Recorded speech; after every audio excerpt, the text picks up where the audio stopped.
What's up, everyone? Hi. Hi. Okay. Okay. Um, Holy moly, Dragon Army, thank you so much for the 20. Thank you, appreciate you. Appreciate you so much. Okay, so like the reason I'm wearing the mask right now is because it's very smoky. It's much more dangerous if you go outside, but for some reason when we got home today, our sliding door was partially open, so it was like gross in here and I ran out of N95s and I've been waiting for mine to get delivered. So I have N95 respirator masks that should be coming here soon. Hopefully. It's not Amazon. It's no, I had ordered them. I think it's like I think it's UPS, but yeah, of course Amazon deliveries are they're sending them to areas that are literally on fire. Like Amazon delivery drivers are going to, of course, still having to go to areas that are literally on fire. So, just quick updates before I let you guys know everything that happened yesterday. Our area is secured. Um they were able to contain the flames, luckily, because the winds were not super bad last night like they were 2 nights ago. So if it had been the winds from 2 nights ago, we would have been just fucked. Just absolutely fucked. The winds are supposed to pick up tonight. So like there's just smoke all over there's smoke all over Los Angeles. The air quality outside all over LA is really, really bad. Really bad. So we might end up getting out of here for a couple days. I texted Sam. I was like, I don't know when you're coming back, but you might want to just stay in Oregon for the time being.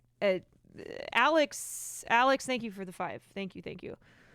Um, so even like when Will and I were at Hassan's last night, when we laid down to go to sleep, we were coughing from just the smoke we had inhaled through the mask that we were wearing, leaving our area last night. And even in Hassan's area, like this morning, there was ash that was falling outside when I took the dogs out to go potty. And it was, I mean, you can just smell the smoke everywhere. Uh okay. Well. Thank you guys. Thank you for all the resubs. Thank you. Uh okay. Okay. We're gonna um I have better masks that are coming. I ordered them. It's just taken a while to come. Um I went out today to try and buy I let me just tell you guys that let me just tell you that you think you're prepared and then you're really not, and you cannot over prepare. Okay, you cannot over prepare, and you think it's gonna you're watching it and you're like, this isn't gonna happen to me, or like in my area, like I'm okay, and then suddenly it does. And it's like the shock of it happening like where you live. So i'm just I'm just here to emphasize that you can't not over prepare enough. And I don't mean get like all prepper or whatnot, but like if you live in Los Angeles, if you live in a state that, you know, these disasters are happening more and more frequently and are intensifying, And yes, it is exacerbated. It is worsened by climate change. Okay, there's no denying that. Um, you have to you have to be prepared. You got to be prepared. Can somebody please mods, can we please link a message that I have, and I ran out of N95s, so I'm getting more because I know people mean well, but it's really going to drive me nuts. It's really going to fucking drive me nuts if people are coming in here and I know they mean well, but if they're like, you got to do this, you got to do this. Like, everyone needs to leave me the fuck alone for like 2 seconds.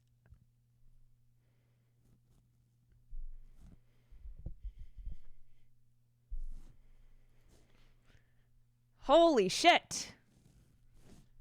I'm just asking, like, I know people are concerned. One, please don't get obnoxious with it. Please don't backseat drive, because it actually doesn't make me better at all. It doesn't make me better. Okay? And right now, this is okay to be wearing in my house. It is outside where the N95s are the masks that you really need to be wearing, and I'm getting them. Okay. Jesus. So. Anyway. Like, I need everyone to know too that a lot of us who live in LA right now are traumatized, and then it's also like dealing with the guilt of knowing that there are people who have it so much worse.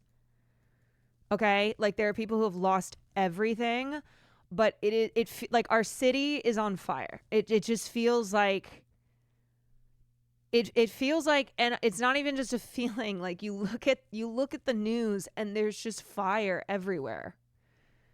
And then people online, on the right, who are like saying, like celebrating it because LA, blue city. But then also people on the left who are being like, oh, rich people, celebrities, I'm not going to feel bad because that's class consciousness. No, it's not. No, it's not. If you don't live in Los Angeles, especially, you don't understand. You don't understand the city. You don't know who lives here. And I get it that, like, a lot of the coverage of who has lost their houses are celebrities. Those are famous people. Unfortunately, they get attention, okay? I was just checking the news now, and it was like listing Billy Crystal, Paris Hilton, Eugene Levy among celebrities to lose homes in California. Like, but that's not most of the people who live in LA. I need people to understand that. Okay? Like in Altadena is a historic black, like there are historic black communities in Altadena. It was one of the few places that didn't engage in redlining. So for generations, black families have lived there, have passed homes down from generation to generation. So like this, like this isn't just celebrities, but also like you're not doing praxis if you're celebrating celebrities having their homes burnt down, okay? And like just the mere thought that we could have lost, we didn't know what was going to happen when we left our house. Like, it's not just, it's hard to explain, but yes, your life is the most important thing. And you can be like, these are just material items. But I think that like having empathy is understanding that for people who have lost, who still have their lives, but lost everything in the fire, like that is devastating, right? All their memories are gone, like their homes. It's not something that's as easy as, and even if it's well intended, it's just, I'm just like, the discourse online on what is happening is like, it's driving me nuts. It's terrible.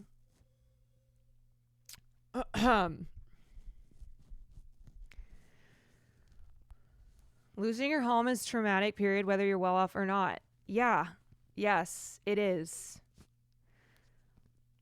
It is. And also the fact that like this is worsening. Like our climate is heating in a state like California where a place like Malibu is the fire capital of the world, and we're it's getting drier and drier all across California, and it's why these fires are getting worse and worse. And yes, there are a lot of factors that are contributing to these blazes, and why they can't contain the fires in like the Palisades and in Altadena, and why why they're just popping up all over the place. uh, Thinking about the amount of elderly and disabled people that can't just leave at the drop of a hat. Yes, I mean, in Los Angeles, in places that are on fire, you have you have homeless people, you have elderly people, you have animals, you have families.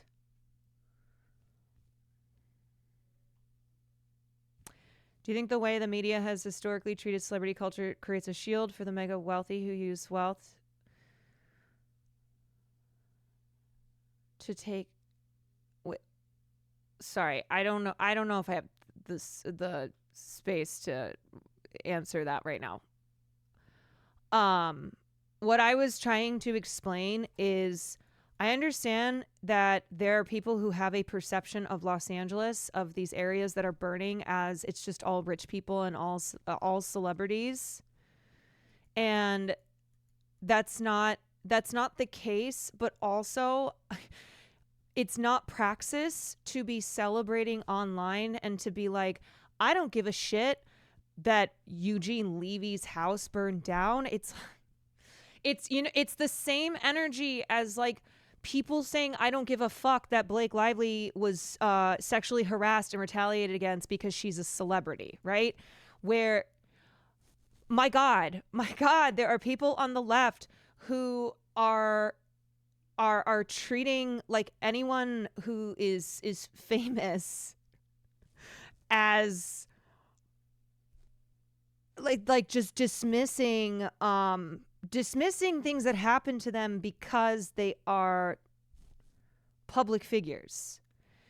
And there are certainly entities to point to and blame, right? Like when we talk about climate change and talk about the fossil fuel companies, and okay, I think my mask just got here. Hold on. Right? And like politicians who shit all over the Green New Deal, and they're like, it's too expensive. And now we're looking at upwards of $50 million. Hold on.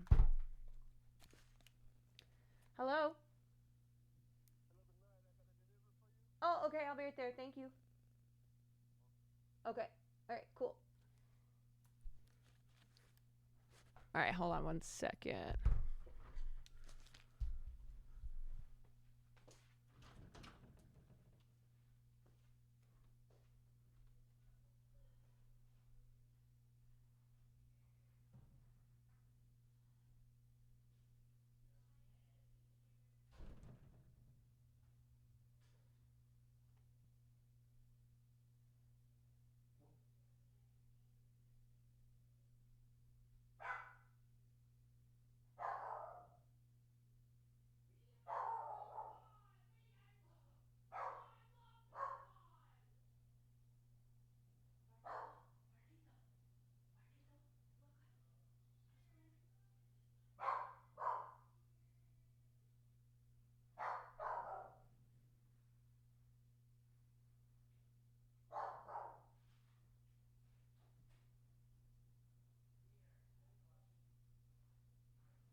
It's okay, Farley.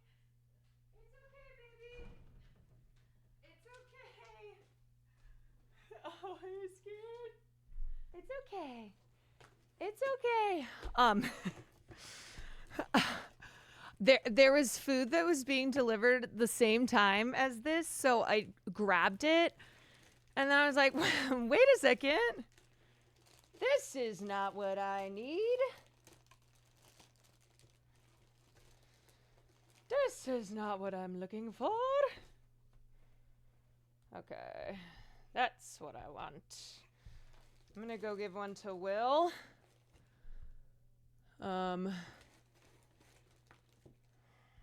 Okay. We'll go give him this. Hey, Will.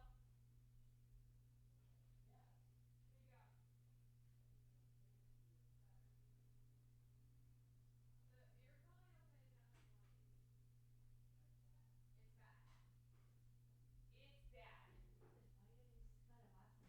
Yeah, I know. I saw that. Okay. Okay, Farley. Okay.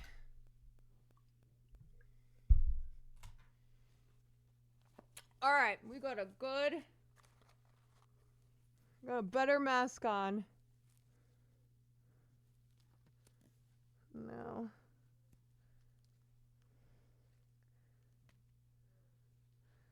Now we're rocking. Now we're rolling. Okay.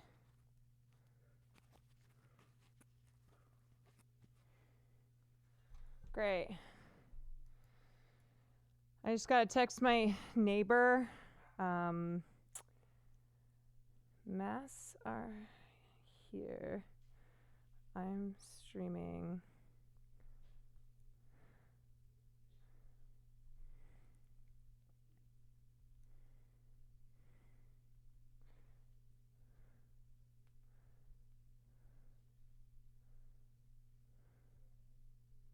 All right. So,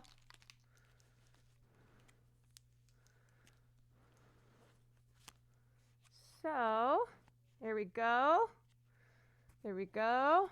Yeah, I just don't really want to take any chances because,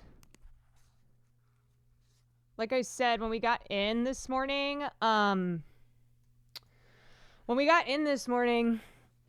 our side door was partially opened. Our side door was partially open, and so it smelled quite smoky. Quite smoky. Take that mask off. Okay, so I remember during COVID, people rushed to the grocery stores and cleared everything out. Is the same thing happening? No, they're only getting specific things. It's not like it was with COVID where they were grabbing like toilet paper and shit like that. I will say, like, all the purifiers are gone. I like how Hassan said the smoke was cozy. That man will just choose to die instead of take any action. Like, we would have to drag him out of the house. We would have to drag him out of the house because he will not leave.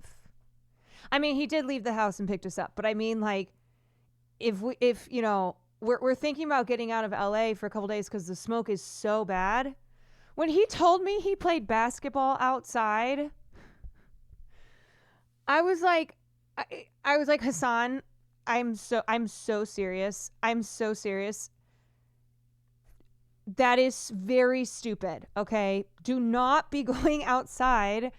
And if you have to go outside, like, you need to wear a mask, but you should not be working out. Yeah, the IRL stream was crazy. Okay, well, I'll give you guys like my POV of everything that happened last night, but before that, I went out today to try and find a purifier. I don't think it would really do much, if I'm being honest. I think it was more so just being like, okay, I just want to go get stuff. Like, I don't know. I want to feel like I'm doing something. And I went to Best Buy and they were cleared off the shelves. And he said everywhere in LA is, he said the guy I was talking to was like, it's all gone. Like all the purifiers are gone. So basically the purifiers are toilet paper in Los Angeles right now. And as I was leaving, I left Best Buy and I ran into this woman and she had a shopping cart and she had this huge purifier in the shopping cart. I was like, oh my God, where did you get that? Where did you get that? And she goes, oh, I got that from Best Buy. And I went, oh, damn it. I was just there and they're clean out and like they're just out. They're out everywhere. Like it's not just Best Buy. If you try to order it online, it's not going to come till next week. And she goes, oh, I'm actually returning this one. And I was like, what? I was like, what? You're returning this? And she was like, yeah, my daughter wanted me to return it because she didn't, I think they were confused because it was a 3-in-1 type of purifier, but it just meant it had all these extra gadgets and different modes. So like there was the heat purifier, there was like cold air purifier. I was just like, okay, I think this is my lucky day. So I said to her, I was like, okay, so you're returning it. Can I buy this? Like, when you return it, like, can I have it after you? She was like, oh yeah. So I walked back with her into the Best Buy. And as she's waiting to return it, 2 other people come up and they were like, excuse me, ma'am, are you returning that? And she said, yeah. And they were like, can I buy that? And she goes, oh, well, actually, this young lady here, asked me first. They're like, oh, okay. And I can see her kind of start to get a little uneasy because she's like, well, wait a second. Why have 3 people now come up to me and been like, can I have that purifier? And I looked at her. I was like, ma'am, I think you should call your daughter. I said, I really think you should call your daughter and just double check that she wants you to return this. So she's like, okay. And so she calls her daughter and she's like, honey, there are 3 people now who have come up to me and asked to buy this purifier. Like, I don't think that we should get rid of this. And the daughter was like, well, I don't know. I just think that this isn't good. Like, I don't know what was going on with the daughter. Frankly, everyone in Los Angeles is kind of freaking out, like freak mode right now. So it didn't make sense, whatever was going through her head, but I'm like, I think everyone just has anxiety and people aren't really thinking straight. And so the daughter was like, you make a decision. Like, I can't make a decision. You make a decision. So the woman hangs up and she looks at me and she's like, my daughter wants me to make a decision. I don't know what to do. And it was one of those moments where I was like, fuck. I was like, fuck. And I said to her, I was like, don't return this. Don't return this because you're not going to find any purifier anywhere else. I go, as much as I obviously want this, I am telling you, do not return this. And she was like, I think you're right. And then she was talking about how God, she was like, God brought you to me. She said, God brought you to me because I would have returned this if you hadn't have stopped me. And now you're telling me not to return it. And I was like, yep. I was like, yep. And she goes, God is, or what did she say? She's like, I believe in karma. And because you helped me, like someone is going to help you type of thing. I was like, you know what? I need to have a clear conscience. So I'm not doing this because I'm like, okay, where's my karma? Like, is a purifier going to drop from the heavens now? I was just like, I can't. She was asking me, what should I do? And I don't think she realized that the purifiers are sold out everywhere. And if she were to try and get a new one, she would have to order it online and it would not arrive until next week. But anyway, as I was leaving, well, I said bye to her. And I was like, good luck, take care of yourself. And as I was leaving and I walked outside, one of the guys who had asked me, or one of the guys who had wanted to buy it too, he was like, wait, what happened? You don't have the purifier. I was like, well, dude, I don't think she understood that these are sold out everywhere. So I told her to keep it. And he was like, that was a very nice thing that you did. And his girlfriend was in the car too. He's like, that was a very nice thing. And they were like, can we offer you a ride? I said, well, I'm okay. So I think that was like them trying to also pay it forward, where they're like, can we take you somewhere? Like these people who, you know, like all of us involved in this story, where the woman's like, karma will come back around, where maybe if I did need a ride, that would have been you know, it being paid forward to me. I just have to say, the reason why, especially that interaction with these strangers today, is one I'm holding on to, is because last night was terrifying, and I did see people get all individualistic, and people like screaming at each other, and people were panicking. And so I'm not trying to be all like woo woo, but sometimes the best and the worst is brought out of people during a disaster, certainly, which we are experiencing right now. And last night was like awful to witness that panic setting in people, and seeing how they would, it was like everyone for themselves type of thing. It was like everyone for themselves type of thing. And I'm like, man, we can't be doing that. We can't be doing that. Holy shit. Hogan. Holy Hogan, thank you.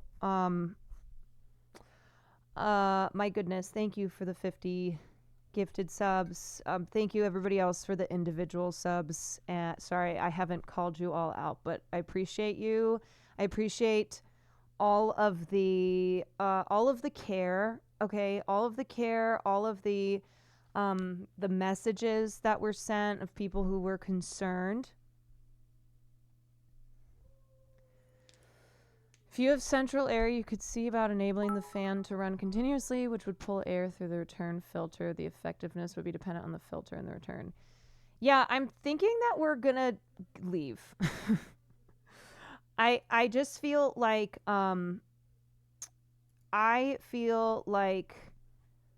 the winds, which are continuing, which are supposed to worsen again, and the smoke, which is all throughout Los Angeles. Like, it is everywhere in LA. It's not just where we are. It is everywhere in LA, and it's really, really bad air quality. Are they blowing in your direction? So, I mean, there's various fires. Skeletor, thank you so much for the 5. So Palisades is still burning. That fire has not been contained at all. And then, Altadena and Pasadena, like, that is still burning. That has not been contained. And so the winds are blowing. So there's like smoke coming from the Palisades this way. There's smoke coming from the hills, from the various fires that have broken out in the hills. It is it's just it's really everywhere. It's really really everywhere.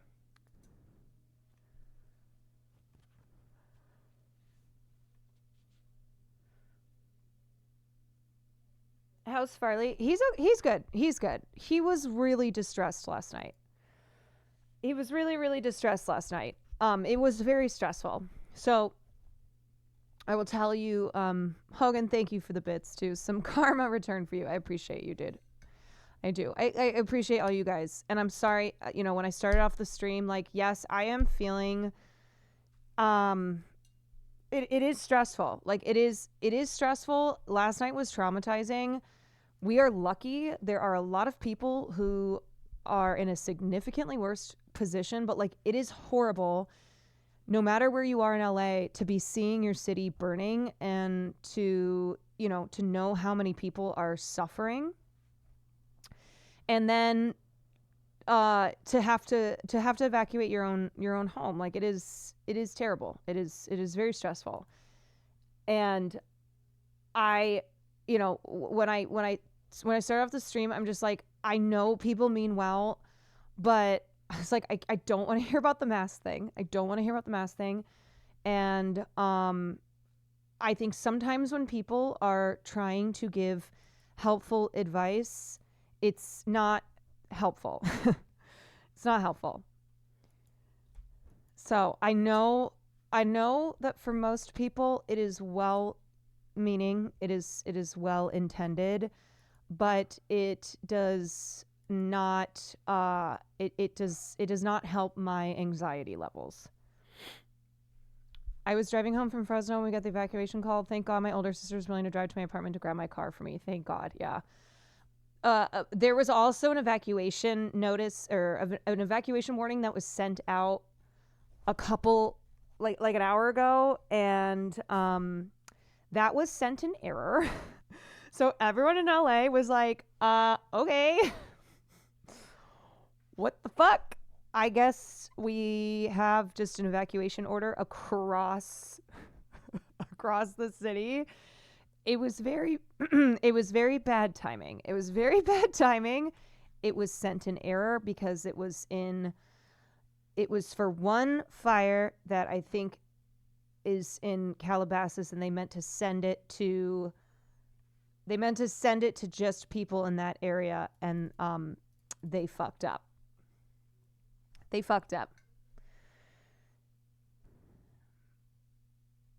Is the smoke that bad? You have to wear a mask inside. OMG, I'm so sorry. So our door was partially open throughout the whole night that I found out when we got home. So like, I just right now, right now the AQI level is like 180, which is very bad. That means that going outside, you should wear a mask and you should wear an N95. I'm wearing this right now just to be safe. Like last night when we got to Hassan's, like when we went to go to bed, we were both coughing. Like I can feel smoke in my lungs from last night, and probably like even being at Hassan's house, like just being in LA, unfortunately, is it's really really bad quality.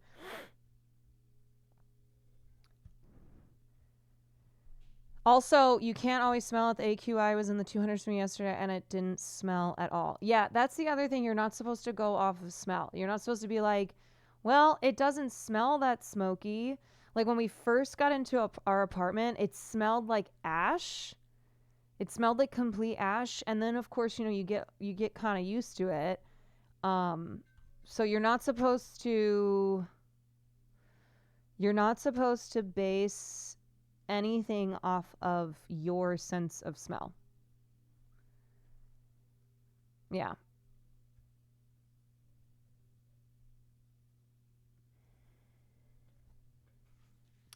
My mom is really scared after that error message. She nearly had a stroke. Yeah, not fun. LA City deadass said, yo, my bad. Yeah, LA City was like, oops. I always, it just reminds me of Jeff Goldblum in Jurassic Park when he's like, oops, what do you mean, oops? What do you mean? What do you mean, oops? Oops. No, there's no oops. There's no oops. What? No oops. I live in Washington. Our wildfires can also get pretty bad. I understand what you're going through. Just want to say I'm sorry that this is what you're going through. Thank you. I appreciate that.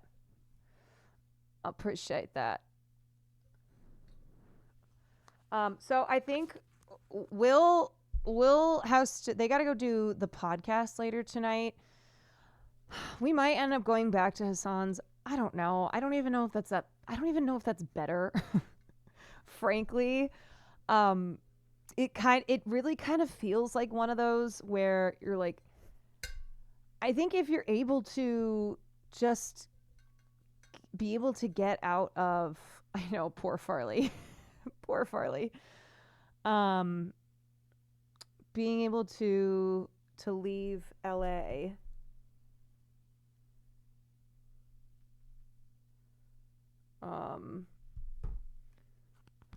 Yeah, I think they should cancel the podcast if I'm being honest. Hassan was fucked up earlier from the dentist. Austin has been freaking out. I'm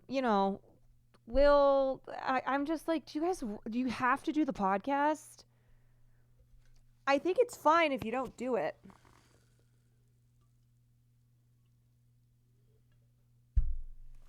Like, I think you're good to skip.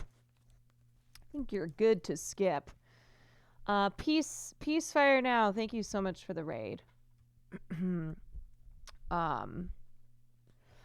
All right, so here's what happened last night. I was sitting at my computer and I was getting ready to stream.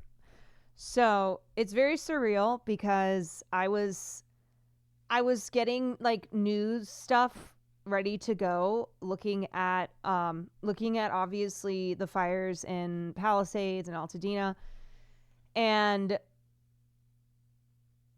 I wasn't like focusing on my own area. And then I get a text from a friend in my friend group chat, and I live in Delhi, India, and the AQI level is always like more than 350 or 400. That is insane. It feels like the smoke is inside you. No amount of showering makes you feel less sticky or less dry, and it's like there are black or ashy stuff. That is awful. That is awful, awful, awful. Okay, so I'm at my computer. I see this text, and it's a friend of mine who lives very close to us, but a little bit more up in the hills. And she's like, "We're evacuating.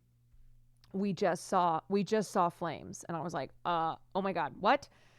And so I get up and I kind of stick my head out the window, and it looks like really hazy, but it's been looking hazy because there's fires all around, all in LA, and it's blowing everywhere. So I go into Will's stream room and he's streaming, and I'm like, "Hey, just saw this message. I'm going to go see what I can see, and we might I think we should be ready to go." I was like, "I think we should be ready to go." So he's like, okay. And I go outside and I walk like half a block, and I look up and there's just all of this smoke, and I couldn't see the flames because this one building was blocking it, but I knew it was like behind it, and like people are outside and they're looking at it, and I was like, oh my God, okay.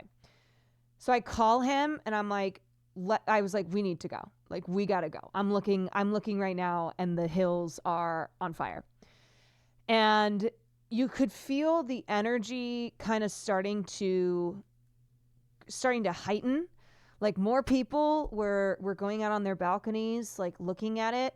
People starting to leave in their cars. People who lived up on one part of this street that was right up against the hills where the fire was, starting to leave. And I was like, okay, I do not want to get caught in this traffic, because if you've been paying attention at all, you've seen like all of the abandoned cars in the Palisades. I mean, they had to come in with a bulldozer and knock cars off the road because emergency services couldn't get through, because everybody was trying to evacuate and nobody could.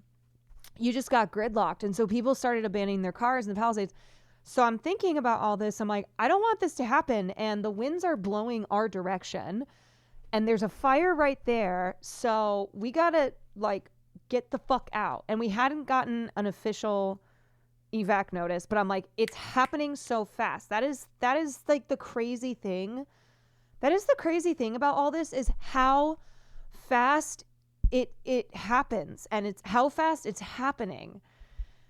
So I go back inside, and like, I think as we're going inside, it was like an evacuation warning.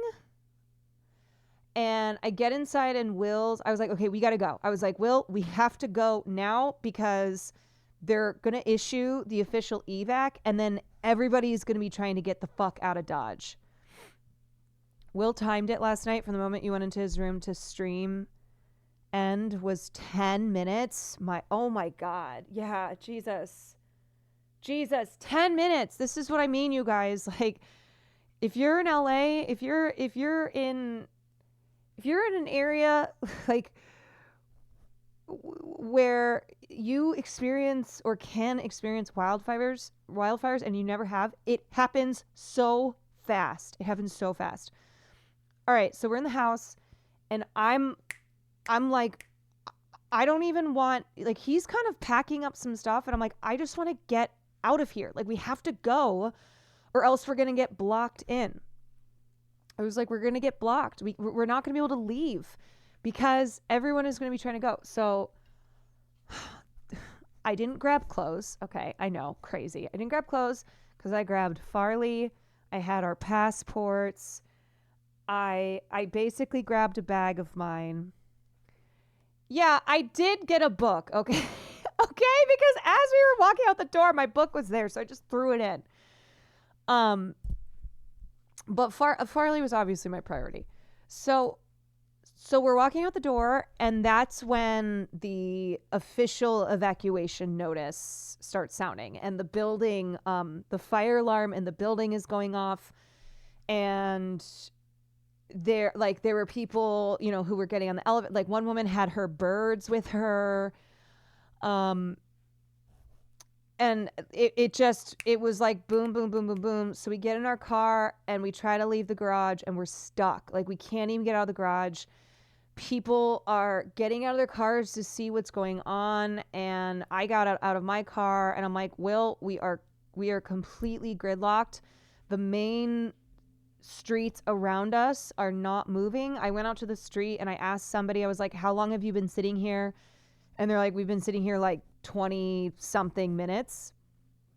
And that was on the main street. Like, we couldn't even get out of our garage.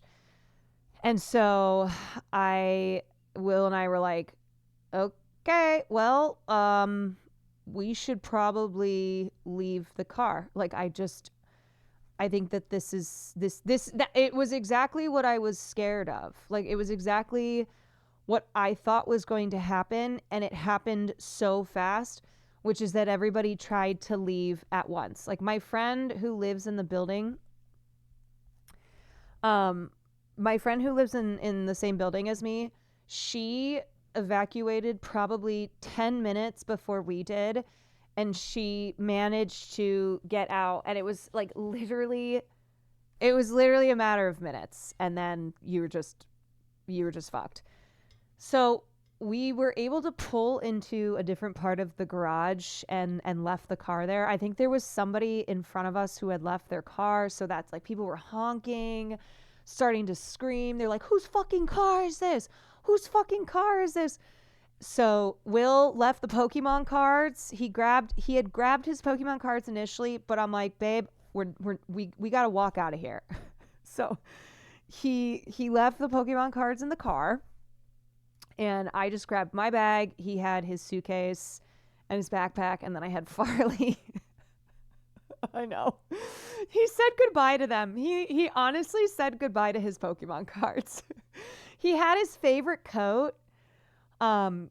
He had grabbed his favorite coat and the Pokemon cards. He's like, I have to leave these. So he took the coat off. He took the coat off because it was just too bulky. And then he left the cards and he said goodbye. Yeah. So then we just started walking, and we knew immediately that we made the right decision. We knew immediately that we made the right decision because it was just wall to wall traffic, and no one was going anywhere, and people were laying on their horns. They were cursing. Like, you could just feel the panic in the air. There were emergencies, like helicopters zooming past, there were like cop cars trying to get through, like fire trucks trying to get through. It honestly, I am not being dramatic when I say it felt like apocalypse level shit. And in the 10 minutes from when I went outside to like look at, like see what was happening to Will, we got to get the hell out of here. The fires had worsened. And so everywhere it was just really, it was smoky. Just ash was already falling. It was amazing how fast it happened. So we just started walking south, and walking south, and as we got further away, we could look up and see the hills just on fire. Here, I can show you. This is from yesterday.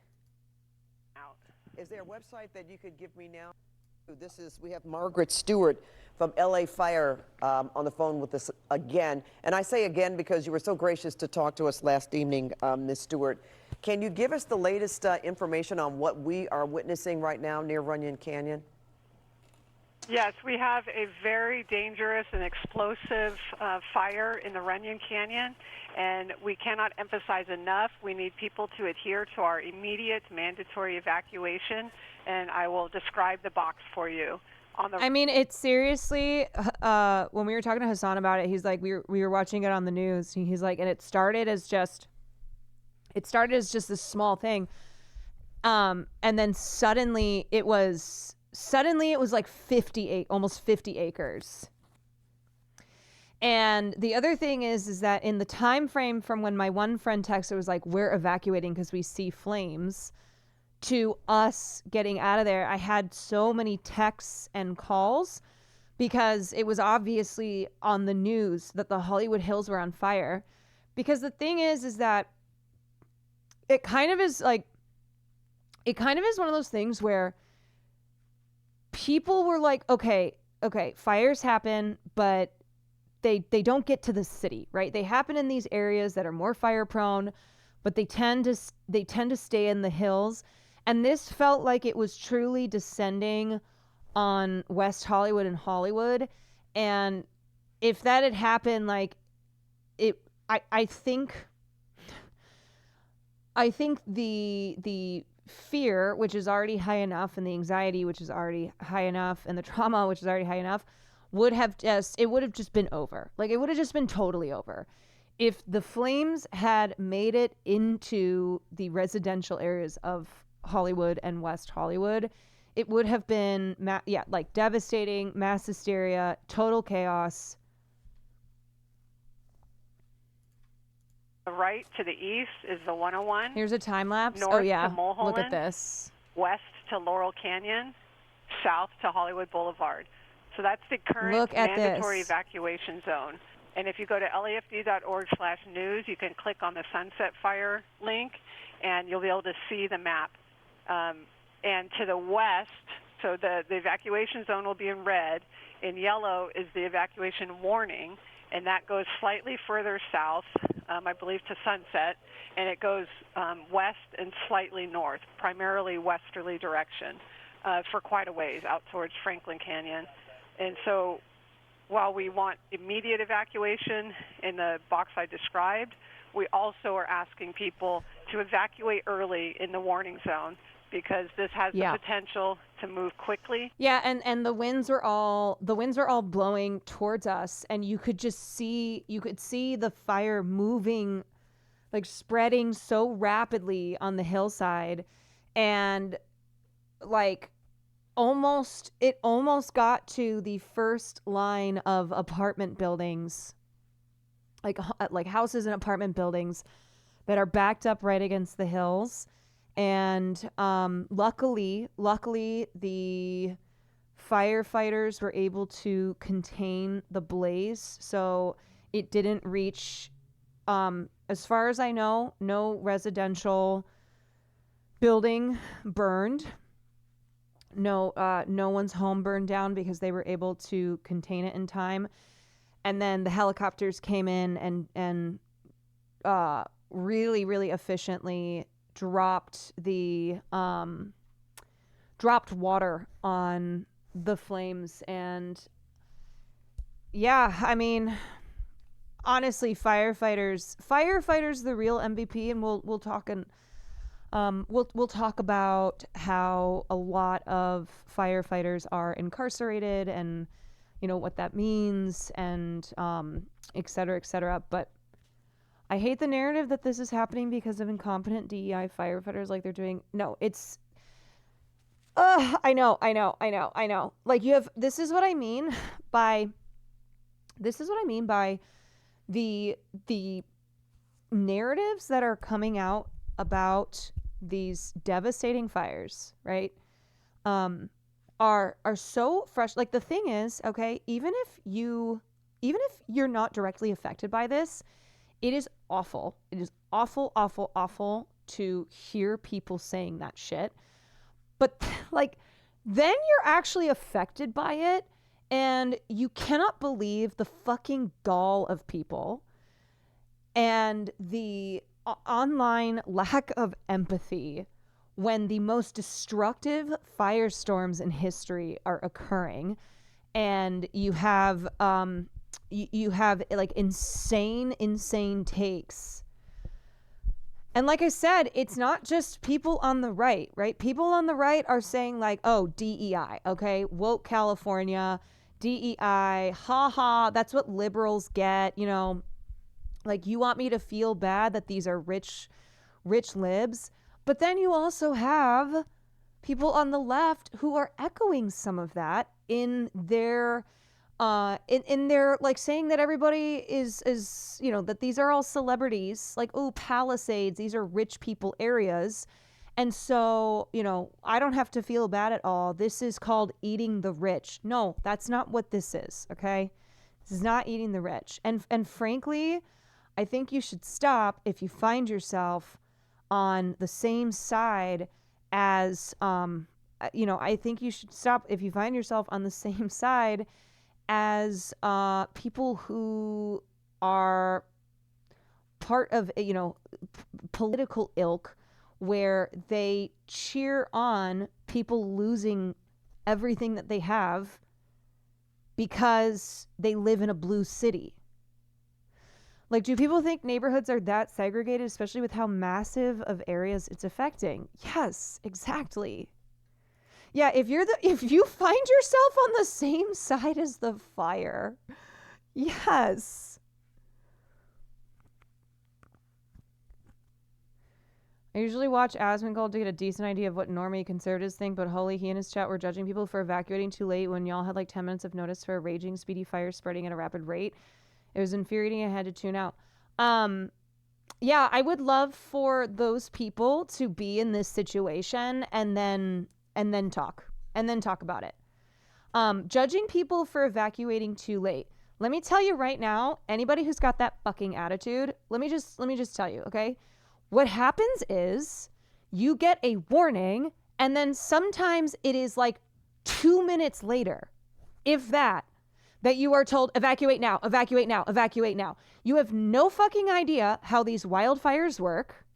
You have no idea what it is like to try and evacuate. You think that you're given an evacuation notice and then you have like all day to evacuate? No. I decided to start evacuating before we even got the warning, before we got the evacuation warning, let alone the official notice. And it happened like this. And the only reason I knew is because a friend of mine said that she was evacuating because they saw flames in the hills and they had not gotten an evacuation notice yet. You have no idea how this works. You're fucking dumbass. Seriously, I know that you want to appear like people who are saying this want to appear intellectually superior.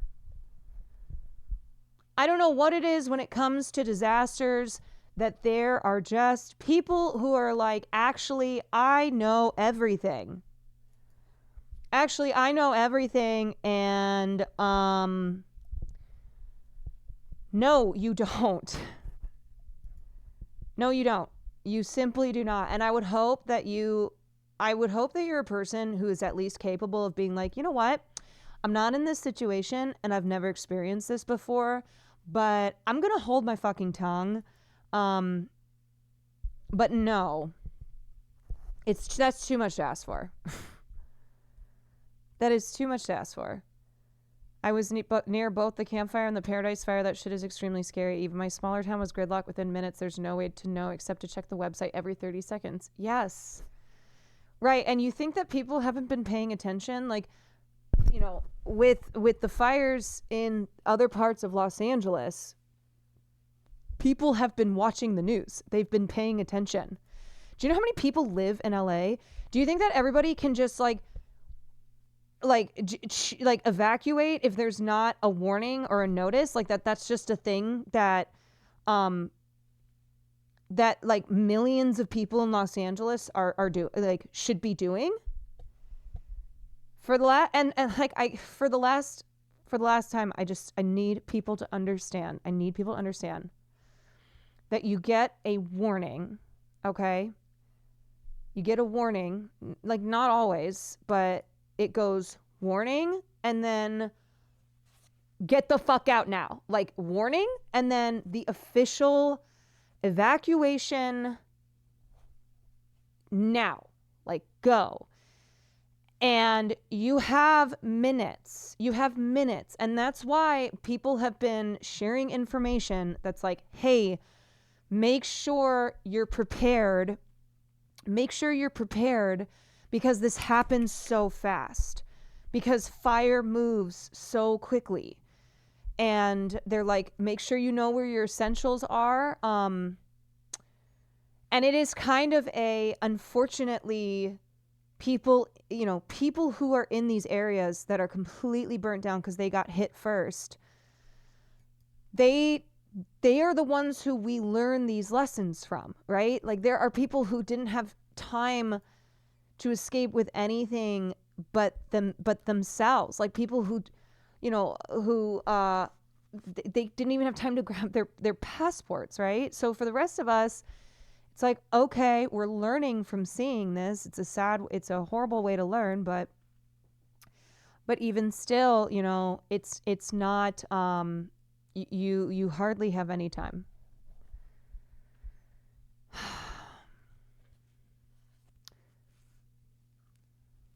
It's hard to evacuate because the fires are starting in different places. Even if you left super early, you wouldn't necessarily know where to go. Right.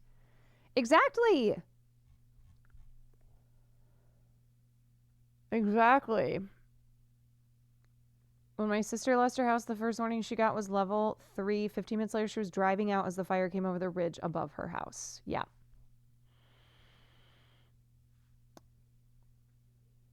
Yeah. And they don't necessarily want you to leave during a warning because then you cause more traffic for people who have to leave now. Right. The warning does not mean everybody leave right now. It's be prepared. Right? The warning is supposed to prepare you. And that's why everybody in Los Angeles freaked out. Everyone in Los Angeles freaked out when we all got this warning like an hour ago that was sent in error. Salty, thank you for the 5 months. Gear user, thank you. XGU Awesomer, Crimson, I'm Hem, Leah, Electric Snow. Thank you, everyone. A disaster this large couldn't ever be caused by simple institutional incompetence. There's so much more that goes into something like this, like cough, cough, climate change. Yeah, there's a ton of factors. There's a ton of factors that are contributing to the destructiveness of these of these fires. But to sum it up, California is a state that is Southern California is very dry. Los Angeles is very dry. We haven't gotten any rain. We've gotten 0.1 inches of rain since May. 2 years ago, we were in a 10-year drought. It is getting drier, it is getting hotter, and it creates the conditions for these raging wildfires. When the humidity has been sucked out, when you have really, really dry vegetation, and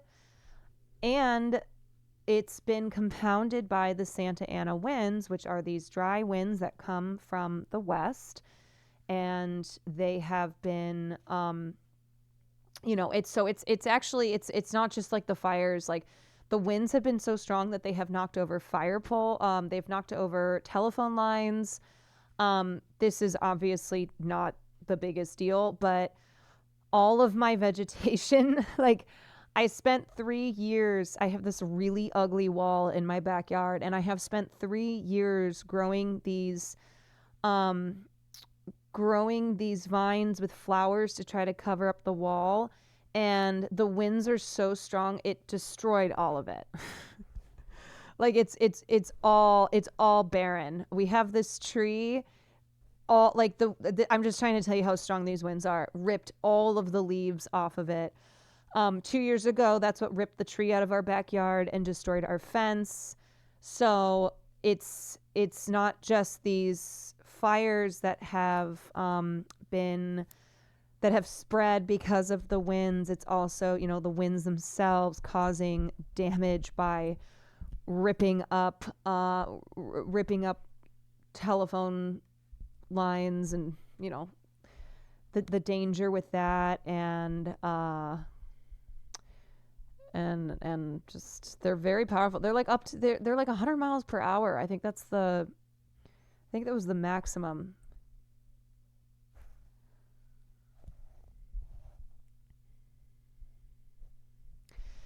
I'm in a whole other continent, but I'm so confused. Like, if you don't have any friends, family outside of evac zones, like, where the fuck do you go? A park? Well, you can try and rent a hotel if you can. Some people will just drive, like if they can't get a hotel, if they can't afford it. Shelters, like there are businesses. So there are shelters, but then there are also businesses that have opened up their doors. So there are like restaurants and stuff that have opened up their doors to people who need to shelter. I think Airbnb is offering, like, they're doing something right now, but yeah, that's that. So shelters, other businesses that will house you, hotels, some people just driving, literally just driving.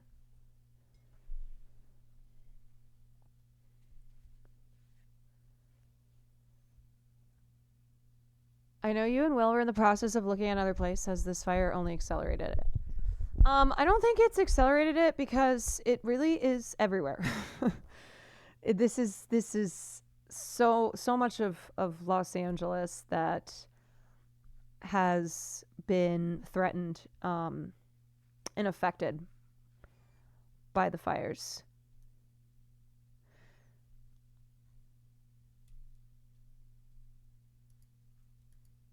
As you were AB from H3 slept in a car parking area with his girlfriend, live streamed the entire thing.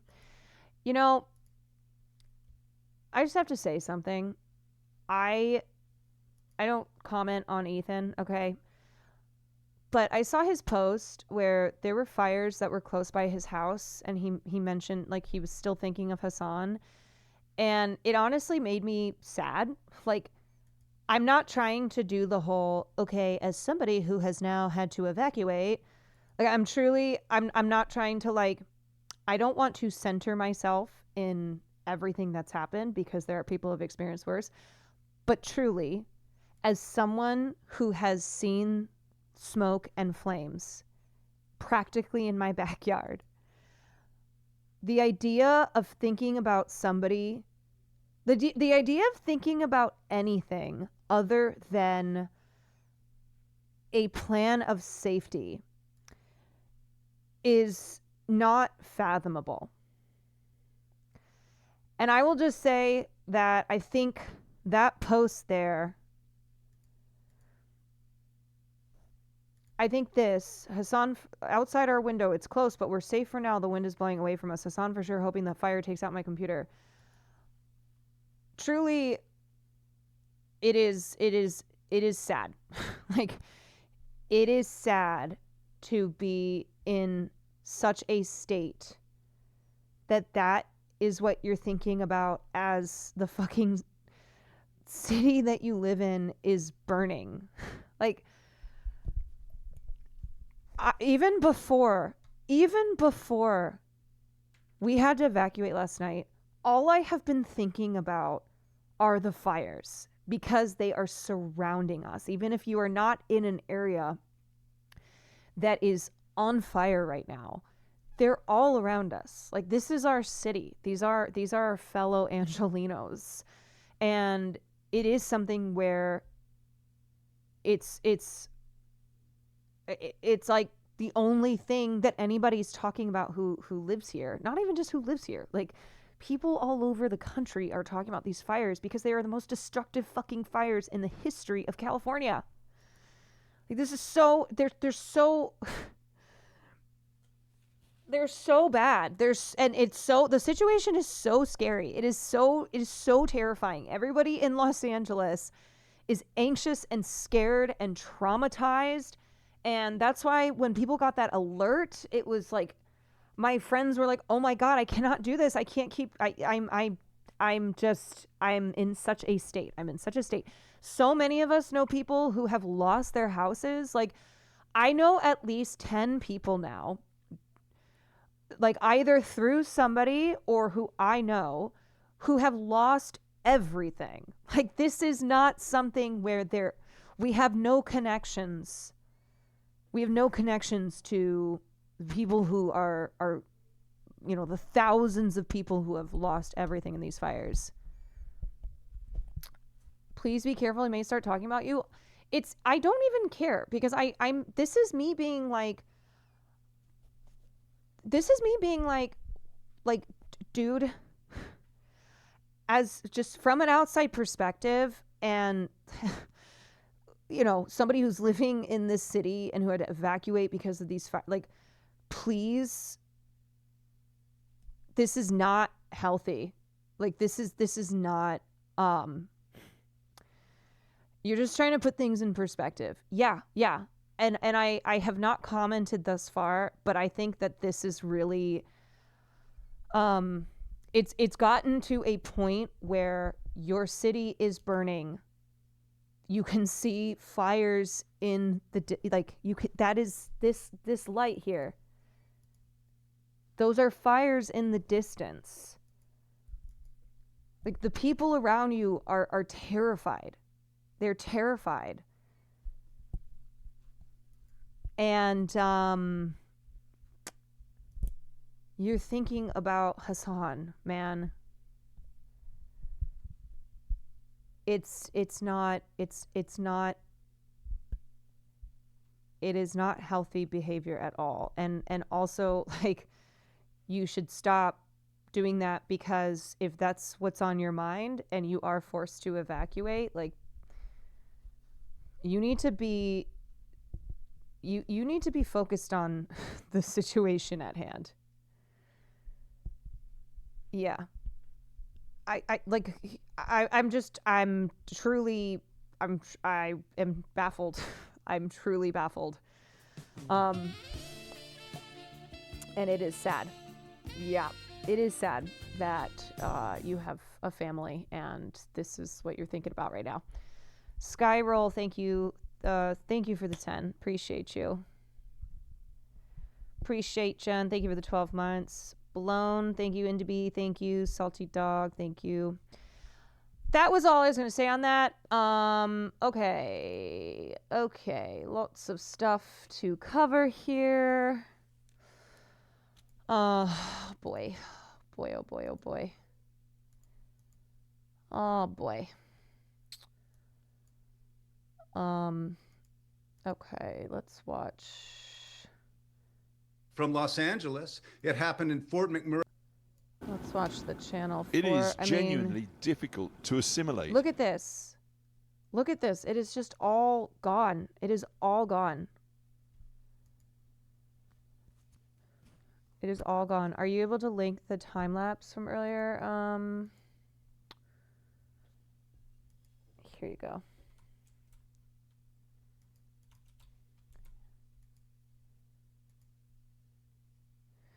Despite it all, we're glad you're safe. Yeah, I appreciate everybody caring. And I know a lot of you. I know that some of you. Farley's barking at something. I know that some of you also live in LA, so I'm extending the well wishes to you as well, and please be as prepared as possible, because it does happen so quickly, and these fires are popping up in a bunch of different areas. To take in the And also the winds are supposed to be picking back up. The winds are expected to strengthen again throughout the night. And so there is more fire. There's, potentially more fire danger with these winds. sheer scale of it all at dawn this morning. Landscape to ashscape, where the affluent idyll of Pacific Palisades used to be. But it all begins last night. Multiple wildfires raging out of control tonight, fueled by hurricane-force winds. The fire in the Pacific Palisades, now the most destructive in the city's history. The power has been cut off, but the night is still bright on the drought-stricken tinder-dry hills around Los Angeles. The people have gone. Mandatory evacuation. It's like Armageddon. When you can see the flames coming up over the houses and you're just getting out of the driveway and the smoke and the ash is so thick, I'm surprised all of us got out of there without burning up ourselves. The luxurious coastal housing of Pacific Palisades burned through the night. We have a line of fire along the Santa Monica Mountains. Dan, you've seen a few fires. Ever seen anything on this scale in LA? The containment of the Palisades and Eaton fires were, I believe, are at 0% contained still. This is the worst one for me. Worst one I've ever seen. No question. No question. The mailbox survives beyond the address it served. A random child's toy abandoned, apparently in the rush to leave. And along the street, what seemed to be an attempt to stash household goods into a car, anywhere to escape the flames, and then abandoned. An army of fire crews has been here for 3 days and nights now. The prime objective is to save lives first, get the people out. Their properties come very much second. We want to make sure that everyone gets out of harm's way, and that has been our top priority. So far, we have been successful in that. Then we can begin taking care of property and houses. Over 1,000. This is a video of a woman losing her house. She said her husband just had his 4th cancer surgery. It could be useful for people to watch to dismantle the notion that everyone is rich in LA. Yeah, there's there's lots of videos like this. Anon, thank you for the 10. Appreciate ya. This is my house. This one right here. We moved in 26 years ago. And we did the floors, and we put in windows and doors and painted and just put, my grandchildren loved it. My son and my daughter-in-law, my family, we hosted Christmas Eve and Christmas Day here, and everybody was here. My little house that I loved. My husband just has 4th cancer surgery. I poured everything into it. My nephew. I'm so sorry. I know. I really am. I don't even know what to say. That's okay. I don't even know what I'm doing. I'm just. We haven't been sleeping. We haven't slept. We're staying at a hotel. We have nowhere to go. We don't know what we're doing. We were close neighbors. Buzz and Todd. His mom passed away. Yeah, also just a reminder that even rich people have lost their house insurance. So the insurance industry, which is majorly pulling out of states like Florida and California because of the worsening of these disasters, it also affects people who are upper class. Like, they also do not have insurance on their homes because so many insurance companies have left the state. Like, there are a lot of people who were dropped from their insurance policies mere days before the fires struck in Palisades because the insurance companies saw the incoming Santa Ana winds and were like, you know what? We're not going to risk that something's going to happen here. So we're going to drop these people. But this has been happening for quite some time now. Like, there are total areas of California where people cannot get house insurance. They cannot get home insurance. And if you cannot get home insurance, you cannot get a mortgage, right? If you cannot get a mortgage, you can't buy a house to begin with, or you can't rebuild.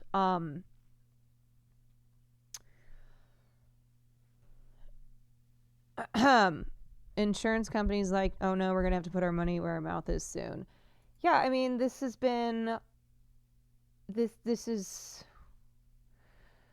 something that we've been talking about a lot in recent months because of the hurricanes in places like Florida and fires in states like California. Can confirm I have a house in rural CA. We bought a bulldozer to cut our own fire line because insurance isn't possible, and California Fair Plan is more than a mortgage. Yeah.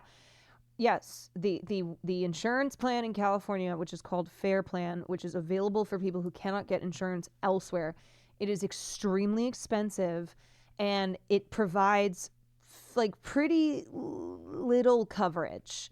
So that is it's supposed to be a last option that a lot of people have had to turn to now because they can't get insurance on the private marketplace, and it is outrageously expensive, and it hardly provides any coverage. I feel like what people on the outside / on Twitter should do is realize that if even the rich and powerful are suffering in some way, that means all the rest of the people are doing much worse. So we need to organize in helping them rather than trying to gloat that it's the time to organize for people, not necessarily against. Right. I mean, I know I keep mentioning Blake Lively, but it's the same thing where if this is what happens to even, rich celebrities like a Blake Lively, you have to understand how much worse it is for the majority of people who don't have the resources that Blake Lively has. I think those of us on the left should be talking about nationalized insurance companies now that the private insurance industry is failing. The reason why the state plan sucks is because that's what the corrupt insurance industry wants. Yes.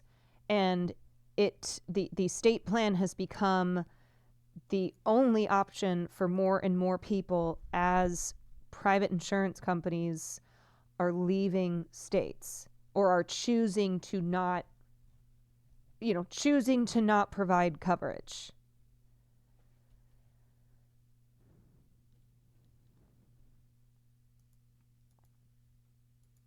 And they took over the house.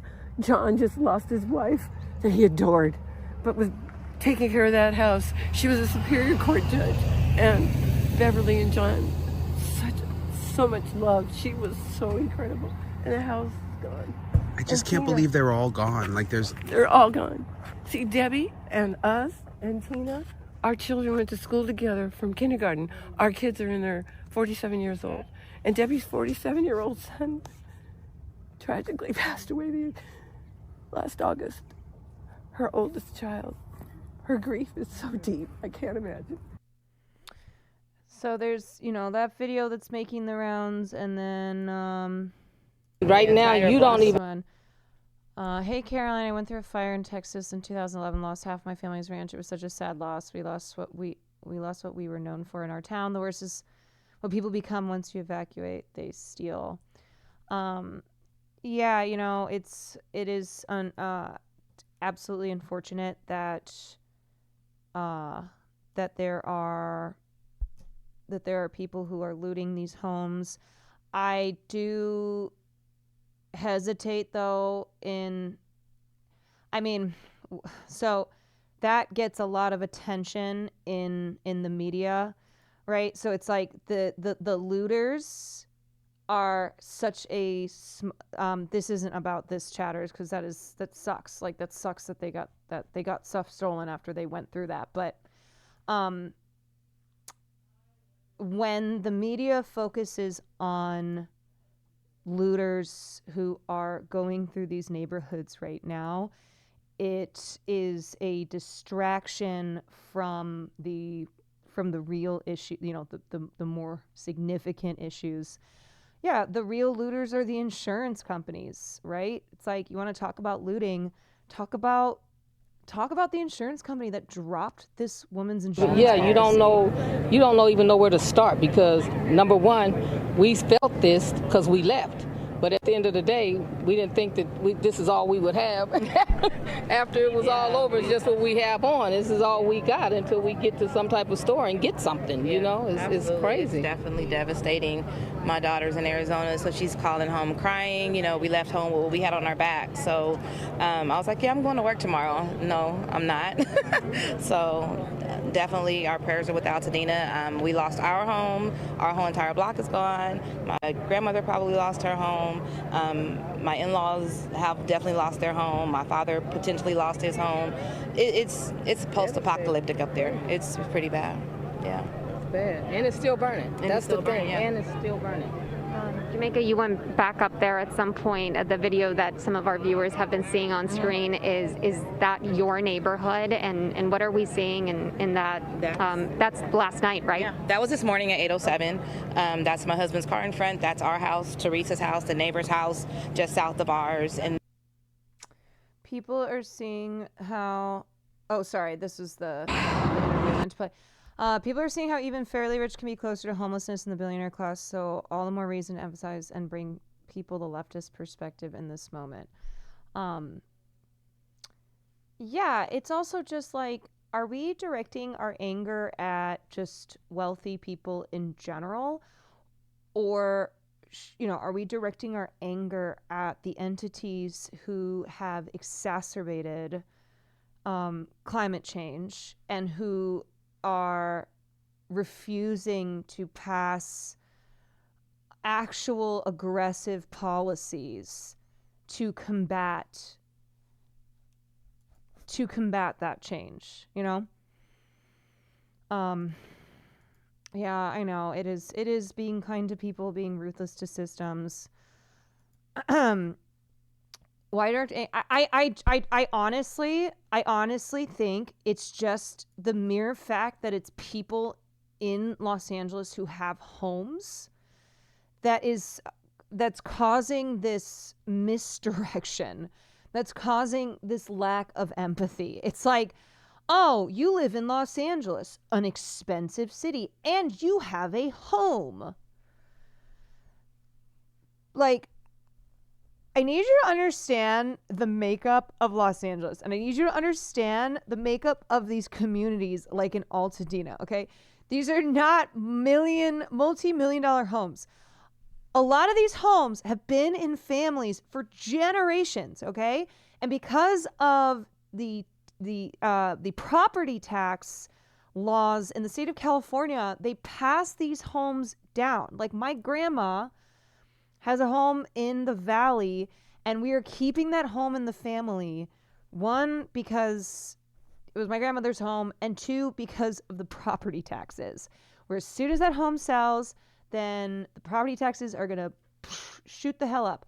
So a lot of these homes are generational, and they are not these, they're not Jeff Bezos $100 million mansions.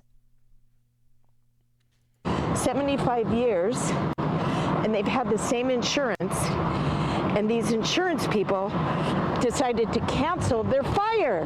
And we're going through this, and it just happened, and they have no fire insurance. They've lived in this house. Yeah, they have no fire insurance. What for me to understand. Right. You understand? Yeah, this is unfortunately like so many people's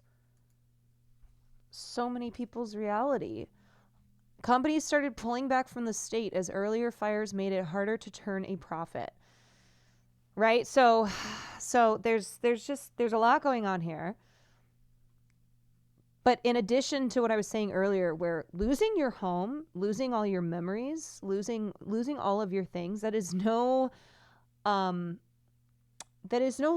small deal, okay? And yes, your life is what is ultimately the most important thing, but that is it can't be understated what a great loss that is. And then for a lot of people who are facing this reality of there is going to be no reimbursement, there is going to be no rebuilding, the financial costs that they will be burdened with. We don't even yet know how great it is.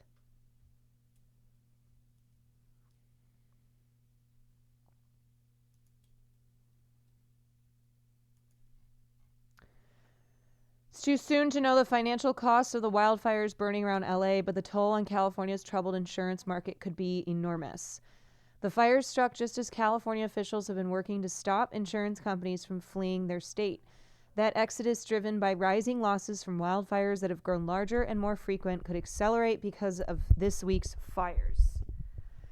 The California insurance market has been balanced on a knife edge. As homeowners begin filing claims, insurers that cover large numbers of dwellings in Southern California could see a drain on their financial reserves, forcing them to drop customers, be punished by investors, or exit the state. If insurers keep leaving California, it would drive up insurance rates that are already elevated and make coverage harder to find.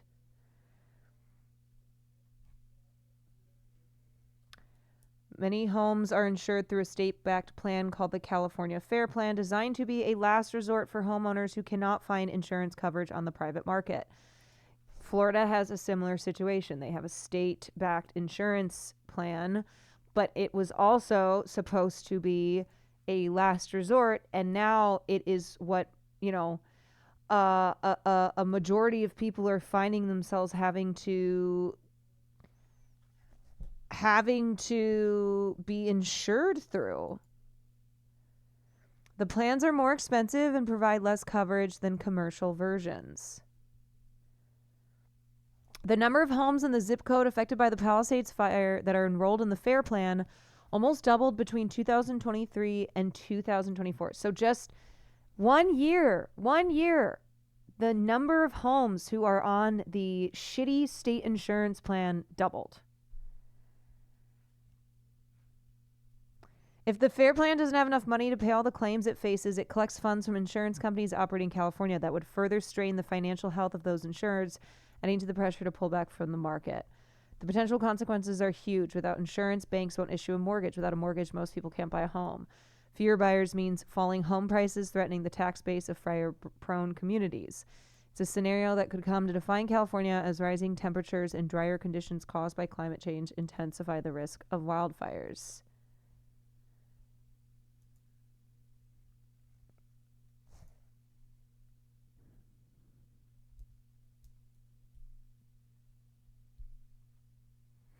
What happens if an insurer goes bankrupt? Are those people with outstanding claims screwed? Yes. Buildings destroyed in this small coastal community alone. Much of this street's already been destroyed by the fire or is being destroyed right now. But what's happening here is the fire crews are trying to protect an undamaged building next door. It's quite arbitrary. Some houses are untouched. Across the other side of the street here, this house has already grab gone. some water. Hold the on. house next door untouched. And they may do the same to try and save that property. But it's far and few the number of properties and houses where they've got the resources and the people to do that. For some days, nature has had the upper hand here.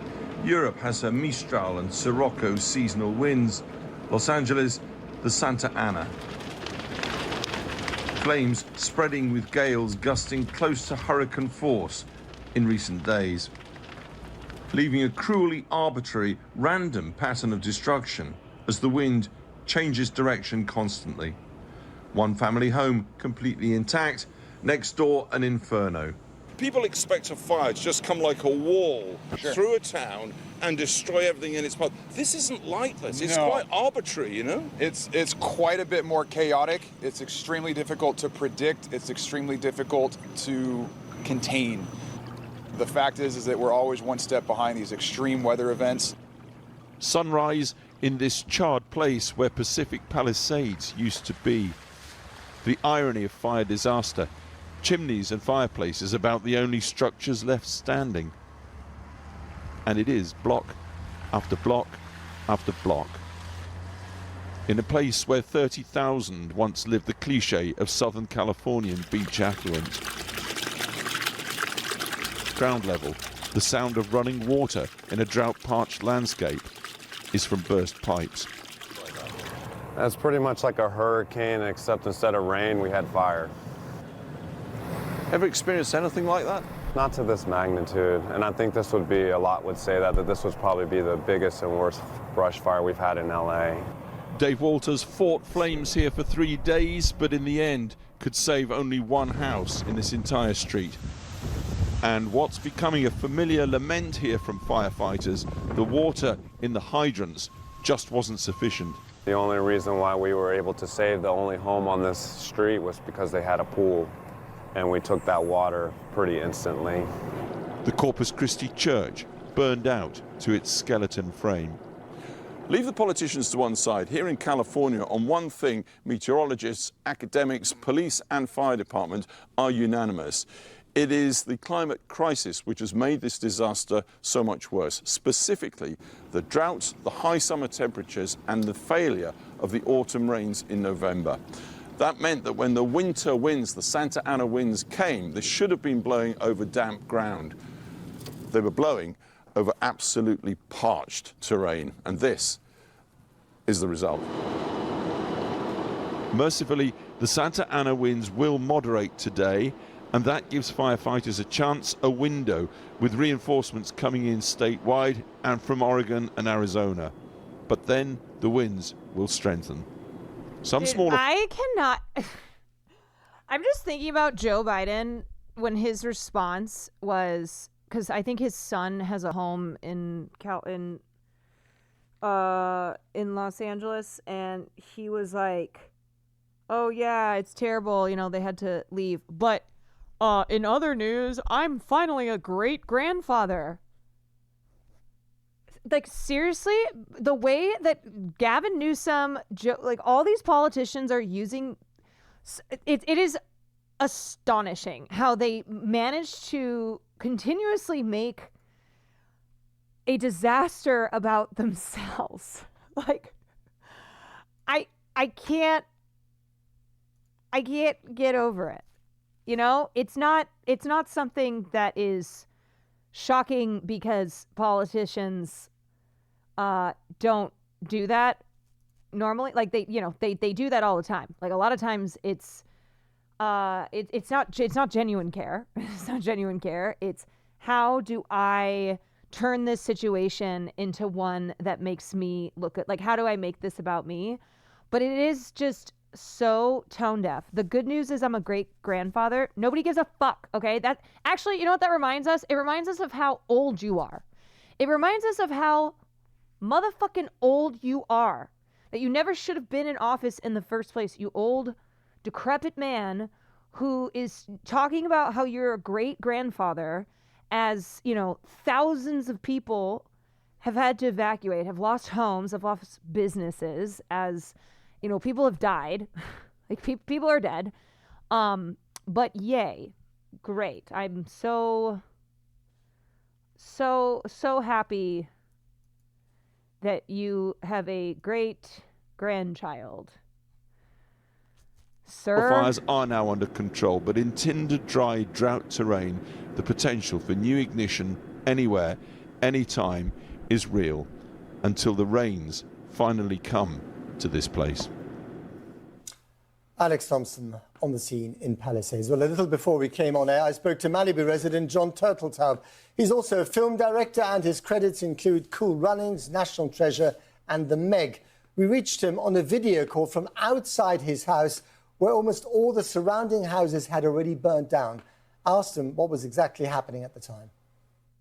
Well, right now, basically, I'm on Malibu Beach. I'm going to show you, if I can, the street where I live.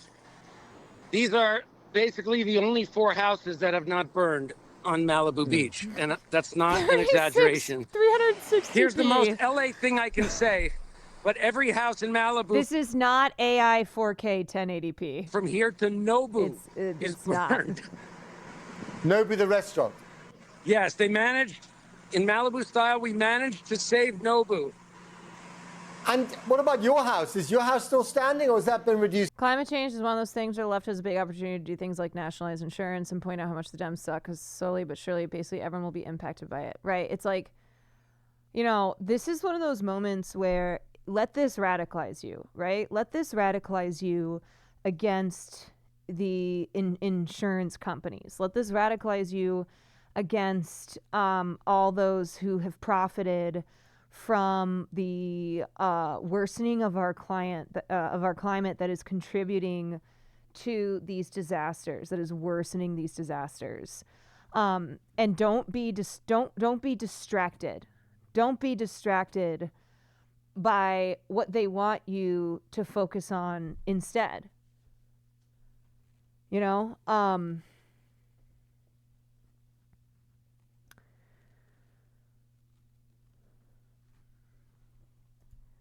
You know who had a good piece? Let me see if I can find it. I can't remember. I don't know. I've looked at so much stuff. To ashes. The house is still standing, thanks to neighbors working literally 36 straight hours, and we're not out of the woods yet. All these houses, as you can... Let's watch. This news is funded by viewers like you. Please support our work at democracynow.org/give. Don't they force prison labor to do firefighting in California? Yeah, we're gonna cover all that. This is Democracy Now! I'm Amy Goodman with Nermeen Sheikh. We turn now to the wildfires scorching communities across Los Angeles in one of the city's most destructive firestorms in history. Over 100,000 people have been evacuated, more than 2,000 structures have been damaged or destroyed, and at least 5 people are dead, a toll that's expected to rise. One of 5 fires now burning started Tuesday in the Pacific Palisades neighborhood, which has now burned some 17,000 acres. The Eaton fire burned more than 10,000 acres. Fires also prompted evacuations in the Hollywood Hills and Studio City. On Wednesday, President Biden pledged assistance from the Department of Defense. This comes as Los Angeles Mayor Karen Bass and City Council are facing new scrutiny for cutting the fire department's funding by around 2%. Yeah, you know, I just keep thinking about how politicians will say, you know, we don't have money for this, right? We can't afford the New Deal, okay? We can't afford the Green New Deal. We can't afford this money for emergency services, right? Like a big part of the Green New Deal was federal funding for firefighter services, and specifically for emergency response services like that is needed currently in Los Angeles. And they always say, like, we can't afford it. And it's like, really? Can we not afford that? Or can we not afford the crisis that is worsening because of our warming climate? Like, what is it? What really is it that we can't afford? I mean, right now, the costs from the damage is upwards 50 million and counting. Like, we still don't know how much this is going to cost. And, yeah, I mean, of course we can, we can talk about how there's always plenty of money for the cops.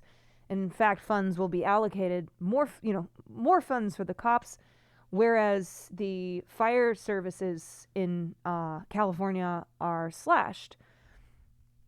But it's a problem not just in the state but also federally, and we're always told like we can't afford that, right? We can't pay for Medicare for all. We can't have Medicare for all. Well, we already pay more per capita on insurance costs than any other nation, because so much of that goes to like administration. So much of it goes to the cost of, to the business costs of denying claims, of like the administrative costs of healthcare. Did I say million? I meant billion. 50 billion. Sorry, 50 billion. While increasing the police department budget nearly... Yeah, the cost is going to be tenfold than what it would have been to rebuild our infrastructure to be more resilient and also to fund social programs, emergency programs. Right. Yes. 400 incarcerated firefighters are among those deployed to battle the fires. Democracy Now! Reached former incarcerated firefighter Amika Mota with the Sister Warriors Freedom Coalition. And many of these people are going home tonight to cells, to fire camps. Also in Malibu, we have a fire camp there that is under threat. We're really concerned about the folks there. We also know that there's a youth fire camp in Malibu. So we have a lot of young people facing some pretty terrible conditions. I can also say that we're really concerned. Karen Bass has ordered an evacuation within a mile of the juvenile hall in Sylmar, where we have 100 incarcerated young people. So we're also really thinking about, our currently incarcerated folks that are really vulnerable to these conditions. To see our interview with incarcerated firefighters, you can go to democracynow.org. Is it looking like y'all are going to have to evacuate again for the night? I don't think that there will be an evacuation order. The worry right now is the smoke, is the ash and smoke that's in the air, and the winds are expected to pick up again, which just blows all of that from these areas where there's massive burning, right? Because there's still these massive fires that have not been contained at all. And it's why so much of Los Angeles is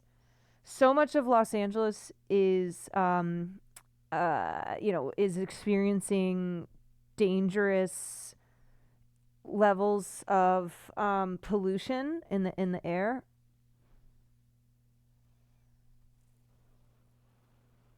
But right now, oopsie. Now, for more on the unprecedented fires and the role of climate change, we're joined by two guests. In Dana Point, California, about 50 miles south of L.A., John Vaillant is an award-winning journalist, author of several books, including Fire Weather: On the Front Lines of a Burning World, finalist for both the Pulitzer Prize and National Book Award. And in Pasadena, we're joined by Sonali Kolhatkar, who evacuated with her family, her kids, and her parents from the fires. Award-winning journalist, author, and host of the radio and TV show Rising Up with Sonali. Her forthcoming book, talking about abolition of police. Just to give you some numbers, there are currently 5 who have died due to the fires. 150,000 people who have been evacuated. Thousands and thousands of structures that have been burned down.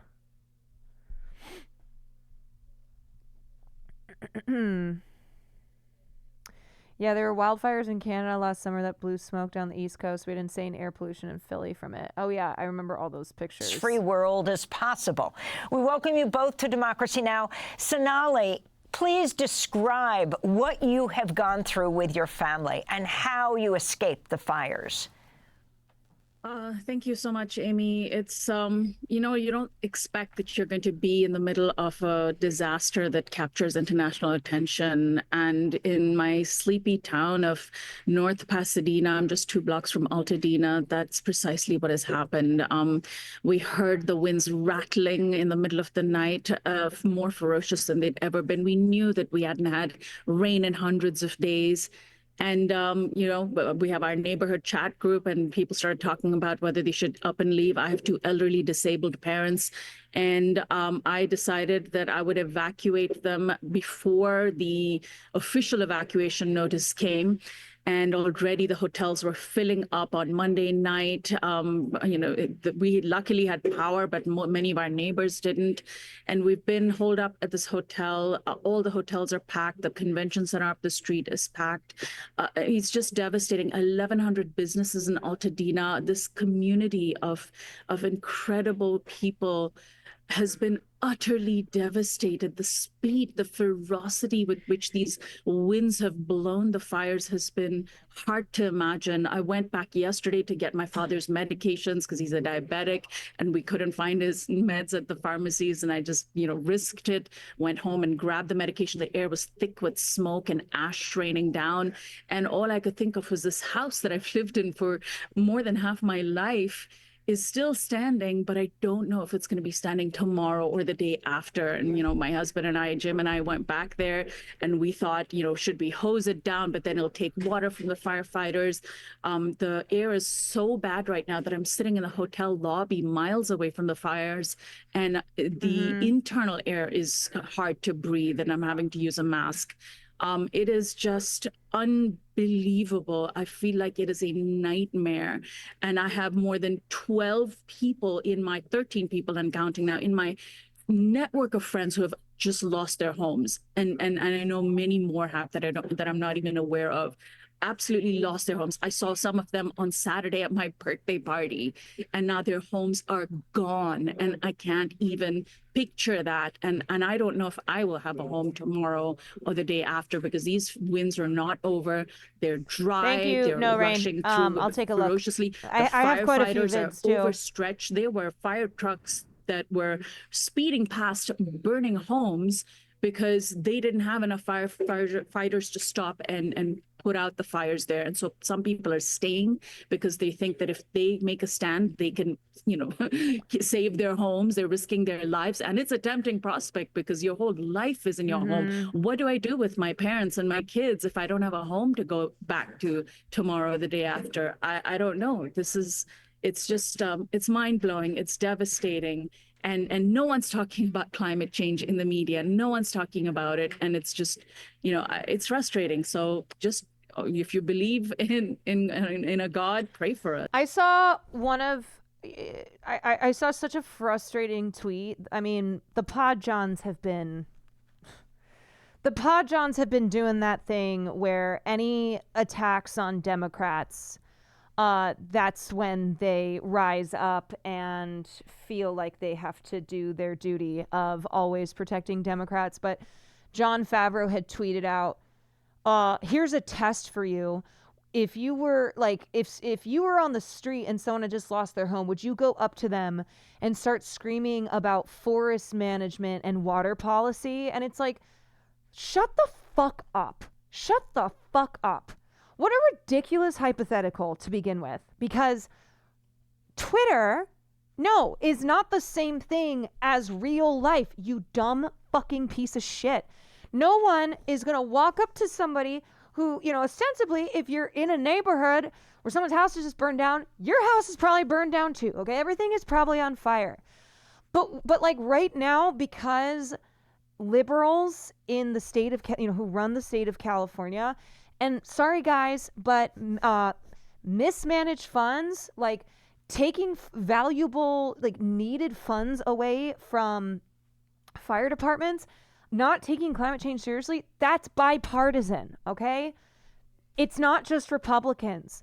I'm sorry to liberals who want to act as if Republicans are the sole big bads here when it comes to not taking climate change seriously when it comes, it's not even not taking it seriously. It's just like intentionally brushing it off because you don't want to affect your own green. Okay.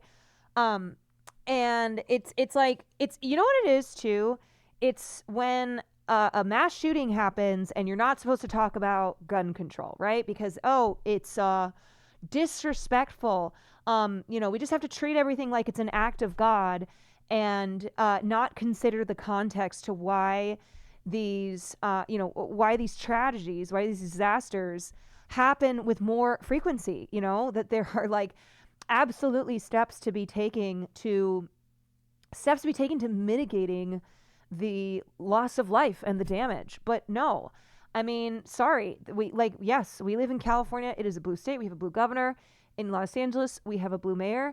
It does not mean that they are immune from being called out for the roles that they have played in not mitigating these disasters.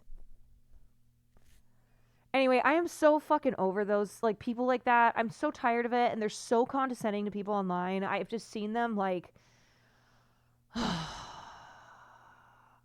I have seen so many takes. I've seen so many takes that make me want to just drive my head into the wall.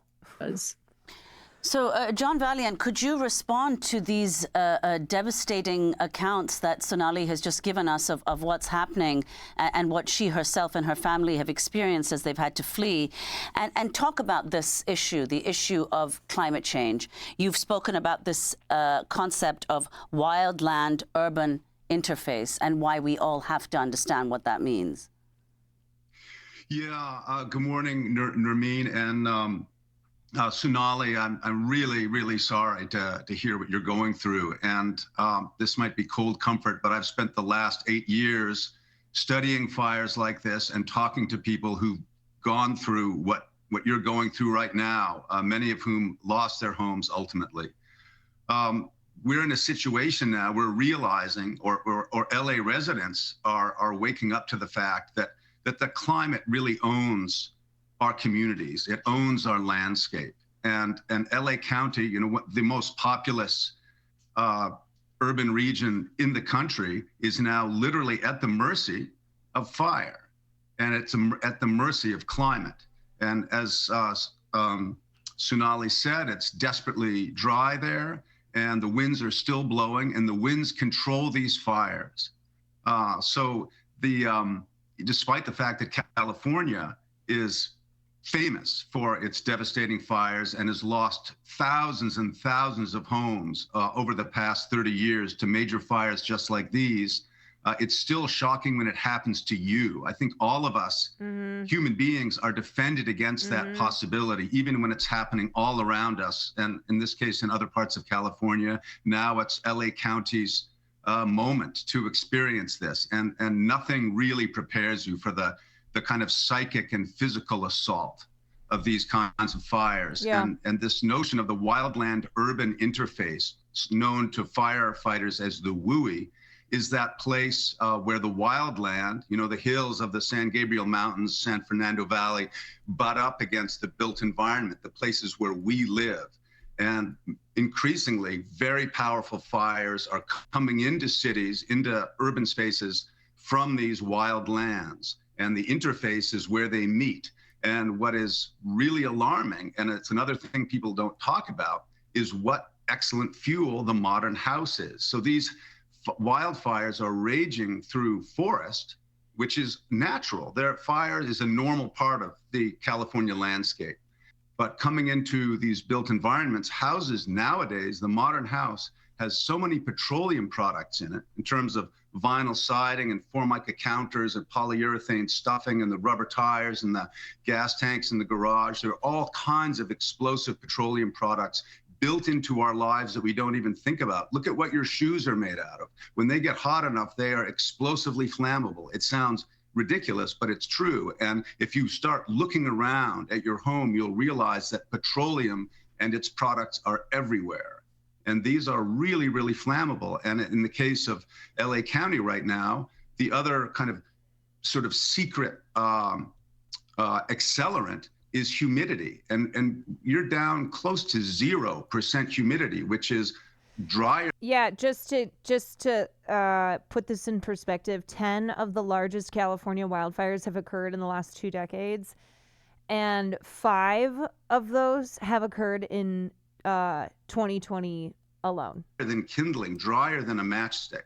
And now you have entire communities that are this dry, so the fire has to do very little work to get going. And it's got these sometimes 50, 80 mile an hour winds fanning, not just fanning the flames, but really turning them into blow torches, blowing through these communities. Like literally it's firestorms. Devastating energy. Firefighters can't really fight it.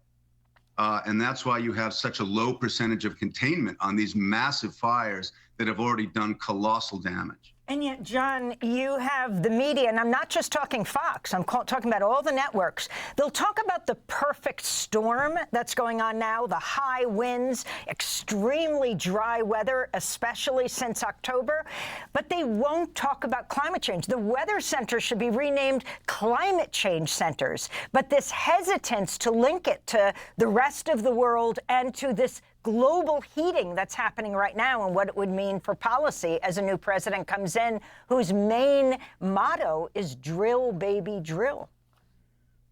Yeah, there's a real moral cowardice in evidence at the government level, at the media level. There is no doubt about the... Has there been any identified cause of the fires? So they are, they haven't even really been able to investigate because the fires are they're just so huge and they have not been contained at all, but they are going to be looking into each of them. Hold on one second. Here's what we have. How did the LA fire start? Here's what we know so far. No cause has been identified yet for any of the big blazes, Palisades, Eaton, or Hearst. One major utility in the region's Southern California Edison is examining whether transmission lines near the origins of the Eaton and Hearst fires sparked either blaze. Los Angeles Fire Department arson investigators are examining the brushy hillside near Pacific Palisades where the fire started. Arson investigators, also called fire investigators, determine how and where fires ignited, whether by power lines, a tossed cigarette, or any of the other ways people or human infrastructure can cause fires, either on purpose or accidentally. It doesn't necessarily mean the fire involved criminal arson, but it could. The fires broke out amid a blustering siege of Santa Ana winds. The area was primed to burn after more than 8 months without any meaningful rain. Southern California Edison had cut power to some areas, but not others, as a fire prevention measure. So here's what we know is the potential causes. The Palisades fire, so this broke out about 10:30 a.m. Monday on a brushy hillside between a residential street and a ridgeline trail in Temescal Gateway Park with sweeping views of the San Gabriel Mountains and Santa Monica Bay. The 17,234-acre fire has destroyed, just to put that in perspective, that is like the size of Manhattan. At least 5,300 structures, killed 1 person. An official tally has not been completed. LA Water and Power Department manages electric service to the community. Many power lines and transmission lines are buried underground in the area. The Los Angeles Fire Department is leading the investigation in the Palisades fire. Rumors have spread about the fire's cause. One conspiracy that is proliferating online and that I have even seen people I know sharing it is the idea that these fires are happening in wealthy areas because people are trying to loot the homes. So this is what I mean by when the media focuses on like a handful of looters, it feeds into this conspiracy that these fires are the result of, of humans who are trying to rob houses. So, seriously, there are a lot of conspiracies that are proliferating online. One major one is that it is all being done in wealthy areas, which again, it's not all wealthy areas. It's not all wealthy areas, but it's being done to rob rich people. That it's like, it's only being done to rich people. It's Abs. Thank you, Jenny. Thank you, Dark and Stormy, Yankee Butthole, Chunk Yogurt, Falican, Immoral Unicorn, Bryce, Quan. Thank you. Are you watching the virtual town hall? Is that happening right now? We're right now just talking about the potential causes, and I want to finish this. I want to finish the Democracy Now! OMG, Caroline, glad you, Will, and Farley are back safe. Was worried when his song came. Please stay safe. I'm sending prayers. Thank you. I appreciate you. The media and people are forgetting about... Yeah, of course. I mean, that's always what happens. Yeah, there's a reason, too, that Palisades is getting a lot more media attention, right? Eaton and... the Eaton fire and the Hearst fire, I think that's the other one. They are really, really bad too, especially Eaton, which is east of Altadena, but it's not getting as much attention, unfortunately, because, like I said, you know, celebrities who live in an area like Palisades, that's what gets reported on. So it's not, the attitude isn't, oh, fuck them, you know, fuck this movie star, I don't give a shit. It should be, hey, the coverage shouldn't be focusing on which celebrities have lost homes when most of the people who are being affected by these fires are not celebrities. The Eaton fires, where all 5 deaths have happened so far, I think there was one person died in the Palisades.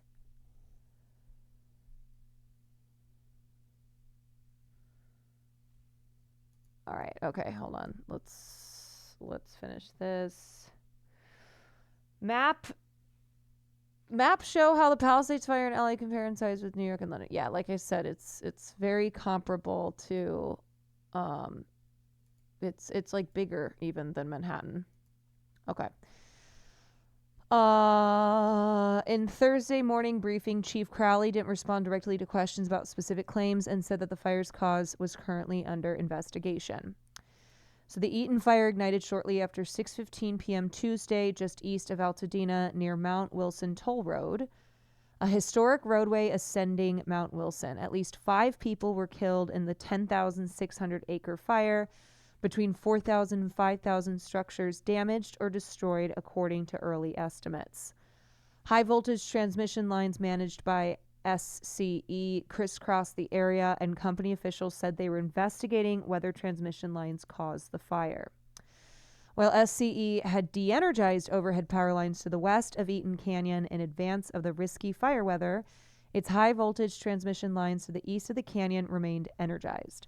The Los Angeles County Fire Department is leading the investigation. The cause of the fire remains unknown. It continues to be under active investigation. And then the Hearst fire broke out about 10:30 p.m. Tuesday in a park near Sylmar, near Santa Clarita. Southern California Edison said the fire ignited near its transmission lines. While the reported ignition site is within the Los Angeles Department of Water and Power Service area, SCE has transmission facilities near the reported ignition site, and the company is currently conducting a review of the event. So it's quite possible that these fires are because of downed transmission lines, because the winds have been so powerful. Like, these winds are up to 100 miles per hour, so they very easily, and we've already seen footage of downed power lines and sparks flying because the power lines have been ripped out of the ground. Let me see the breaking. Kenneth fire in Los Angeles County being investigated as arson. 1 person in custody. All right. Well, we will keep updating there. Let me see if this fire that we town had hall last is month, so it's looking really good worth with the progression. checking You're out. going to see that it holds there. Coming up in division uniform, that's another place that you saw activity up on that Payuma Ridge system. I think this is above specifically Montanito. about We saw some of that Palisades. heavier fuel in there burn off today. We did anticipate that, and we're trying to control that and as it comes down and looking for opportunities to put in some direct line in there to keep it to the smallest footprint. But again, like always, we're identifying secondary control lines to limit that fire progression, planning for the future. Coming on over to Division Victor, the action is over in the Fruinward area up at Topanga Canyon.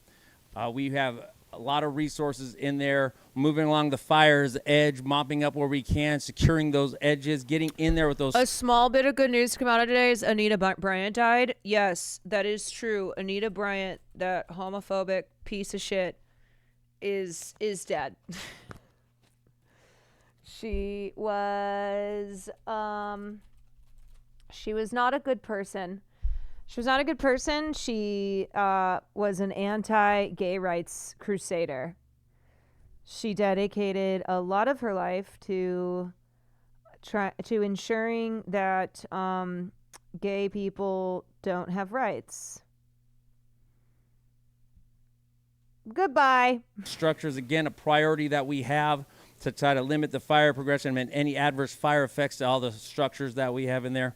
On the east side of Topanga Canyon, the fire is burning along the ridge system and backing down into a natural rock crop that they have there. We're keeping eyes on that. Again, utilizing aircraft in all these areas to limit that fire progression. And then coming around the northern and the top side of the Palisades, again, having that presence, getting around in the structures, mitigating any calls that they have in there and responding at a quick notice, always ready to respond, and keeping a robust use of resources in there to mitigate anything that we find. All right, good evening. So another thing that we do when we have these large fires like this is get outside of the initial fire area. So a lot of what you hear have talked about is the fire activity, the firefight that's going on right on the fire's edge.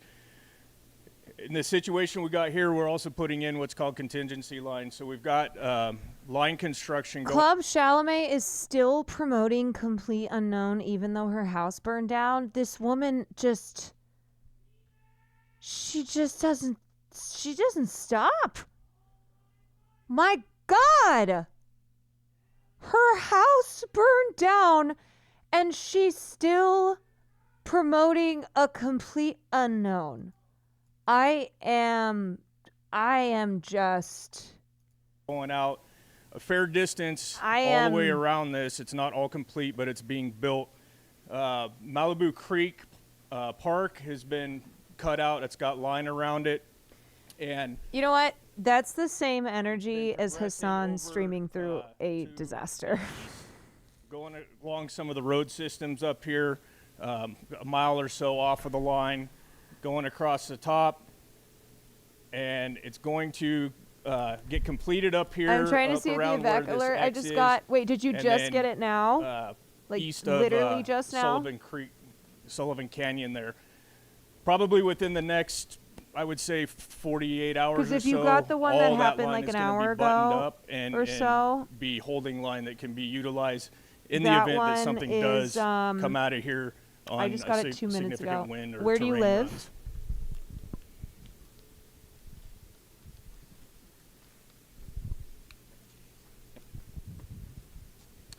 Good evening, Rich Thompson. I'm the incident meteorologist I don't for know, Palisades that one might incident. be, Palisades incident. The incident meteorologist is here on site. I provide all the weather support that the team needs to help manage the fire. That includes forecasts, briefings like this, interviews, things like that. So I'm here to provide any and all weather support that the team needs. Now, weather-wise for this fire, when the fire broke out, the area was under extremely strong Santa Ana wind event and under extreme red flag conditions. And those red flag conditions have persisted up to this point, and they're going to continue through tonight and tomorrow morning. So we have red flag in effect for this area until 6 o'clock tomorrow evening. So you're going to see tonight is kind of one last little uptick in those Santa Ana winds. You're going to have some pretty gusty north-northeast winds later tonight and during the morning tomorrow, probably gusting about anywhere from... If you're getting timed out in chat, it's because you're not having chill conversations, okay? You're being probably obtuse or argumentative and you're disrupting, okay? So PSA, if you get timed out in chat, you're probably being annoying as fuck. You're not being a chill guy. 30 to 45 miles per hour. But then, fortunately, by tomorrow afternoon, those winds will start to diminish dramatically across fire, and actually we'll start getting a more weak kind of onshore sea breeze sort of wind across fire, which will help the efforts overall through the day tomorrow. Then going into the weekend, we still have going the rest of the day of Friday into Saturday, very quiet, very calm conditions, just typical winds, onshore sea breezes, things like that. But then unfortunately, beginning Sunday and continuing through most of next week, we have a return of the Santa Anas. Looks like an extended period of Santa Ana winds for next week. Generally the weak to moderate level, so probably some pretty gusty winds out there. But even a chance for some strong Santa Anas by the Tuesday of next week. So it's definitely something I'm watching on a daily basis here in the fire.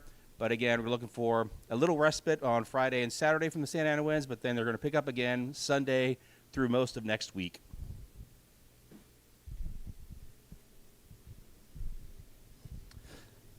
Good evening. My name is Dennis Campbell. I'm one of the fire behavior analysts for the incident. So our fire has grown and spread over the last couple of days quite well, and that's mostly because we've had some really favorable conditions. We've had really favorable conditions for fire growth. The obvious one here is the really strong winds that we've had. The Santa Ana wind event has really driven it from the north to the south, as well as the really dry air that's associated with that. So the relative humidities have made the air really dry. And that's in addition to our fuels. Then the fuels are also very receptive to burning right now because, well, we just haven't had any rain here all fall and into the winter. But by this time of the year, we should have had considerably more rain, and that would have encouraged the vegetation to start growing new vegetation and make it a lot less receptive to burning. So all of those conditions have made a ripe environment for fire spread, and that's what we've seen in the last couple of days. So tomorrow we will see, again, favorable conditions for fire growth and spread. It will continue to be windy and dry. The good news is that we will start to see a moderation of that fire growth and fire spread tomorrow. The extreme winds that we've seen will start to diminish, and we will start to see a change in the direction of those winds. So where we've seen from north to south, we're going to start to see more now a south to north. So the direction where we expect to see fire growth tomorrow are in those areas of the fire and the terrain that will favor the up canyon from south to north. So up here in Sullivan Canyon and Rustic Do you know how to make the Canyon, Corsi Rosenthal? Canyon, I think I've had a couple people in suggest that in chat. The winds, and so those will be the areas that the fire will really want to go, just like water would. Same thing for Topanga Canyon, and then over here in Montanito, it's possible that some of those winds could push up over the slope and really want to drive that fire down in that direction. And that's what we should expect for fire behavior tomorrow. Hi, Caroline. Just want to say, hope you and Will are doing okay. Thank you for everything, Next up, even though we're it's going rough right now. to Thank switch you. over to law enforcement operations with the Los Angeles Police Department. You know, the other thing too is that when everyone's talking about the looters, then that's when the cops were like, see, yeah, we're justified in the budget that we have, and that's why we need to take funds from these other departments. We have the most important job here. So today we have over 150 police officers deployed throughout the LA City area of operations on the Palisades fire. And the missions that our officers are assigned to are to conduct traffic control, crime suppression, and on order if they need to execute a hasty evacuation mission. Although we have responded to many calls for service within our area of operation, we only have one verified burglary report so far within the city of LA limit for the Palisades fire. So far we have made no arrests, and I can tell you that on behalf of Chief McDonald, we have taken the governor's offer and greatly appreciate his deployment of the California National Guard resources out here. And we are going to deploy them along traffic control points, which will free up additional police officers to conduct other law enforcement missions, such as crime suppression. We want to remind residents that this area covered in the evacuation order is still closed for all persons. The only time we are allowing people into the evacuation order area is to recover essential prescription medication. And to obtain that escort, obtain entry, you need to meet at one of those traffic control areas, and they will be escorted in by officers, given an appropriate amount of time, and escorted back outside of the evacuation area. Thank you.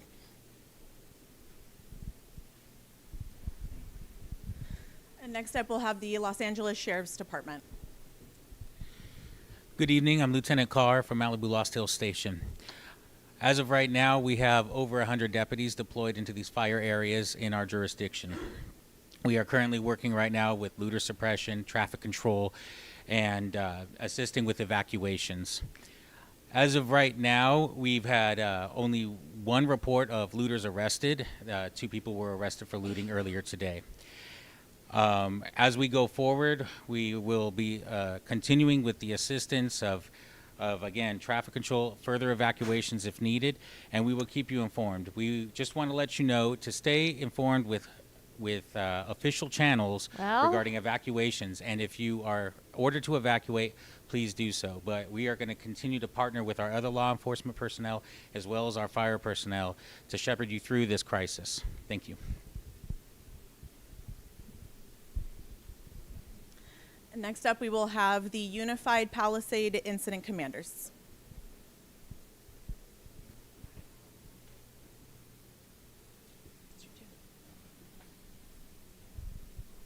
Moviator, thank you for the Prime. Peepo, thank you for the 17 Good evening. months. I'm Brian Martin. I'm the Deputy Unified IC for Los Angeles County Fire Department.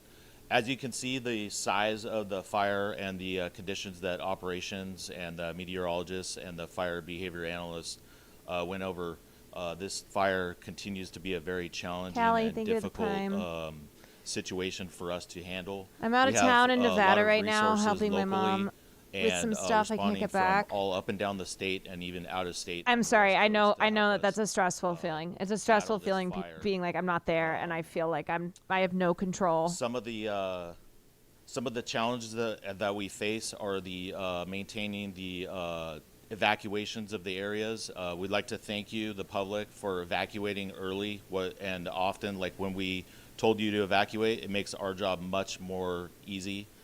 Those of you that remain in the outer lying areas of the warning areas, maintain your vigilance and be ready, set, and go when we tell you to go. We've had a couple of new fires in the region, and I would say that everyone has been vigilant in following those orders, and we just ask you to maintain that. Also like to thank our partners, our local law enforcement partners that were just up here, Los Angeles City Fire Department, and especially CAL FIRE Incident Management Team for coming in to help us manage this incident.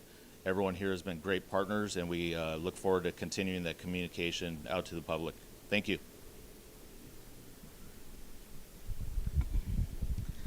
And next, we are going to read aloud some of the questions that we received. Pause. We are going to go ahead and have the Los Angeles Fire Department Incident Commander in Unified speak to the incident. Yeah. Thank you, Princess and Zup. Good evening, Assistant Chief Joe Everett, Los Angeles City Fire Department. First, I'd like to give my heartfelt feelings towards the neighbors that we have in Los Angeles City for some of the devastating losses that have occurred, and also our neighbors in the Los Angeles Malibu area. I want you to know that we're going to be in this with you until the end. So the Los Angeles City Fire Department has been on scene mostly in the confines of the city of Los Angeles for going on well over 48 hours, and our people are out there working as hard as they can to try to mitigate what's been happening.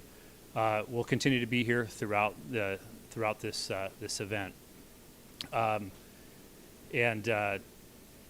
just wanted to reach out, thank law enforcement, and also I want to thank the public that did participate in the evacuations and helped us get up there and do the best we can for the incident. Thank you.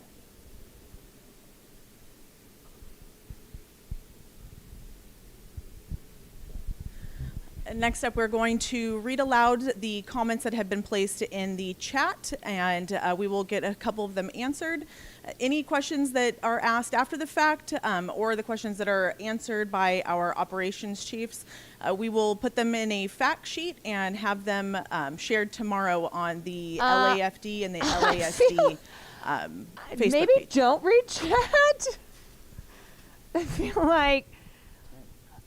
Good evening again, Christian Litz Operations. I'll read a couple questions and go through them. And then hand it off. And my partner, the other operations, Landon Hack, will answer some more questions. First question, what is a structure?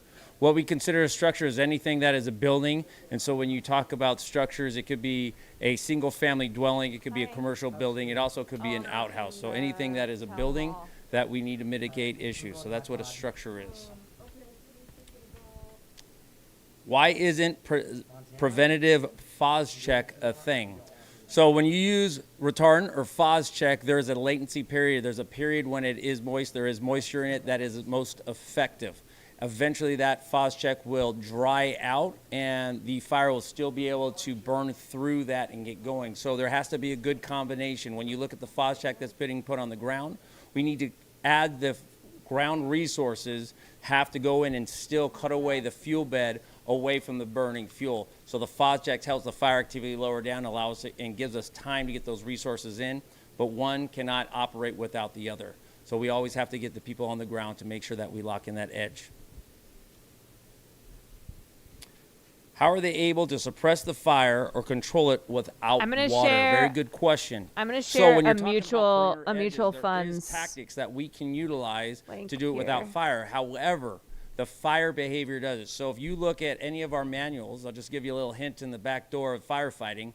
The only way that we can actually construct control line, which is using chainsaws, hand tools to cut the fuel away from the fire, we're only most effective when the flame lengths are about 4 feet tall. Because of the heat, because of the danger, it's unable to do it with the firefighters. So once these flames, with the erratic wind and the wind damaging winds that we had, you're having flame lengths 30, 40, 50 or more higher. We are unable to get in there without the water support. We did have water during this operation. We are limited. The fact is when we fight a normal structure fire, we flow about 1,000 gallons a minute fighting that normal structure fire.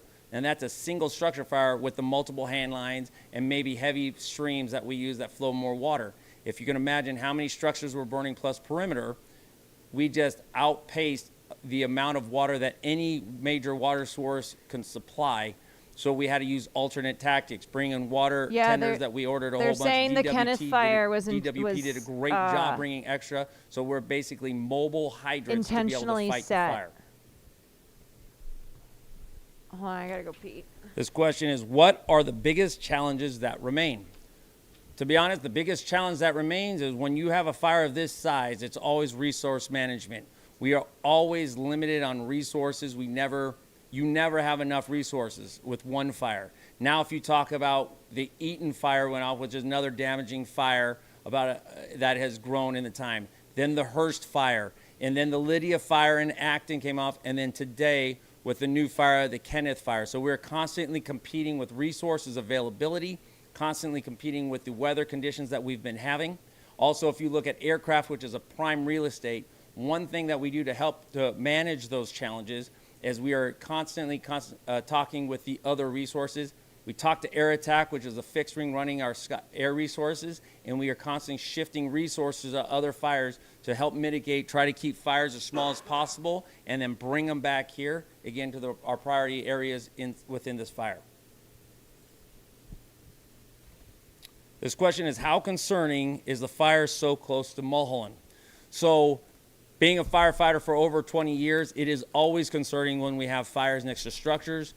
Everybody in this room is very concerned with any kind of life in structures because that is our priority number one. So I'll never downplay anything like that. We are doing hard work to contain, to keep the smallest footprint as possible. Full suppression fire, we like to say that, and then lock it. Remember, we plan to keep it small. We plan to keep it away from the structures. We put as much resources as we can in there, but we always prepare for events to change and for us to have to change directions. So we're very vigilant on that. And I'll hand it over to my partner, Landon. Good evening, Landon Hack, Operations Section Chief. First question is, will volunteers be taken from fire departments around the U.S.? Resources are being ordered or requested from out of state. It would just kind of depend on the organizations within that state and how they staff that equipment and move them out of state. So there probably could be some volunteers in with that, but not, we can't say for sure how they're staffing that. So potentially, yes, some volunteers could be coming from other fire departments in the U.S. Like, this is why we're talking about how the funds have been cut. Aviation have, how much the state of California uses prison labor. Why have the National Guard Aviation it has to have not been activated? It has to have other resources come in from out of the state. So the state and CAL FIRE are currently in the process of activating the National Guard's units. I don't know specifically about that location, but that's all part of the activation plan and proximity and stuff like that, where they come from. And this one is, when will the strategic brake line be finished, the line outside the fire? So I spoke a little bit to that. We call it contingency line that's set back off of the actual fire's edge in the event that the fire crosses our lines on the edge. So that line is usually pretty labor intensive and wide. We do a lot of brushing on it. We do some mastication if that's applicable for the fuel model in there. And there's miles of it that need to go in. We've gotten some miles done, but we're hoping that within the next 48 hours, give or take, that it will be completed enough to be able to hold fire. When we do put that line in, we do, is the map still up? When we put that line in, we do prioritize and try and start in areas that we think are going to be impacted first if we were to have the fire come across the direct control lines. So that's why up above Sullivan Canyon here, that ridge line is essentially done.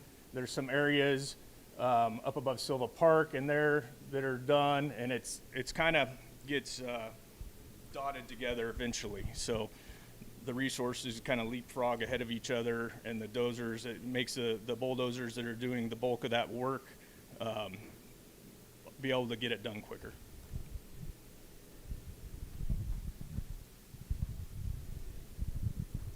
That concludes tonight's meeting. Thank you everyone for joining us. Oh, okay. Oh, okay. All right. Alrighty. Okay. You know what? 200 uniformed personnel began. No outro music. You know what? That's how I should end my streams. I should literally just be like, okay, I'm done. Bye. And then I just end the stream. No, I think that was helpful, and I want to play this clip now of the LAFD chief, Kristen Crowley, talking to CBS about the budget cuts that a lot of people have been talking about online. And there are a number of progressive peeps who I do respect normally, who are going above and beyond to defend Karen Bass and defend other liberal politicians who are responsible for siphoning these funds. And I'm just like, why? What are we doing here? And by asking her how they're doing. They're resilient. They're putting everything into this. I can guarantee you that. I'm extremely proud of their dedication and commitment to this mission. They're doing everything in their power to save lives and protect property. I must ask you, because a lot of people are talking about the warning that you sent last month that the budget cuts have, quote, severely limited the department's capacity to prepare for, train for, and respond to large-scale emergencies. Thank you for Brett. I was just going to mention you because I saw People's City Council. I saw you guys pushing back on people like Emma Vigeland, who for some reason is dying on this hill. I don't know why. She's ignoring the literal comptroller of LA, Kenneth Mejia, whose job it is to break down the budget and report on the details of LA's finances. And like it's not even just like taking someone's word. It's also just misrepresenting the actual numbers. Like we have them. We can see the budget, and everyone decided to post with their eyes closed today, refuse to read any actual budget documents when they're right there. Yes, they're either like refusing to read them or they are misrepresenting the they're misrepresenting the facts in the budget, including wildfires. You sent that warning about these budget cuts. Was this like I do respect Emma. I'm not trying to like harp on Emma here, but I don't understand why we're dying on this hill. I don't get it. It's preventable. I tell you, from the budget cut side of things, when there's a $17 million cut in our budget, operating costs, immediately from that point, I had to make some tough decisions. I looked at some other duties and responsibilities that we do as a fire department and had to focus right back on the training of our firefighters and also our ability to respond to the everyday fires and EMS response. Would that $17 million that had been... Hassan's take, which I agree with, is that in this situation, the budget cuts wouldn't have had a substantial impact in this perfect storm, but what it highlights is the wrong-headed priorities of local authorities. Totally, right? Like $17 million, unfortunately, in the grand scheme of things, is, that's not a make or break, but it still is highlighting that we are constantly, like in the city of Los Angeles, we are constantly finding ways to cut money from every single department, from every single program, except for the police. The police, there's always more money to be allocated to the police department. Cut from your budget have made a difference in this fight? I would say with the lean forward posture that we took, knowing that a $17 million cut we had to take from somewhere, and that was from the non-essential duties and responsibilities that as a fire department we have taken on over the past many, many years. But with all due respect, in December you had warned that the budget cuts would severely limit your ability to respond to large-scale emergencies. Is that true or not? Yes, so I would say yes, we were limited to a certain factor, yes. And let me ask you about how that limited your response, because in the early hours of the... It's 70 unstaffed positions not being filled. I would have preferred to have 70 more firefighters out there this weekend for sure. Absolutely. Where it's like, okay, would that have made the difference in containing these fires?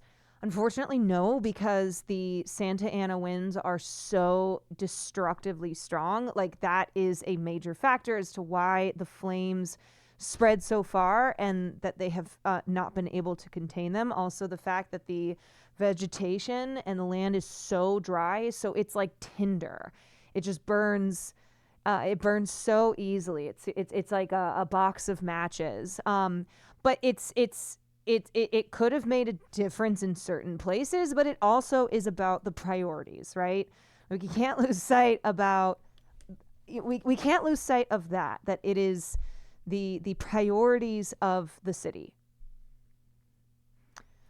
Yeah, or the fact that, like, okay, you want to cut that money, and we have 1/3 of the firefighting force is incarcerated people who are making $5 or less a day. It's like, okay, that could have been money that goes towards goes towards paying people who are incarcerated and are putting their lives on the line, right? It's like, pay them what other firefighters are making. Yeah, like, okay, here in the state of California, we voted against eliminating slave labor from our Constitution.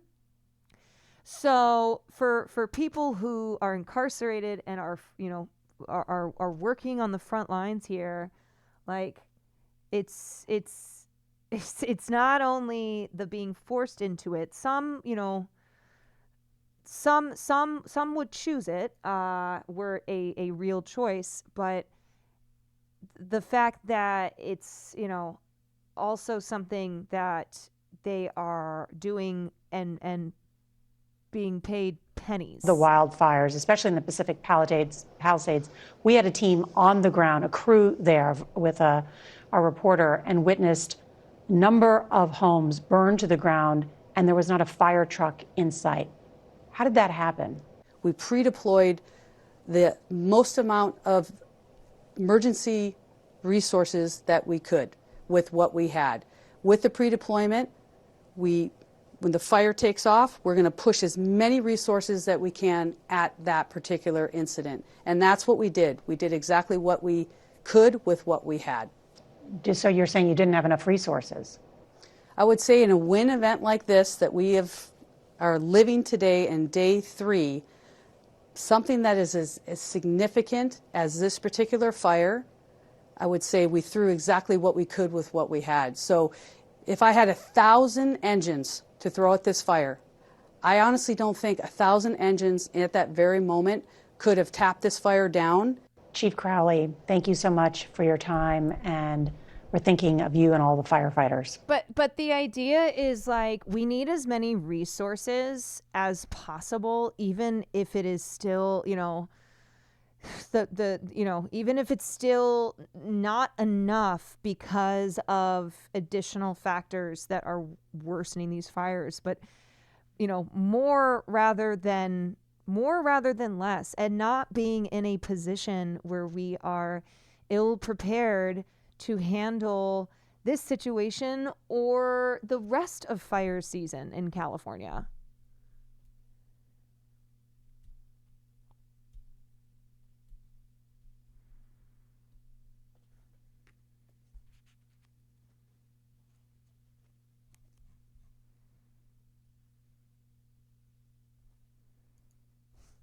Okay, let's finish this video. Hand-in-hand connection between our obsession with fossil fuel burning, which goes back, you know, for 200 years now, and the alterations in the climate in terms of the buildup of heat-trapping CO2 and methane. And were those companies and the governments and banks who enable them to acknowledge this, they would have to change their business model. And this kind of blind, frankly, suicidal loyalty to the status quo of keeping fossil fuels preeminent in our energy system is creating an increasingly difficult situation and unlivable situation. And I think, you know, some billionaires were impacted over the past couple of days, billionaires who encourage these policies, and yet their inclination is to blame the mayor, to blame the governor for conditions that predate either of their administrations. And so what we're living in right now is an increasingly shrill dissonance between the fact of climate change, the science of climate change, which is well understood by NOAA, by NASA, by many brave meteorologists who are on television and on the radio, and the governments who are serving really handmaidens to the petroleum industry and to the investors who are dependent on keeping them in business. Well, Sonali, you know, if you could talk about, you're one of the few journalists who's insisted on centering the issue of the climate crisis in your reporting. So if you could talk about that, and also your assessment of how the The budget crisis is also larger than just fire department trees trimming. Street sweeping budgets also got cut, which leads to winds pushing trees over, blowing power lines into branches. Our city in general is just broke because of LAPD budget and liability payouts, and it can't do the basic functions of a city government. Yeah, I just think it's simple in that we cut everywhere else because, we don't have enough money, right? Like we have a budget crisis, but it's never cuts to the LAPD. And in fact, it's often allocating more funds. And it's not just in Los Angeles, of course.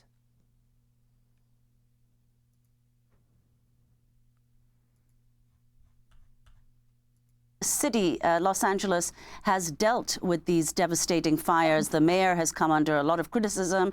There haven't been enough firefighters, cuts to the fire department. Sonali. Yes, thank you so much. You're right. The fact that we keep pouring money into enforcing racial capitalism, the fact that we keep pouring money into ensuring that that policing is always well funded, while fire departments are not, that our resilience, our climate resilience is not funded.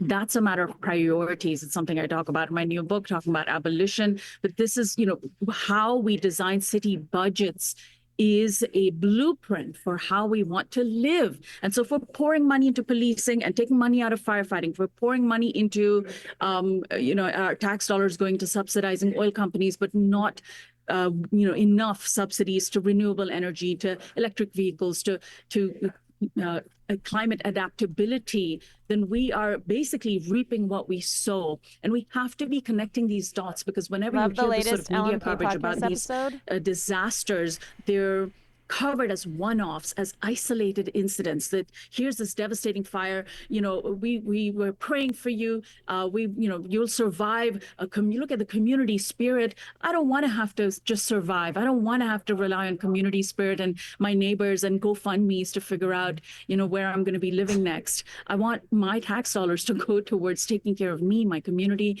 and all of us being together. So we need a cultural shift in our country, away from thinking individualistically about the biggest car we can drive and the ways in which we can protect ourselves without thinking about how we protect our community and how we're all in this together. So we have to fight for control over our budgets. We have to fight for control over the priorities that we make, pouring them into climate resiliency and adaptation. And and last year a bill never even made it to vote in the California legislation, where they had a bill had been introduced to create a climate super fund, and it would have held fossil fuel companies responsible. They would have had to pay for damages of climate change, which of course they are responsible for. And they spent 50 years, they spent 50 years and a lot of money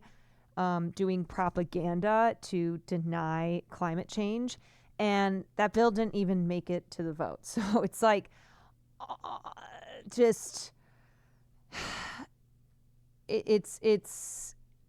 we gotta focus on stuff like that, right? We gotta focus on stuff like that. And for people who are like, no, this isn't about climate change. It is. Everything is about the climate, right? Like, it's all connected to the climate, and the climate is absolutely changing, and it has been. And so it's not enough to just sit back and be like, man, this is horrible. What an awful act of God, because that is not action. And without action, we will just continue to burn. We will continue to drown. We will continue to face all sorts of unmitigated climate exacerbated disasters. Have you seen, for the first time, I think in 2023, research was able to directly link forest fires in North America and Canada to fossil fuel and concrete companies? Still nothing being done. Right.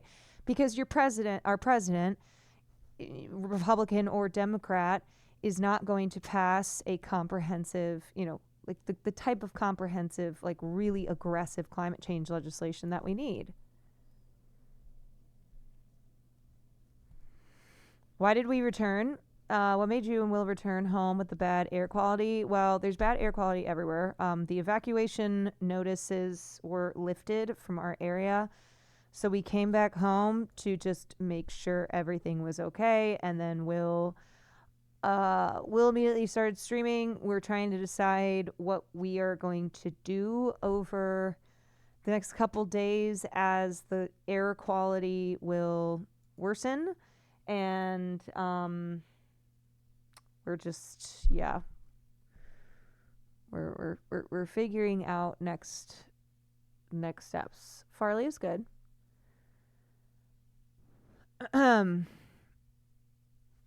Ash, Angel, thank you. Yuki, thank you. Corporate, King Tom, Eric's, Sheepus Beepus.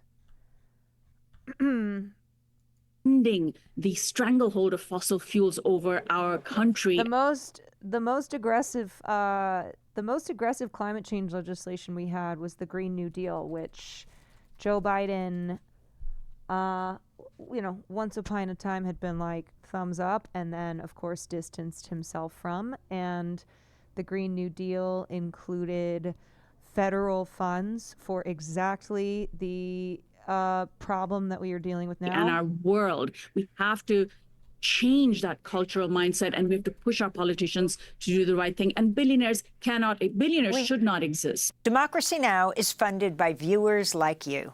Please give today. Okay, let's look at I think I want to look at this report. Okay, let's talk about incarcerated firefighters, because that is 1/3 of the firefighting force in California. So 1/3 of the people who are out there putting their lives on the line fighting these fires are incarcerated.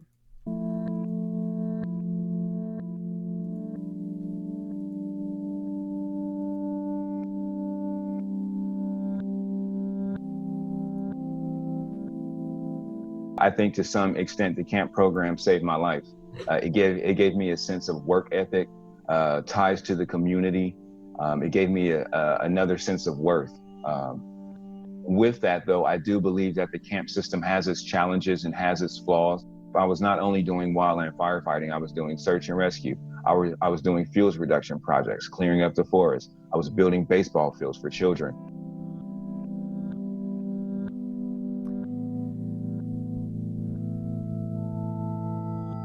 We fought structure fires, so homes, vehicle fires. We responded to medical calls in people's homes. We were first responders at car accidents. We were on call 24/7, 7 days a week, but we only got paid 53 cents an hour for 8 hours a day for 5 days a week. My check was $56 a month, so about 37 cents an hour or something, and I was the top pretty paid much engineer nothing there. CAL FIRE is currently hiring for the firefighters that are not incarcerated in camps. The average pay for that person, the base pay, I believe, is $3,700 a month without overtime, compared to the same person who is getting $2 a day and maybe $1 an hour on a fire.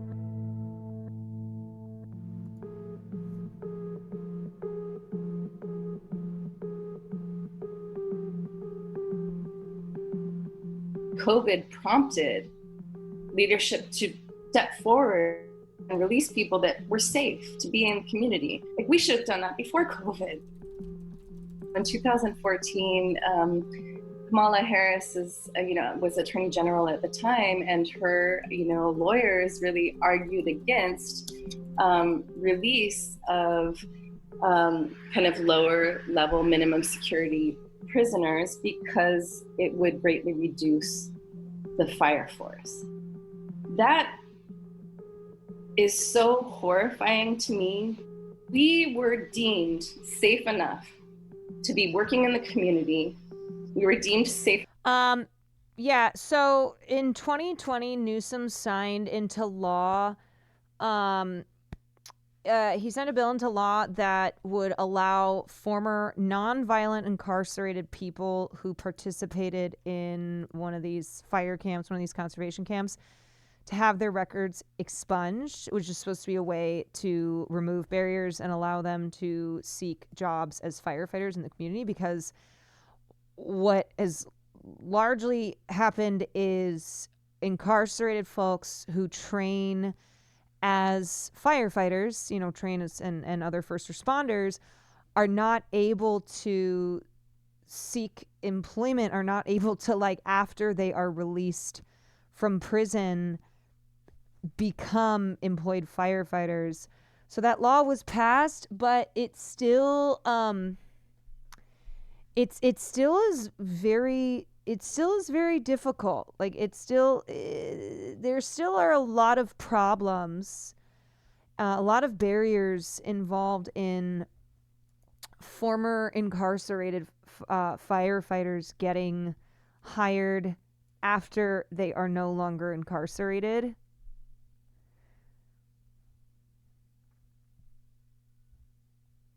They instead built more profit prisons to keep nonviolent inmates longer. Right, because, one major reason being that it's much cheaper to use incarcerated firefighters, and you can force them to work.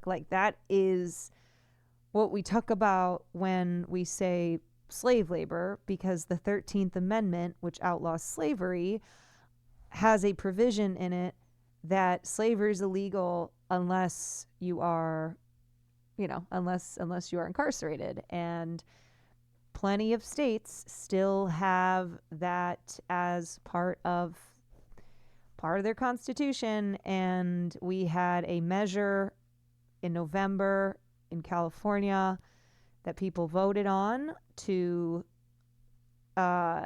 abolish that provision, and they decided, no, we're going to keep slavery legal.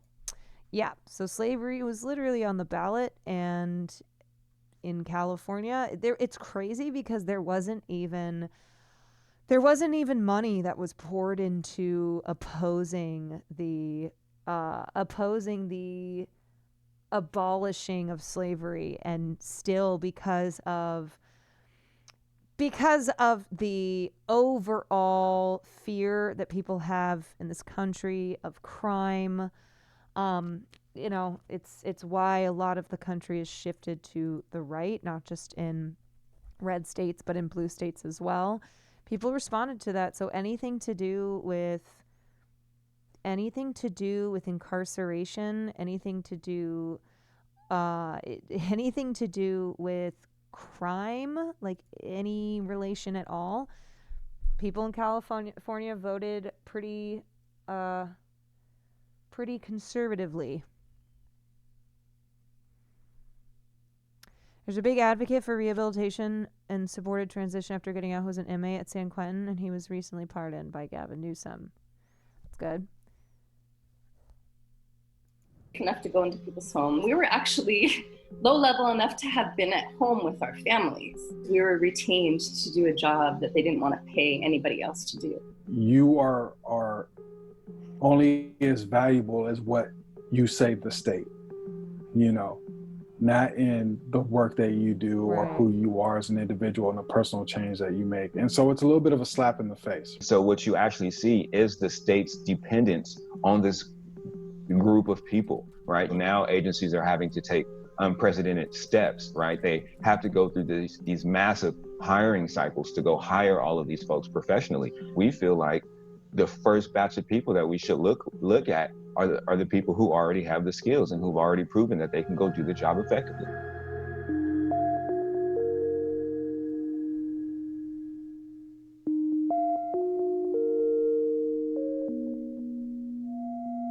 There's only a few narrow pathways for people to transition into this space. The possibilities looked like, I think the language too was constructed in a way to constructed in a way to have people voting on the measure not understand what they were voting for. It was described as involuntary servitude rather than slavery, but it still is, it still is undeniable that people, the majority of people who did not vote for, who voted no, did so because they truly any measures on the ballot, political candidates who seemed not tough on crime, like people were very pro tough on crime this election around. CAL FIRE seasonal work, which was remote and pretty low pay, and you dispatch for months at a time, which doesn't make sense for folks that are on parole. It doesn't make sense for someone like me who just spent 7 years away from my children. That guy Kurt, thank you for the prime. Johnny, thank you for the prime. To work at any municipal fire department because we had restrictions from getting EMT licensures. You need 7 to 10 years of clearance from all charges and probation and parole before even being considered for the license. And then once considered, there's a high probability of people to get denied.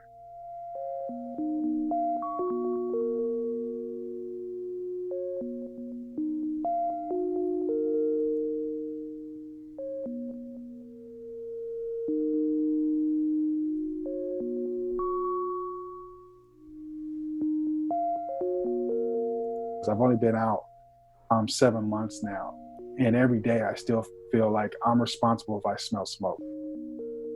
I would ask people to recognize that the folks who are currently in fire camp have already been deemed and are currently working as public servants to the state of California.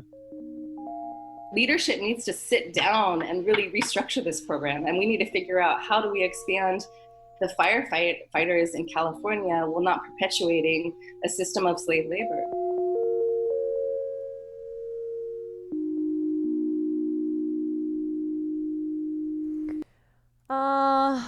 Speaking of tough on crime, in the past few minutes, the right has been spreading this as the image of the arsonist after LAPD said they made an arrest, right-wing accounts claiming it was an illegal immigrant. Yeah, of course, because any opportunity to baselessly blame a person who has immigrated to this country, they're going to take that opportunity. Even when it was known pretty shortly after the NOLA attack that the person who was responsible was U.S. born, was born in Texas, they were still running with the illegal immigrant fear-mongering. Always. They will seize any and all opportunities to continue with their agenda of fear-mongering and blaming immigrants. Okay. Also, I think we should watch... We should watch this. This is Vice from 2 years ago, from incarceration to firefighter.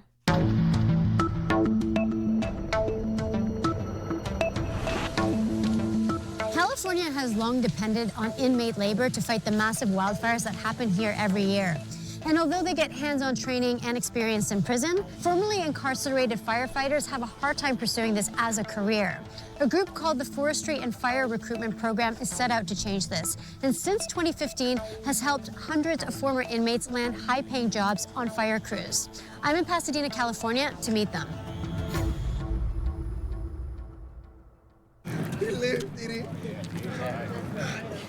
My name is Royal Ramey, and I am the Chief Program Officer of the Forestry and Fire Recruitment Program. And what I do is help people that served in California conservation camps, they call them fire camps, to be able to transition over to the fire service professionally. So what's going on today? Today we're conducting a work capacity test where all the wildland firefighters with the Forest Service, they use this test to make sure that you're fit for duty. Every firefighter has to do it.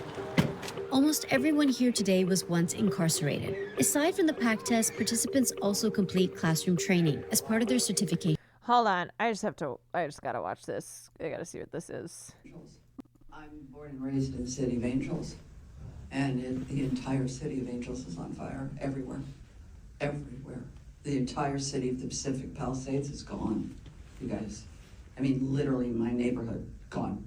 My house tonight is still there, but I live in a different canyon, but the entire Pacific Palisades looks like, you know, unfortunately Gaza or one of these war-torn countries where awful things have happened. So, and there are fires now breaking out everywhere. So it feels totally bizarre to be talking about a movie, and yet, you know, it's a piece of art. Art will save us no matter what. And I'm born. I only wanted to watch it because I saw this. Jamie Lee Curtis compares the wildfires in LA to Gaza crisis. And last that I know that Jamie Lee had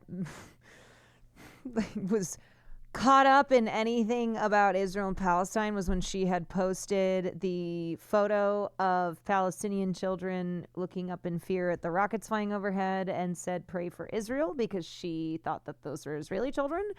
And then when she was called out on it, she deleted it, which is like, oh, are you going to repost this and say, pray for Gaza? Like, pray for Palestine? So I wasn't sure what she was going to say there. I mean, you know, what I will agree with is seeing pictures of just totally, you know, destroyed buildings, which is because of Israel, okay? And then comparing it to like the Palisades where it's gone as well. Like those pictures do look similar. Of course, the causes are different, but yes, isn't that good that she's acknowledging Gaza has been demolished? Like at the bare minimum, her acknowledging that Gaza has been so utterly destroyed, just like the Palisades currently is because of the fires that have just burned everything. Anyway, sorry. I just saw that pop up on Twitter. I was like, oh no. Oh God. Oh boy. All right, everybody gather around. Gotta go! The PAC test is 3 miles, 45 minutes, 45 pounds on your back. If you get back to me under 45 minutes, you pass the test. You will be issued a qualification card. If you come in at 45 minutes or more, I'll see you next time. My mom died at 9. We were moved around from family to family. We grew up in foster care. At the age of 18, I was hungry. Stole a pizza. When I stole this pizza, that's what got me 3 years in prison. And then I got offered fire camp, got introduced to fire camp, went to fire camp. I went on my first fire, I'll never forget it. It was nighttime. I remember how it looked, how it smelled, helicopters flying. I fell in love with it immediately. And I started getting good at it. A lot of folks, we had the opportunity when you go to prison to go. One fucking pizza. A Jean Valjean pizza. Jean Valjean pizza, where his family was starving. He stole one pizza and he got 3 years. Go to these fire camps where you go to fight fires and they give you basic training. Once upon a time, the fire camps were like a third of the workforce when it comes to fighting wildland fires. Climate change and historic drought are driving hotter and more unpredictable fire seasons across the American West. In recent years, California has seen some of the most destructive blazes on record, with more than 12 million acres burned in the last decade alone. That's nearly double the acres burned in the previous decade. Fighting these epic fires requires thousands of personnel, and the state depends on incarcerated men and women to work as firefighters, organized into 35 camps across California. What fire camp taught me, I'm using it to this day, and I'm providing for my family. I have a career, all based off fire camp. Fire camps give Royal and Demetrius structure and skills and help them find their calling. But critics of the program say it also amounts to a kind of indentured servitude. Participants risk their lives but are paid less than $6 per day, plus $1 to $2 per hour during active fires. And their conviction histories render many of these individuals ineligible for professional firefighting careers once they're out. You don't have a true pathway to be able to get employment once you've participated in the camps. Through sheer persistence, Royal figured out how to cut through some of the red tape. After successfully finding paid work as a firefighter, in 2015, Royal and his co-founder Brandon Smith began building out a playbook for other fire camp veterans to become professional firefighters. Word got around and people started giving me calls and we just start helping people out. It was just like, all right, you know, come meet me at Starbucks at 0900. God, I can just nonstop hear helicopters. Helicopters. I heard fire trucks. It's like all over LA. It's just the constant noise.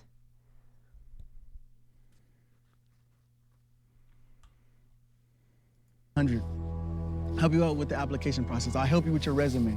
Come hike with me. Come run with me. Sarah Sindija is the Chief Operations and Finance Officer for the FFRP. You see yourself differently when you're protecting a home or protecting a community from a fire and someone comes up to you hugging you and crying and thanking you for saving their life. That's transformative to your identity. When you're incarcerated, you're locked away, you're put away, you're told that you're unsafe. And to come and serve. Like, okay, this is an example of what I'm talking about here. Like, do I feel bad for the innocent animals affected by the fire going in LA? Yes. Do I feel bad for the fire burning LA? No. Palestine, Lebanon, and Syria were literally on fire and bombed while the rich people in Beverly Hills were happily drinking Starbucks. You are being so reductive here, okay? This is cruelty. Care about Palestine, Lebanon, Syria, obviously. Obviously. But to then turn around and be like, fuck Los Angeles because everyone suffering right now is a rich person in Beverly Hills drinking Starbucks. What are we doing, man? No. And I see this. I've seen this all over. I've seen this all over the internet, and I see this too, not just in relation to the fires that are happening in Los Angeles, but like often whenever something disastrous is occurring and people who, like, I'm glad you care deeply about these other other parts of the world that are suffering ceaselessly, that are enduring the worst of mankind's cruelty, just like truly have endured imaginable just barbarity. But this is not the attitude to have. It is not the attitude to have. It's like the thing that became a meme where you talk about a problem and it's, well, there's kids who are starving in Africa. Like, oh, how dare you talk about this other issue, have compassion and empathy for this other issue. There are children starving in Africa, okay? Shut up. Man, that is not uniting. That is dividing. Like, that is divisive. That is divisive. Like, not every single person, 99.99999% of the people are not James Woods, okay? Like, I know it's fuck James Wood. Fuck that guy. He's the worst. We're not talking about James Woods. Why do people think if you care for one cause, you can't care for the other? LA has so many homeless and lower working class people. It's not a bunch of rich people. Right, like right now we're talking about incarcerated folks who are fighting these fires, right? We're talking like in Los Angeles, homeless people are still being are having to endure the smoke and the danger of the air right now. and they're still being having their encampments being cruelly swept up. Like, you know, we're talking about historic Black communities in places like Altadena where everything is gone. Everything is gone. Like one of the few places where they did not have to endure redlining, where they were able to buy property decades ago and have passed those homes down and their families. And now that America is getting a piece of what Palestinians have been enduring, they want the world to feel bad. Like, shut the fuck up, bro. And then the one example they use, of course, is James Woods. Ay, ay, ay.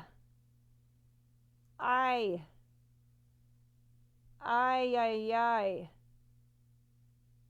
Ay, ay, ay. Ay, ay, ay. To act... Oof. Yeah, crazy that such a large fire impacted only James Woods specifically. Like, what are we doing? What are we doing? I learned about the prison firefighters 6 years ago from a former prisoner who was homeless on the train in SD. Thank you, It's Socialism or Barbarism. Thank you so much.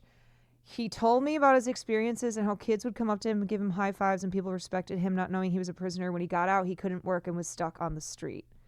Yeah. Yeah, only the James Woods are burning. I mean, like, it's laughable because it's so ignorant and it's so arrogant too. Oh my God.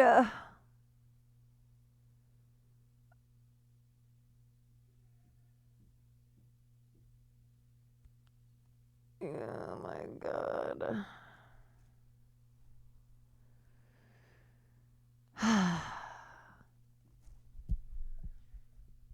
You don't understand. The fire is sentient. It only targets James Woods. Also, there's literally journalists in Gaza talking about the fires. Like, do we understand too that this is all connected? Okay, like the climate. The climate disasters, the effects on Palestine's climate, right? Like all of this is connected.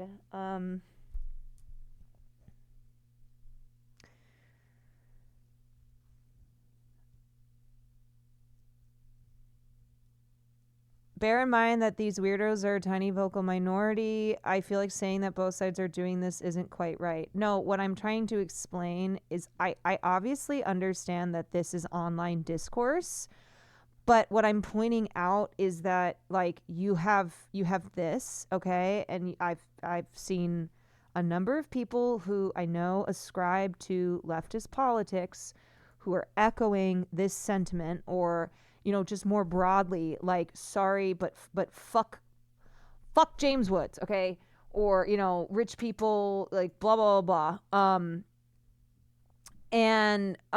But additionally, like, in insane, atrocious takes from people on the right, like, I'm not both sizing this and being like, oh, overall, the right and the left are just equally unhinged, but I'm talking about issues like this where people do produce these takes that are devoid of empathy for what is happening to to citizens of a city like Los Angeles.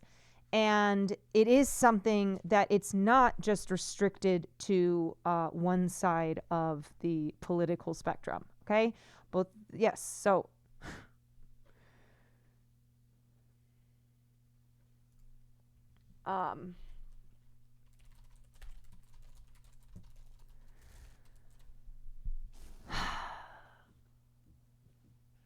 Palestine and Middle East being used for oil, aka the oil that bipartisan efforts to ignore climate change to protect, and those very locations being puppet governments for oil industry.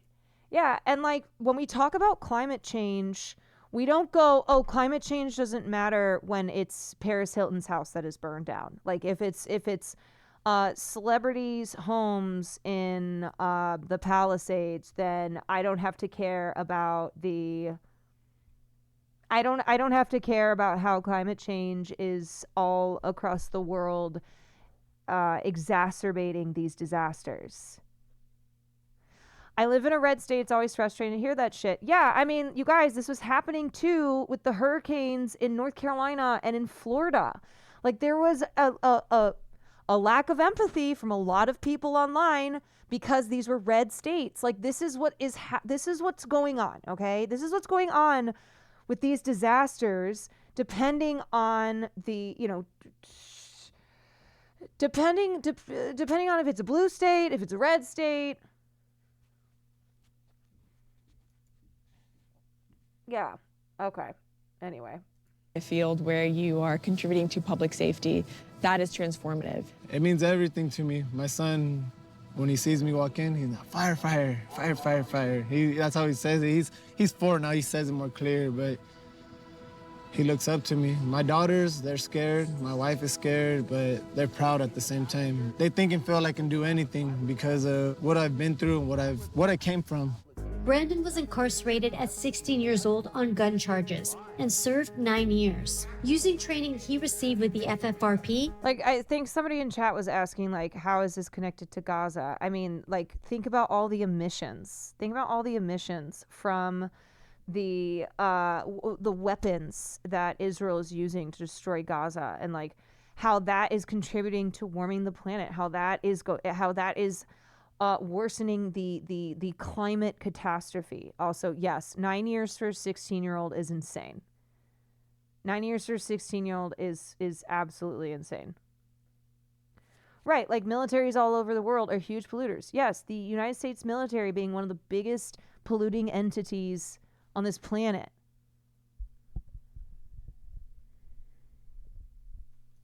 Brandon will soon be starting a job as a hotshot firefighter, part of a traveling crew that tackles the toughest blazes. For people like him, the FFRP is a bridge over the barriers to post-incarceration employment. How does the FFRP create that bridge? They're providing pretty much not just free education, it's paid education.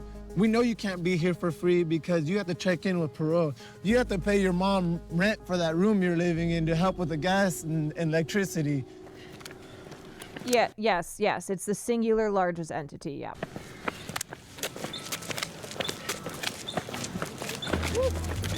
Come on now.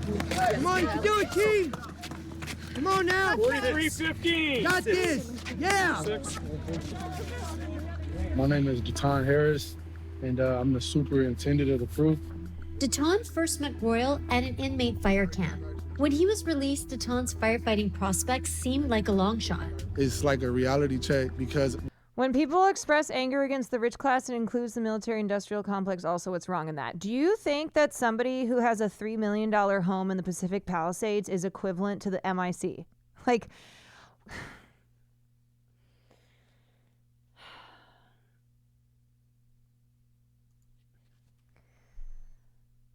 also, that's not that's not what tweets like the one I just pointed out that I see all over the fucking place are. That's not even what they're doing. Right, because the other thing to understand is that not all rich people are billionaires. Okay? Like even for wealthy people in a place like the Palisades, okay? We're not talking about Jeff Bezos level wealth where they have, made their money off the backs of laborers, where they have, where they have immorally attained the level of wealth that they have by destroying, by contributing largely to destruction of the planet.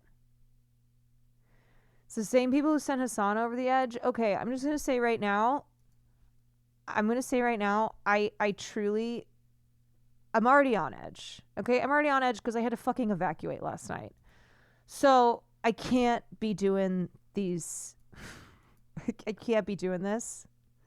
I cannot be doing this. I hope I have made the point clear. If I have not, then I don't know. I'm just gonna keep going. I am just gonna keep going.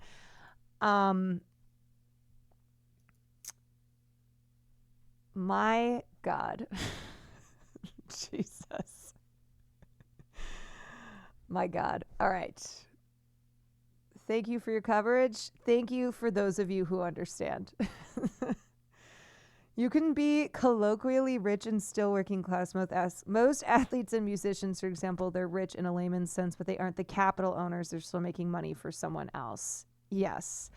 I think there is just this, there has been this mushing together of anybody who is upper class and above, where it's all treated the same. So someone will treat a doctor who makes a couple $1 million a year, has a nice home in Palisades, on the same level as an Elon Musk. People who are working class, even if they are millionaires, okay, are not the same thing as, are not the same thing as Jay Marian said, the owners of capital, okay? So being a millionaire does not exclude you from being, from being working, working class in this country. It's professional class being lumped in with capital owners, yes. There are a lot of house rich, cash poor people in California. Yep, there are a lot of people who have all of their money in their home, right? Like that is their asset. My friend lost his house in Altadena. He lived with his parents that are both high school art teachers. Right, like I've seen I was on Twitter and I saw at least 5 GoFundMes. And these are people who it's like, hey, my parents are teachers, they're retired, they lost everything, okay?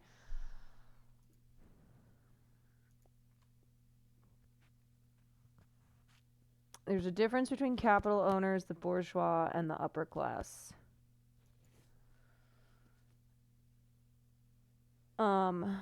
Castro had to stop revolutionaries from taking professors and doctors and shooting them. Mao eventually stopped them, but didn't at first. Yeah, and I think because of slogans like "Eat the Rich," people hear, oh, Palisades, where the average home is $3 million, eat those people, right? Let them burn. They are responsible for our collective suffering. Because anybody who is a homeowner in an area like the Palisades is the enemy. And I think this is something that I had to explain. Someone was unironically making that argument earlier about Eat the Rich. This was something that I spent a lot of time trying to change people's minds on during the strikes, okay? When people were like, oh, well, actor and writer strikes in Los Angeles, why should I give a shit about rich people wanting more money? And me being like, hey, did you know that the majority of people in SAG don't have health insurance because they don't make enough money to qualify for health insurance? Do you understand that these are working class people? Do you understand that like the average person is making like, the average writer is making like $50,000 in a city where we have some of the highest rent prices in the country, right? That this is labor issues, that this is the capital owners who are, taking more and more profit at the expense of those who are producing it. Who is your enemy, right? Like I just have to redirect it to who is your enemy? Who is your enemy?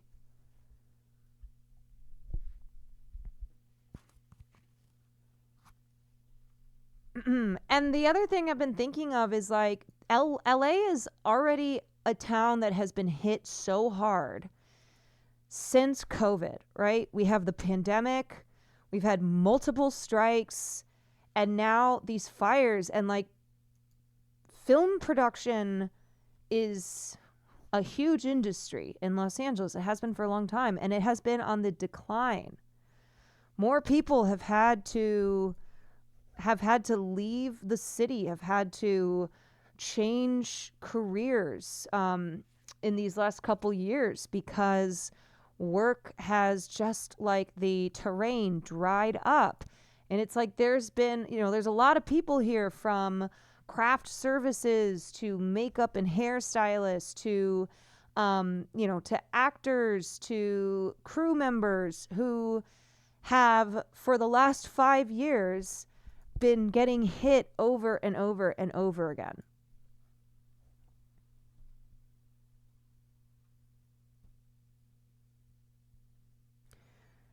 I think what's tiring is the amount of conspiracies. Yes, conspiracies are exhausting, and conspiracies are prone to popping up every time we have something big like this. A lot of people are scared. They're looking for answers that will fit with what they're already inclined to believe.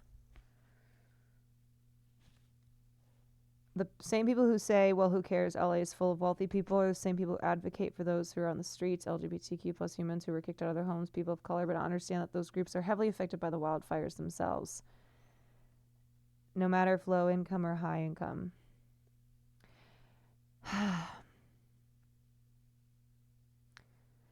It's the same here in Canada. Like the Tim Hortons worker who loses their home is not a friggin' rich person. Your anger should be at politicians and the system for creating the foundation for these tragedies in the first place.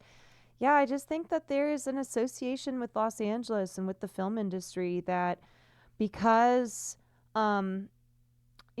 because there are famous people and a lot of wealth that is consolidated in certain areas of this city, that it's like an industry that people look at it as like an industry that is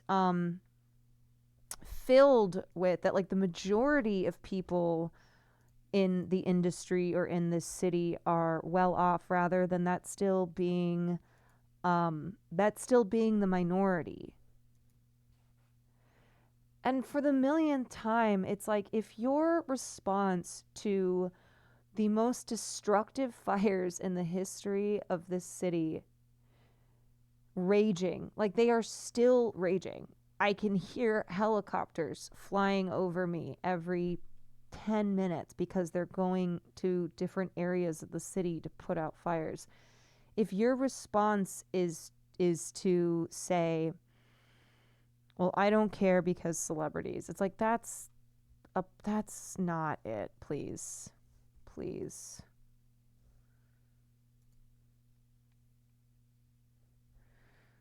Like, are you serious? Oh no, people's third homes are burning. Oh no, poor see, you know what? Okay, I'm not engaging. We went to every fire station trying to just tell them our story and let them know that we're different people and that we just want a chance to prove to society that we can be great people. How were you received, though, when you started hitting up the fire stations? It was terrible. They told me I was going to never be a fireman. They looked at my little certifications that I had, and they pretty much just told me that it wasn't going to never happen. But a couple months later, I doubled back on them stations and let them know that I made it. So it's an amazing feeling. Yeah, I bet. I'm born and raised in South Central LA. I never thought in a million years that somebody would be coming up to me telling me thank you, like that's really humbling. The FFRP also directly employs firefighters through its private for-hire team, dubbed the Buffalo Hand Crew. A hand crew? If you're just in it to make fun of suffering people, you probably aren't a leftist or a good person. Yeah, I was going to say that's not a person who like dedicates their time and energy to like helping homeless people, right? To like helping people who don't have a home to begin with. Like, let's be fucking for real. Somebody who's just such a fucking asshole like that, whose instinct to respond to a crisis like that is in the way that they did, that is not a caring person at all. Is a group of about 10 or 20 people. They hike in during a fire. Usually they have nothing but the tools on their back, and they're doing the intense manual labor that's involved with the fire, whether it's creating fuel breaks or smothering fires out. The crew is named after the Buffalo Soldiers. These regiments of Black U.S. soldiers in the 19th and 20th centuries doubled as wildfire fighters. What the Forest Service is doing is calling us, asking us for guys, because they know that they come trained. So we're building a great reputation right now. You gotta really understand when you walk out and have that uniform on, having that mentality, no matter where you are, no matter what you say, just knowing that you actually you a firefighter. You're not just you're just not a regular person anymore.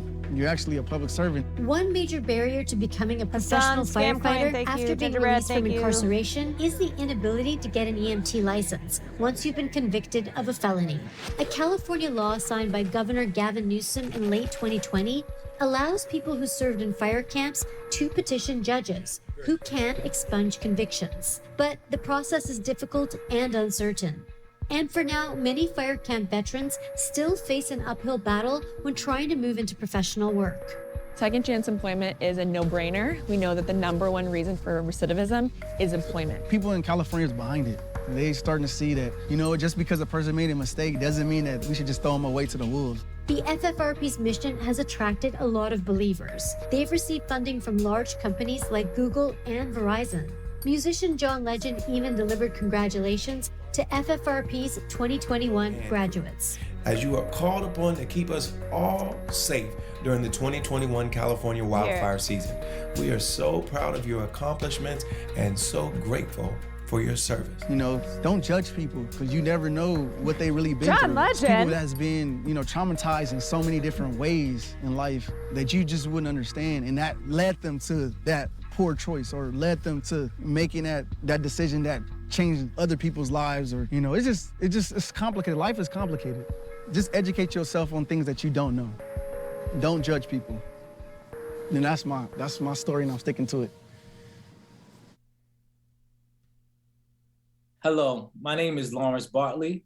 I'm the director of News Inside for the Marshall Project. Today we'll be discussing second chance employment. I'm here with two brilliant individuals who will talk about companies like Dave's Killer Bread, who afford people the opportunity. John Legend is pretty good politically. Yeah, I would say as far as major celebrities go. Tell me about he had a decent interview with Mehdi Hassan and ZTO. Second chance employment to me is an employer he's pretty an lived up, but with a background, an opportunity for employment, for living wage, as well as an opportunity for growth, personally and professionally. I do think he's one of the better politically engaged celebs. You came to take part in the second chance employment program ran by Dave's Killer Bread? So I was actually looking for employment. I'm sorry, that bread killed who? I had just gotten out of prison after spending 7.5 years incarcerated. And I had been going to school for dental assisting, and I was applying for jobs. I was almost done with schooling, and I wasn't getting any phone calls back. And it really made me look at myself on what's going on? Why am I not getting these phone calls back? Of course, they're doing background checks, right? I'm going to be working in the dental field. And I believe it was my cousin that suggested I apply at Dave's Killer Bread. I found out about second chance opportunity while I was finishing up my federal sentence at Sheridan, Oregon. And that was the talk of the compound if you were trying to change your life. While I was incarcerated, I made it very clear to myself that I had to give myself an advantage. So I started taking college courses. But when I was released from the federal system, it was nothing like I expected. The calls weren't coming in. School really slowed everything down. I forgot the part about having to have money to take care of myself while being free. But Dave's Killer Bread, they had an opportunity. I went and applied, and that became home. So, there's many formerly incarcerated people that are brilliant. They have skills. but being incarcerated for a number of years, they don't have opportunity to develop the type of experience as their counterparts who aren't formerly incarcerated. So when they go to take on jobs, a lot of times they are told you can't have this job for the lack of experience. How do you think Dave's Killer Bread is handling that? I was given the opportunity to do a marketing course, and I never thought in a million years that my employer was going to help me go to school. What employer does that? Honestly, I do So, fuck with Dave's. I love Dave's. What about you? Mainly the one-on-ones with the supervisors and management that have been in the situation that I've been in before, or that are understanding to our situations. All these people that believed in us and sat us down and had those one-on-one 20-minute conversations. I feel so stupid. I had no idea Dave's Killer Bread was founded with this in mind. Just love their bread and bagels. LMAO, buying even more from them now. Yeah, you know, there are definitely brands that are good to support because they are legitimately involved in a social progress and are not just, you know, pinkwashing during the during something like Pride Month. To be more articulate, to be more presentable, tuck your shirt in, take that frown off your face. What frown? You know, that definitely shaped and put me in position to be contender for superintendent, for production supervisors. I have to definitely agree with you. Teaching us how to be that productive member of society, but also within Dave's Killer Bread community. I was a community outreach coordinator for 8 years up until recently, and that role was very, very Is it West Coast based? big for me. I had maybe? never really worked in the office. So I got some office skills, lots of computer skills that I didn't have. And I could walk down the hallway and be There's like, hey, some in how's it Alabama. going? And everybody pretty much knew who I was. And to have that community feel, you know, it's not just, oh, it's another day, it's another job.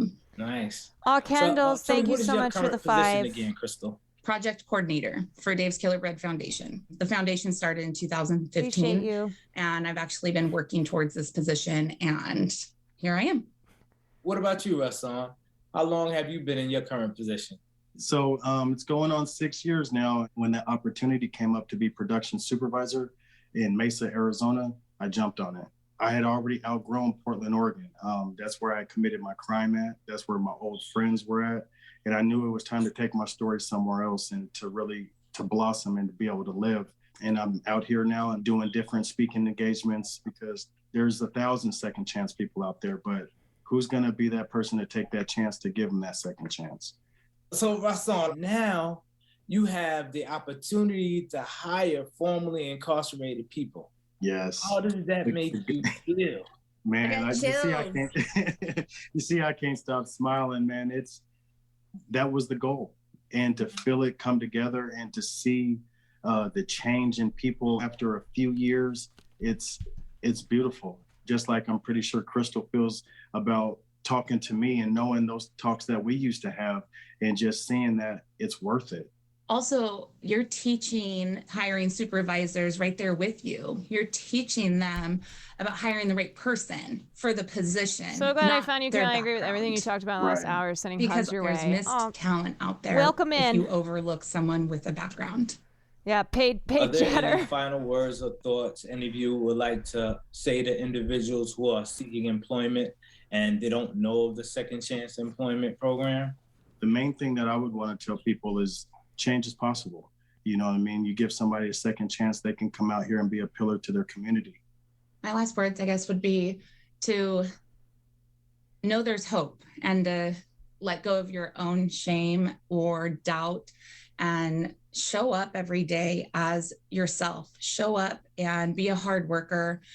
I can only hope and pray that by me telling my story is making an impact, whether it's for an employee that needs a job or an employer that wants to see success stories.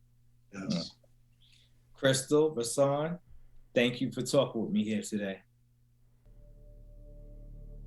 Thanks so much for joining us. We're here to further unpack the challenges faced by formerly incarcerated people as they work towards re-entry. I am joined by 3 experts in the field. My boss was trying to say it was just rich people losing their homes, and I tried to explain to her that they're working to low-class citizens in those areas that are also losing their homes. It's insane.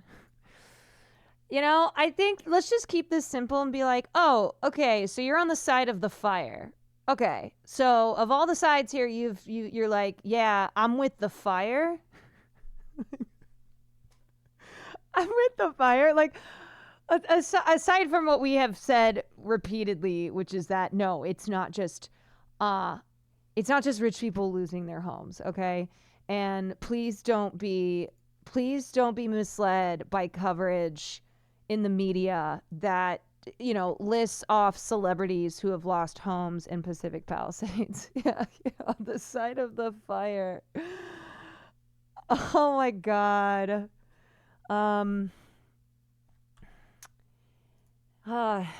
Field. Elizabeth Gaines is the CEO of the Osborne Association, a criminal justice service and reform organization that she has led since 1984. Keisha Middlemass is a professor of political science at Howard University and a Brookings Fellow. She is the author of Convicted and Condemned: The Politics and Policies of Prisoner Reentry. And Stanley Richards is the Deputy CEO of the Fortune Society and is the first formerly incarcerated person to be appointed as the first Deputy Commissioner of Programs and Operations at the New York City Department of Correction. Thank you so much for joining me. Thank you for having us. It's great to be with you.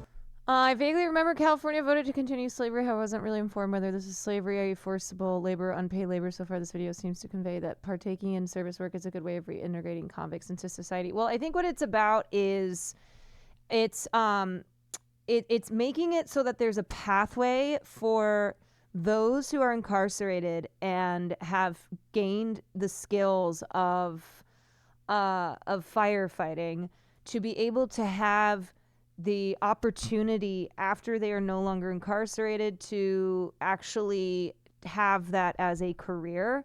Obviously there's like multiple things going on here. So there's those who, being able to learn the skills and train as firefighters is something that they like, that like is a way. One guy, said that it's purpose, but the point is that, it should be voluntary, not involuntary. And also that there should be there should be the easy ability for them to then have that be a career after they are released. And then also, like, for those who are, who are incarcerated and are on the front lines fighting fires, that they should be compensated for it. Compensated not in the way that it is now, which essentially makes it free labor. Slavery. Also some empathy. When a terrible thing happens to anyone, it's a terrible thing. Yes. Yeah. We need lessons in empathy. Hi, a bit off topic, but are there any resources you could recommend to introduce my wife to some more leftist progressive ideas? She's around your age, is 4th gen Asian American, has similar pop culture interests. Thanks, and hope you and Will stay safe during the fires. This stream.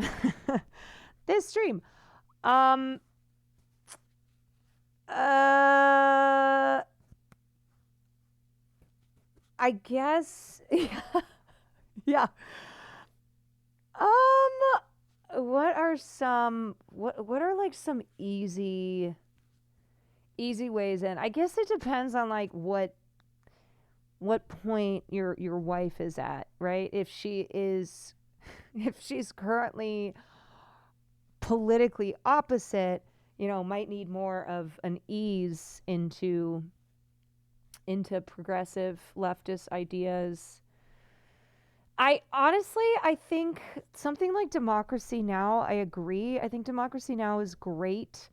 I think Democracy Now! is great for people of all, like, wherever you're at.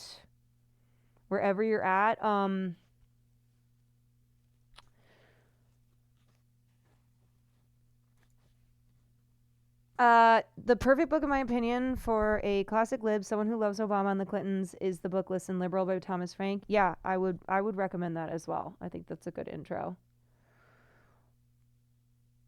You Gopnik did a video on a list of creators last year. Yeah, I think Twitch creators, Twitch streamers, it might be tough, right? That's why I mean, like, depending on where you are in your education, where you are in the political spectrum, you know,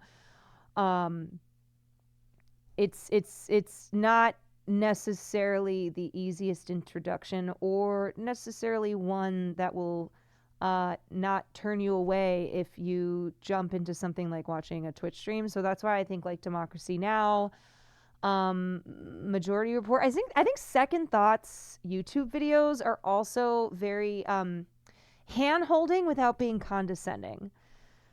Like I've read a lot of comments on his YouTube videos, and there's a lot of people who say that his videos are what brought them over to socialist, you know, progressive leftist politics. I think for people who like history, listen to Blowback Podcast. I think Blowback Podcast is amazing. I don't think that that's necessarily an easy intro, right? If you specifically love history, okay, I do think that's not necessarily first step. It is dense. It's great. Like it's really, really great, but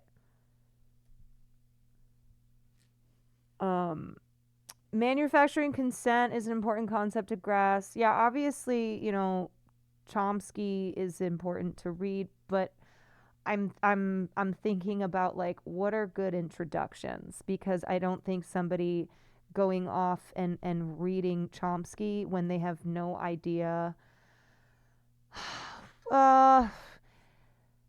when they just have no baseline. If you're a loud, annoying liberal, come watch me. That would be a fun introduction. A loud, annoying liberal is, yeah, absolutely gonna love Mike from PA's stream. Ta-Nehisi Coates is a good start for normies. Yeah, I think not to be that person, but also I just don't necessarily know about recommending books unless I know that somebody reads, you know? It's why I think digestible YouTube videos are a good way to start, because nonfiction, even if it's somebody who's more, you know, who's easier to get into, like a Ta-Nehisi Coates, you still gotta be somebody who wants to read nonfiction. And I just think like the visuals of a YouTube video and the way that they present information concisely, and usually, you know, somebody like Second Thought, his videos are like 20 minutes long, right?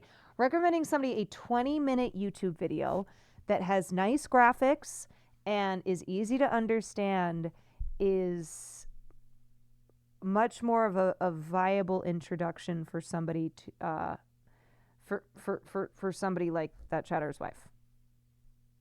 John Oliver. Yeah, John Oliver also. Yes. But if somebody's already at like John Oliver stage, right? That's why I don't know. I don't know about the specifics of Chatter's wife's political knowledge leanings, but those are some good. I think those are some good suggestions. I think Democracy Now! Is the best because it's more like a traditional newscast that normies can get into, especially if they're older like my parents. Right. Like I would have somebody like my mom watch Democracy Now!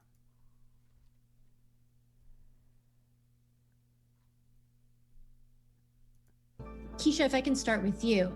I'd love to understand how many people are currently incarcerated in the U.S. and how does this number compare to other countries?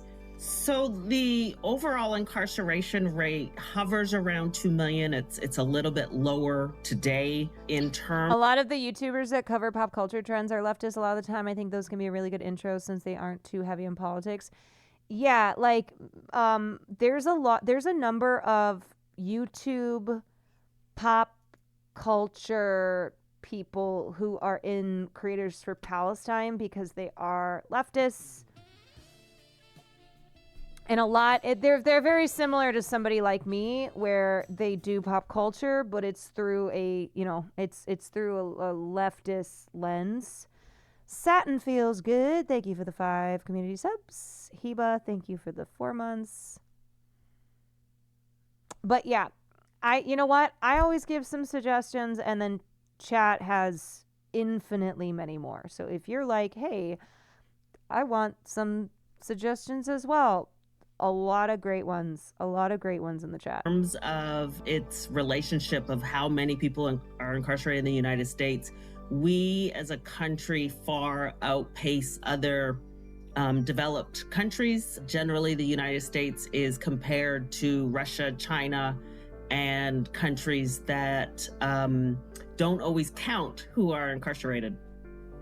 And what percentage end up back in prison after release? Generally, the data tells us that approximately 650 to 750,000 adults are released from jails, state prisons, federal prisons every single year. When you talk about the failure rate, studies demonstrate that between 65 and 68% will fail within the first 3 years. What is the experience like when you leave incarceration? What kind of system is there for you? What are the first steps? Stanley, perhaps we can start with you. And so I've been going to jail since I was a teenager and went through my adulthood. And I began to believe that incarceration was the way my life was going to be lived. I was going to be released. I was going to go back to the streets.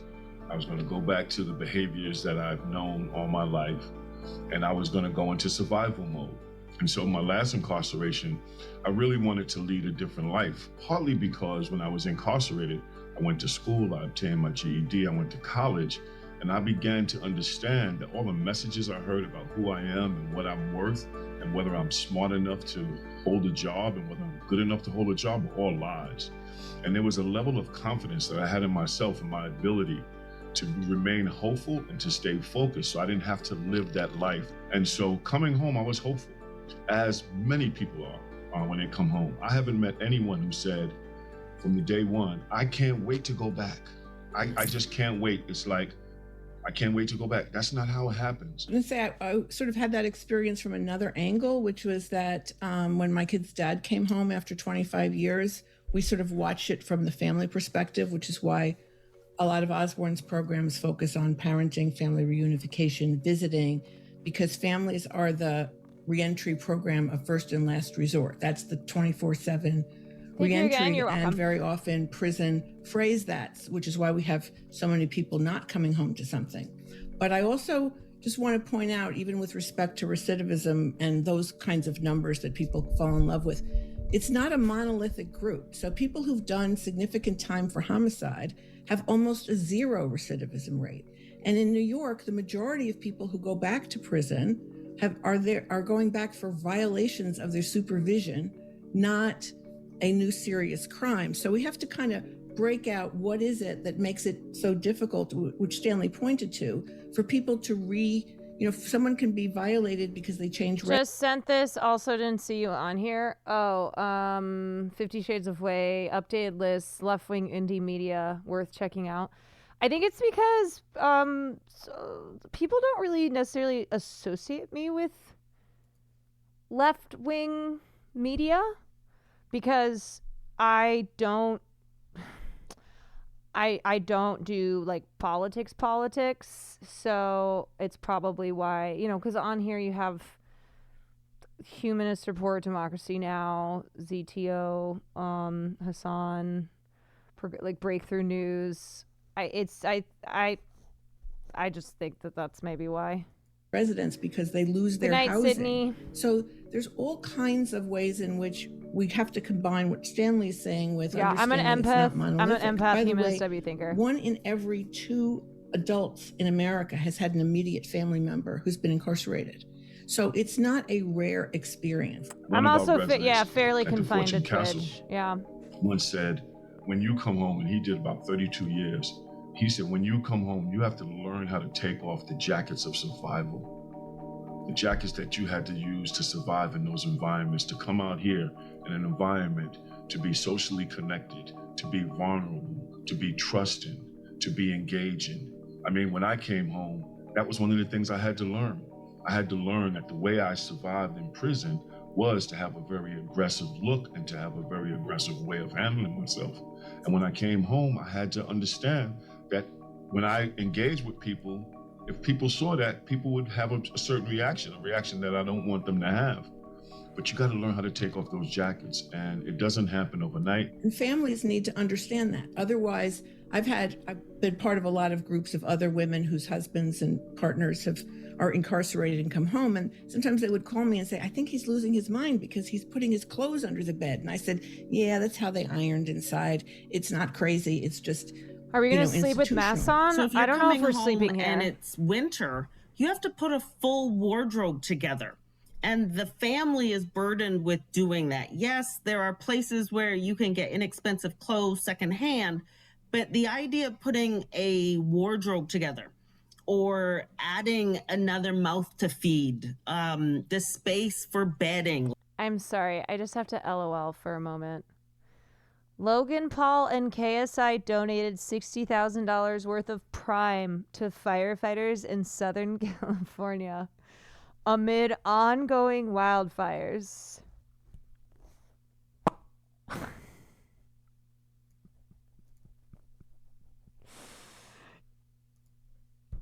You know what? I think it will make them fight the fires faster. Like someone to sleep. And so someone has to, when they come home, is putting together literally their entire lives from start to finish. Or they'll die. And that is a financial burden that, as Liz said. I feel like Prime, if you were to put it on flames, it would intensify the flames.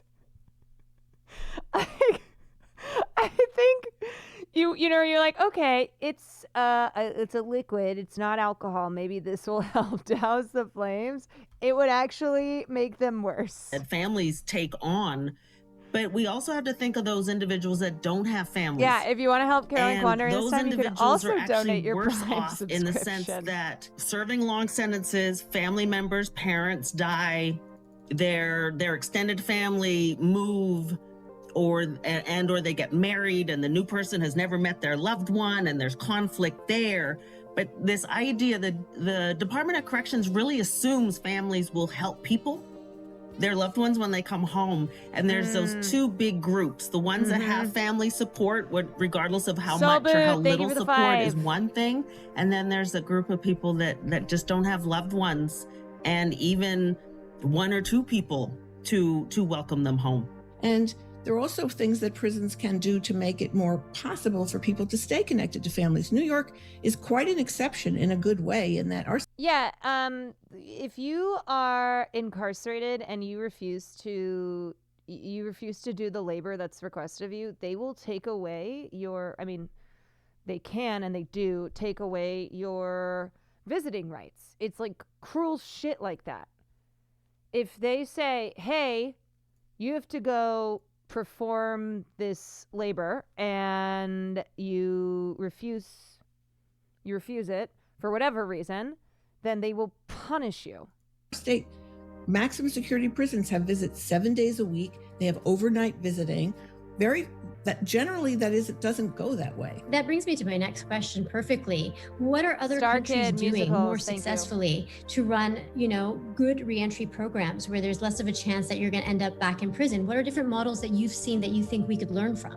The reentry process in the United States is really supported by nonprofit organizations and volunteers, and people having to raise money separately and apart, because we as a society in the United States don't think about reentry. Billions of dollars go into incarceration and hundreds of dollars go into the reentry funding in sort of comparison, where other countries are balancing, this person will come home, we want them to be a good person in quotation marks, in society, so let's help them.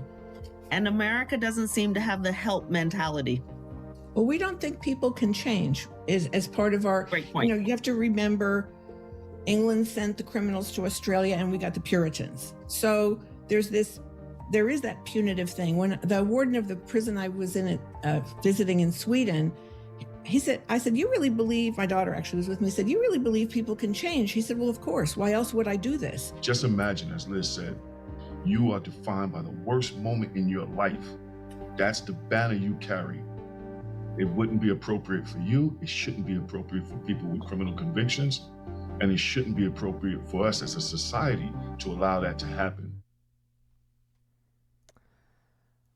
So, updated news, the Palisades fire is 6% contained. And just to put in perspective how bleak it has been, people are celebrating, like, of course, because 6% is better than 0%. But people are, it's like legitimately good news that the Palisades fire is at now 6% contained, even though, my God, 6%. It is better than 0.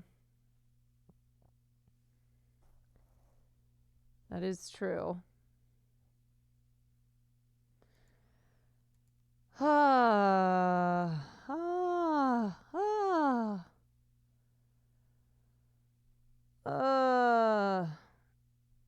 See, this is what I mean is like CBS Evening News will have, "This Is Us" star Milo Ventimiglia loses home in Los Angeles fires. And everyone will be like, oh, geez, fucking celebrities.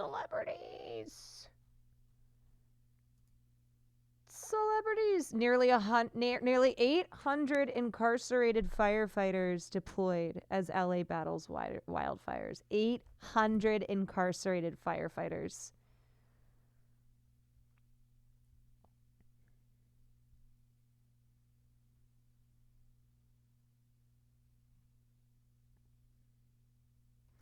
The fire camp wages are meager, but are considered high-paying jobs behind bars, with CDCR firefighters earning between $5.80 and $10.24 a day, and an additional $1 per hour when responding to active emergencies. When responding to disasters, they may earn $26.90 over a 24-hour shift.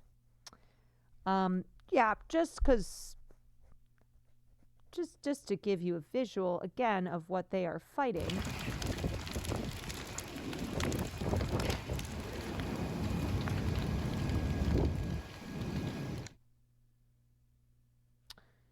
Like...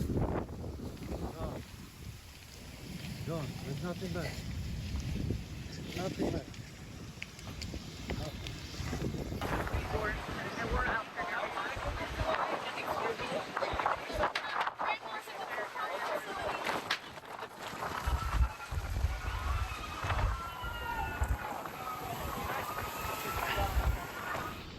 Hi there. How many more horses do you have?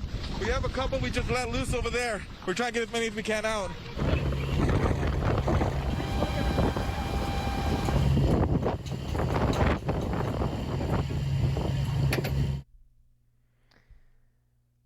Oh, boy.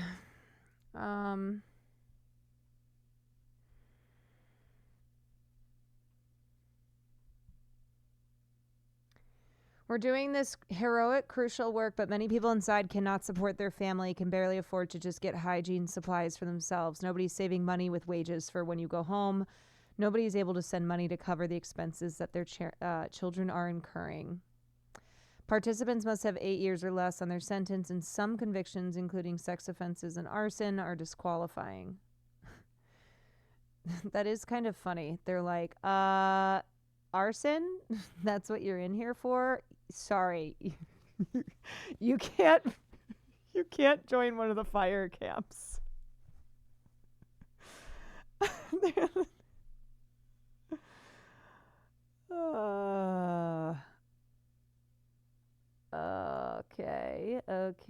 What else do we want to look at here? This is I think some I think some media outlets have removed the paywall, which is good because nothing is worse than when you are trying to access information and you can't because it's behind a paywall. You're like, oh, so yeah, sounds like a point on the resume to me. Yeah, maybe you actually want people who have arson on their records to be fighting fires because they have innate knowledge. More than 9,000 homes, so this is updated 12 minutes ago. More than 9,000 home structures damaged or destroyed in Palisades.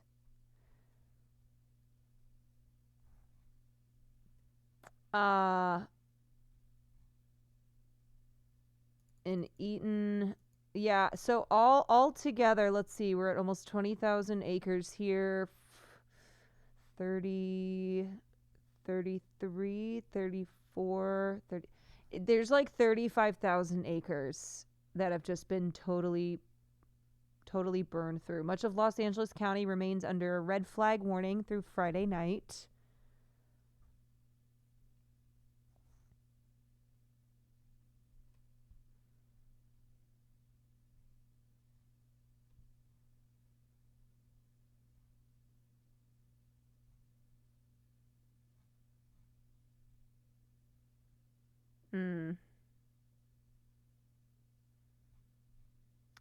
Anyway, if you want live updates, I think LA Times removed the paywall there. That's a good source. I think we looked at that.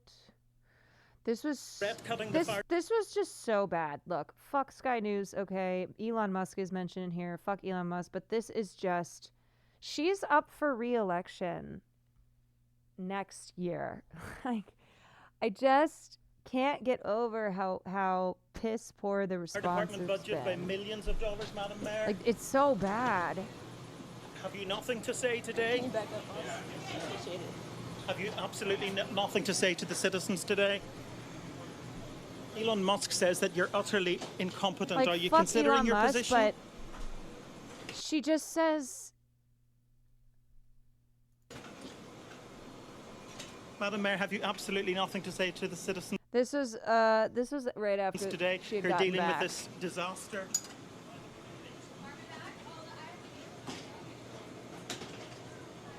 No apology for them? Do you think you should have been visiting Ghana while this was unfolding back home?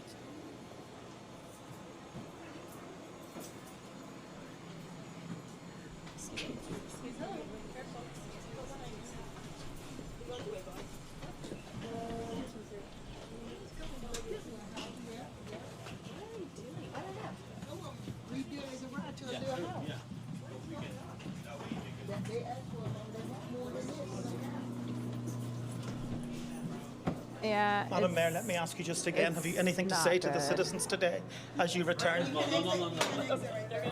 Yeah. You have Karen Bass, who just says nothing. You have Joe Biden, who announces that he became a great grandfather. Hi, honey.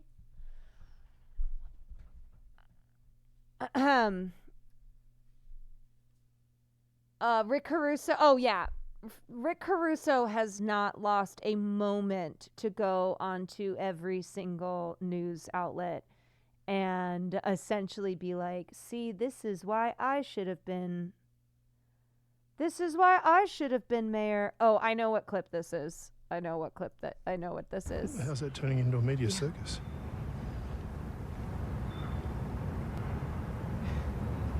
Okay, well, tell me, what's the context? And if it's out of context, what is the context?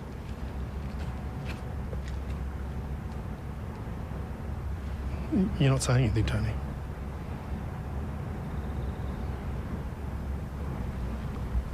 I've given you the response you deserve. This all falling on her is kind of stupid. We have known this is a likely outcome from decades of bad urban. Oh yeah, no, I don't. I'm not singularly blaming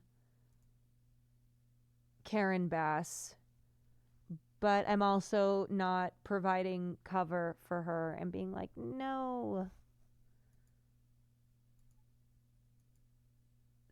Stop it. Right? And that's the thing, too, is that we didn't obviously know that the situation in LA would be as bad as it got, but there were forecasts of fire conditions.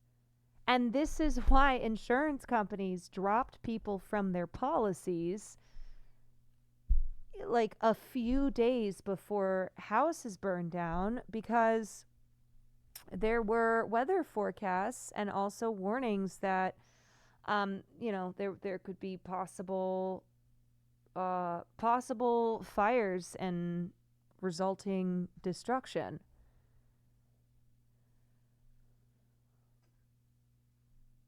And Karen Bass went to Ghana for the country's presidential inauguration. You know what? It is just it's optically bad, and it's also just the decision of her and her office to send her there is just a bad decision too.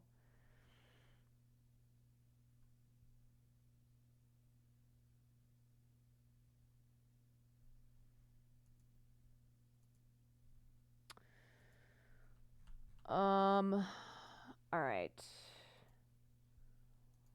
Alrighty. Not that this matters, given everything else that's going on, but it is interesting as far as like awards season is concerned, because I was in the middle of covering, nominations and whatnot. So this weekend is a big weekend for weekend for like people who are potentially going to be nominated for an Oscar to kind of schmooze and go to luncheons and all that, and everything's been canceled because of the fires. So just for anybody who's been with me as I have started off on 2025's Film Awards season, that is an unexpected curveball to this year's award season. The Critics' Choice Awards, yeah, what are they doing with that?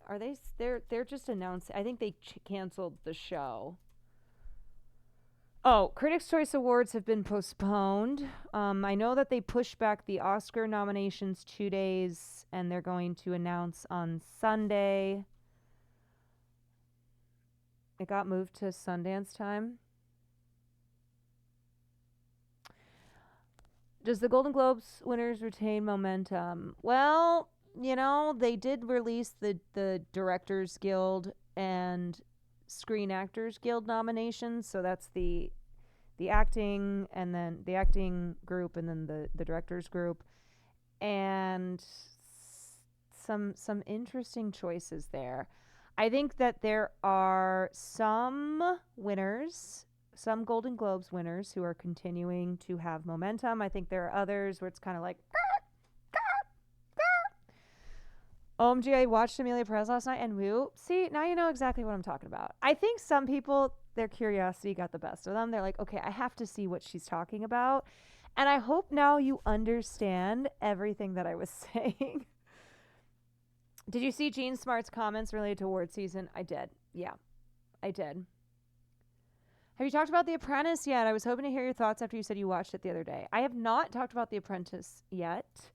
So I did watch The Apprentice. For starters, I will say I think Sebastian Stan gave 2 of the best lead performances in 2024. I think he was really, really good as Trump, and I think it was creepy to see him become more Trump-like as the film went on. I think the film kind of lost focus and energy, and what made the film great in the first half was the relationship between Roy Cohn and Donald Trump. And then once we get to the second half of the film, where it jumps a decade and there's there's less Roy Cohn. It's not about the two of them. I think that's when it kind of lost steam for me. I think I think the performances were really, really. It was much better than I expected it to be as well. I will say. I agree with that. I think Jeremy is great. I think he's great as Roy Cohn. I think Maria. What's her last name? Maria Bakalova, who plays Ivana Trump. She's really, really good too. I like that Ivana's character, and I mean, she's a real person, but I like that the way she was written in the film was not just this like two-dimensional kind of arm candy like character that it's how she was described in the media during the 80s when she and Trump were married, is that there was no depth that was ever given to her. So I appreciated that there was depth to her character in the film. I think my biggest problem is that because Trump is so famous and because there's so much about Trump that's just ingrained in popular culture, and you know, we all know Trump, at least the Donald Trump that we've had for the last 8 years. And I think the film was kind of working off of this assumption that like, oh yeah, everybody knows that Trump is a greedy, capitalistic, monstrous piece of shit. But it's like, okay, there's a lot of people who have the attitude of do whatever it takes. Do whatever it takes to win. But not all of them become Donald Trump. So if you're going to be a film about the kind of early days of Donald Trump as he comes under the tutelage of Roy Cohn, who, according to this film, had a huge impact on the Donald Trump that we know today, then you have to go more into the nitty-gritty on why Trump is Trump, and like not just, oh, he's greedy because he's greedy. Did it humanize him? No. I will say the part where it got morally a little tricky was with Roy Cohn, because if you don't know Roy Cohn was Donald Trump's attorney / fixer back in the late 70s, early 80s, when Trump transformed from his father's, from the guy who would, force rent out of the tenants who lived in his father's slums.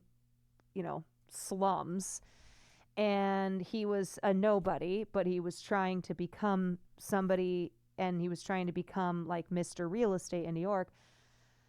So Roy Cohn takes him under his wing and,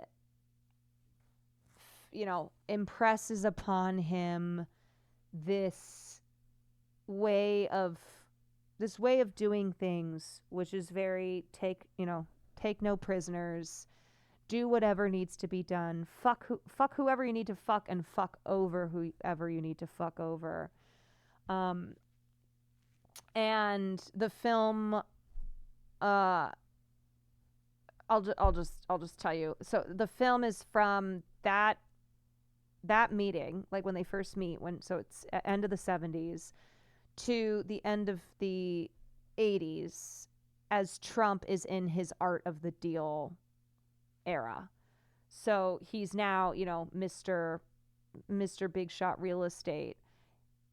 He has firmly established himself, Donald Trump, and not just as the son of Fred Trump. And he is the art of the deal, right? Sebastian Stan shows very good acting in the film regardless from other consideration about the movie. Yeah, it was better than I thought it would be. There were things about it that I did think were missing, that I did think would have made the film stronger. I am concerned that Hollywood is and the media are so terrified of Trump that they're kind of, bending the knee, and it's why they won't. They really don't want to have any conversations about this film. I also am like, I don't know what a film about Donald Trump that fully encompasses like who he is and why he is. I don't even know what that looks like. I don't know if Trump has just become this figure that it's too hard to even make a film about that's going to be able to capture that. Did you talk about the curfews being placed? No, is that an update?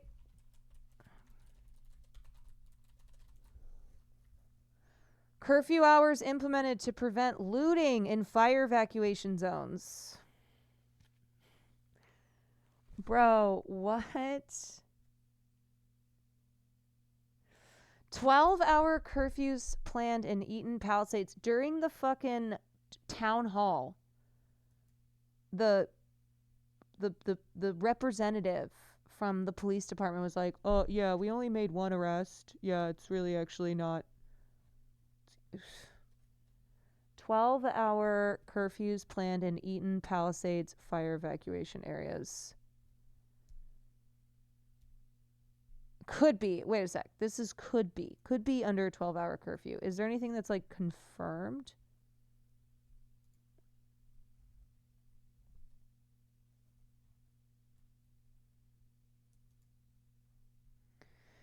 Okay, curfew hours implemented to prevent looting in fire evacuation zones. The National Guard has been deployed to facilitate curfew hours starting 6 p.m. Thursday and other law enforcement duties. To implement a curfew within the... I'm sorry, but it's also crazy because the Palisades and Altadena are like largely gone. So much of it has been burned to the ground. Specific impacted areas around the two fire areas, both for Palisades and Eaton. As we work through the legal process to get that done, the goal is to try and implement it tonight. If we're not able to do that, that may happen maybe by tomorrow night. That curfew looks like it'll be from 6 p.m. To 6 a.m. Again, 6 p.m. to 6 a.m. That will be the goal. We will be enforcing that. I think if most of you heard our press conference earlier today, we had a number of looting arrests throughout the entire county region. That is unacceptable behavior. Having additional resources. Wait, I'm sorry. Did we not listen to the same town hall? It was one. They literally said it was one. Having the National Guard with us, which will augment those resources, will help send a stronger message, keep people out of the impacted areas so we don't continuously victimize the people who have already been victimized, who have lost their homes. I guess one is a number, technically. I guess that is true. So we'll continue to work on the evacuation orders as soon as we can. We'll give you more specific information because a big legal part of that is that we have to notify our community of what it is and how that works.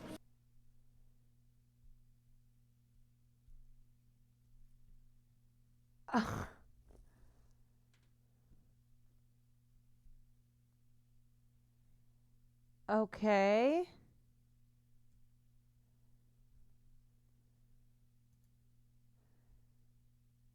Okay, so what's interesting is they're saying that there were, the Sheriff's Department has said that they made at least 20 arrests since the fires broke out Tuesday.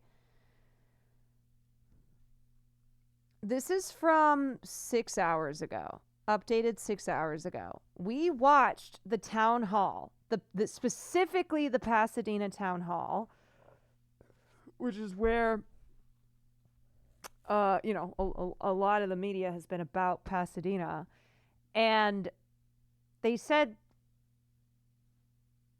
20 arrests, but they don't say from looting, probably 2 looting and 18 just for funsies. Law enforcement is proactively patrolling impacted communities to prevent criminal activity. I'm sorry, but when you look at the money that we spent on cops and then the money that we spent on the fire department, and you look at like what is the more serious issue, and it's like, okay, we got to make sure that after a fire has burned down, a lot of a community, that we have the cops there to patrol, because the most significant issue here is looting.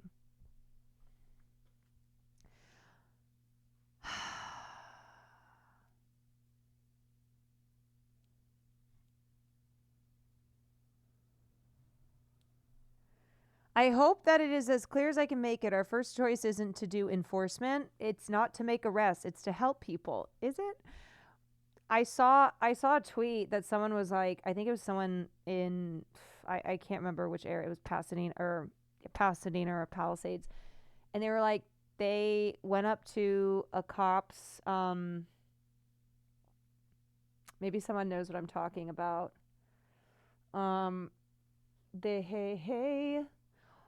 They basically, this person was saying, the cops wouldn't help me, and it was a stranger in their car who let me come into the car to escape the smoke.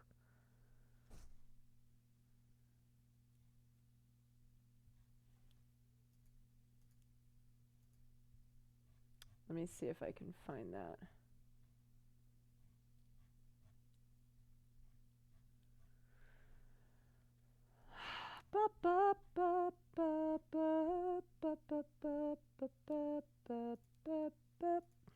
This one. Yes. Harrowing experience of a Pacific Palisades resident escaping the inferno. Imagine being surrounded by flames and they wouldn't help you. Hiya, I'd like to tell you what happened to me during the Palisades fire if you're interested. I ran on foot from it, and when encountered police, they refused to allow me entry into their car. Bear in mind that they were explicitly ordered to help with evacuations. They didn't ask their senior officers for help over the radio or anything. They just refused to let me get in and basically told me to beat it. Flames were on both sides, and black smoke made it so I could only see roughly 10 feet ahead. Also, there were 70 to 80 mile per hour winds. I was having trouble breathing and standing up straight. I only survived because of a member of the public in an SUV who let me into his car. You know what? That's what we call a fucking classic. Okay, here they say at least 20 people have been arrested for suspicion of looting.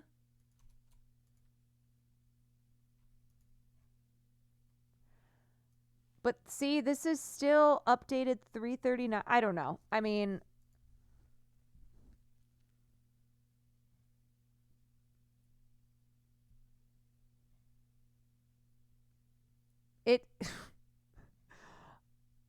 well, all I know is that when we watched the press conference, which we watched after 6 o'clock, and everything else I've seen has been updated prior to that, they specifically said in Palisades they only did one arrest. A mandatory curfew for 20 looters still seems crazy. Yeah. Like, what it's saying is that they're arresting everyone but have only charged one person for looting. Yeah, a curfew starting at 6 p.m. is really intense. Really intense. Like, there are so many people who are displaced. 150,000 people have had to evacuate. They've had to evacuate. There are people all, like,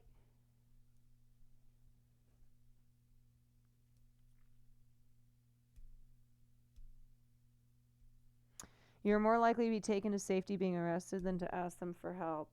Yeah, I guess that's true.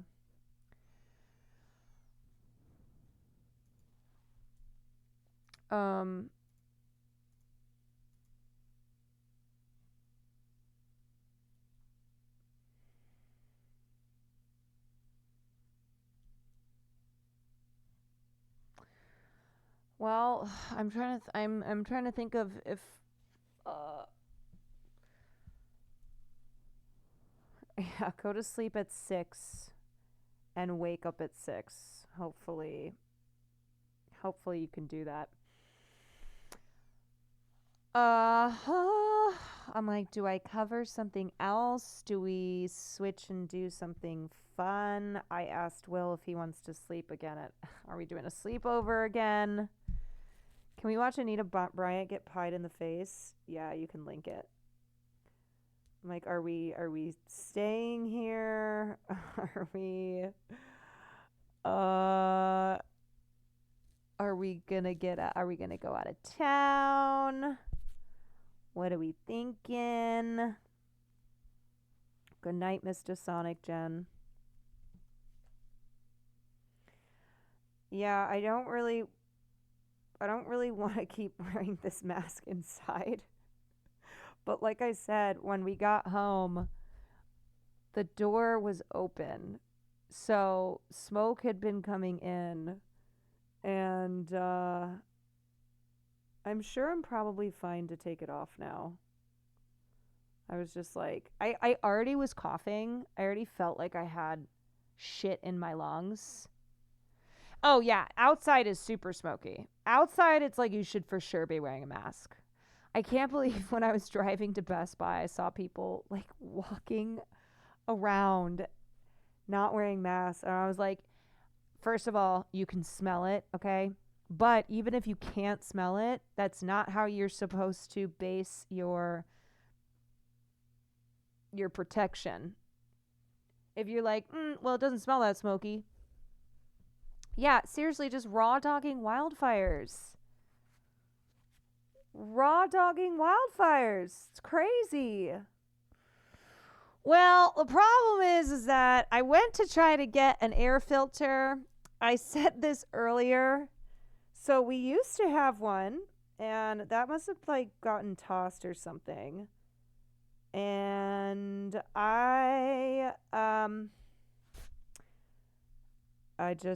it was one of those things that I wasn't thinking about needing until today. And they're sold out everywhere. And there's this woman who I saw, she was returning one to Best Buy. And I couldn't believe she was returning it because they're sold out everywhere. But she's like, yeah, my daughter wants me to. The other thing too is like she was speaking English with an accent, and she was like, I don't really understand. Like she was asking me to explain to her what this purifier was when she went to go return it.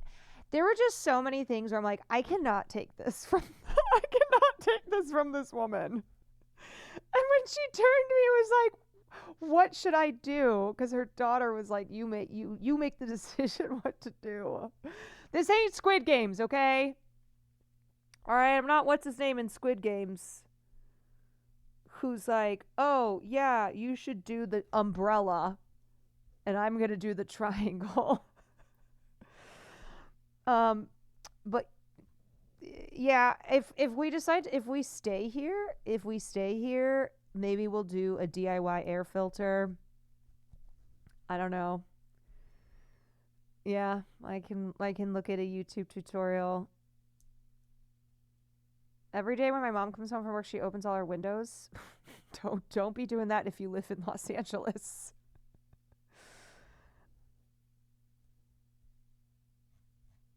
Do not be doing that. At least you'll be blessed. Well, that's what she told me. She was like, God brought you here to stop me. She's like, if I hadn't run into you, I would have just returned this. If I hadn't run into you, I would have just returned this. She said, God is good. God is good, and he will be good to you as well. No, but honestly, I don't think that the air filter, had I been able to buy it, if she returned it, would have like, I don't know. Like, I think it still is. I think it's one of those things where it's probably okay indoors. I don't know. Outdoors, no bueno. Not good. Is the house okay? Everything's okay. Yeah. We were lucky. We were lucky. Can we get a Flow review? It's so good. It's beautiful.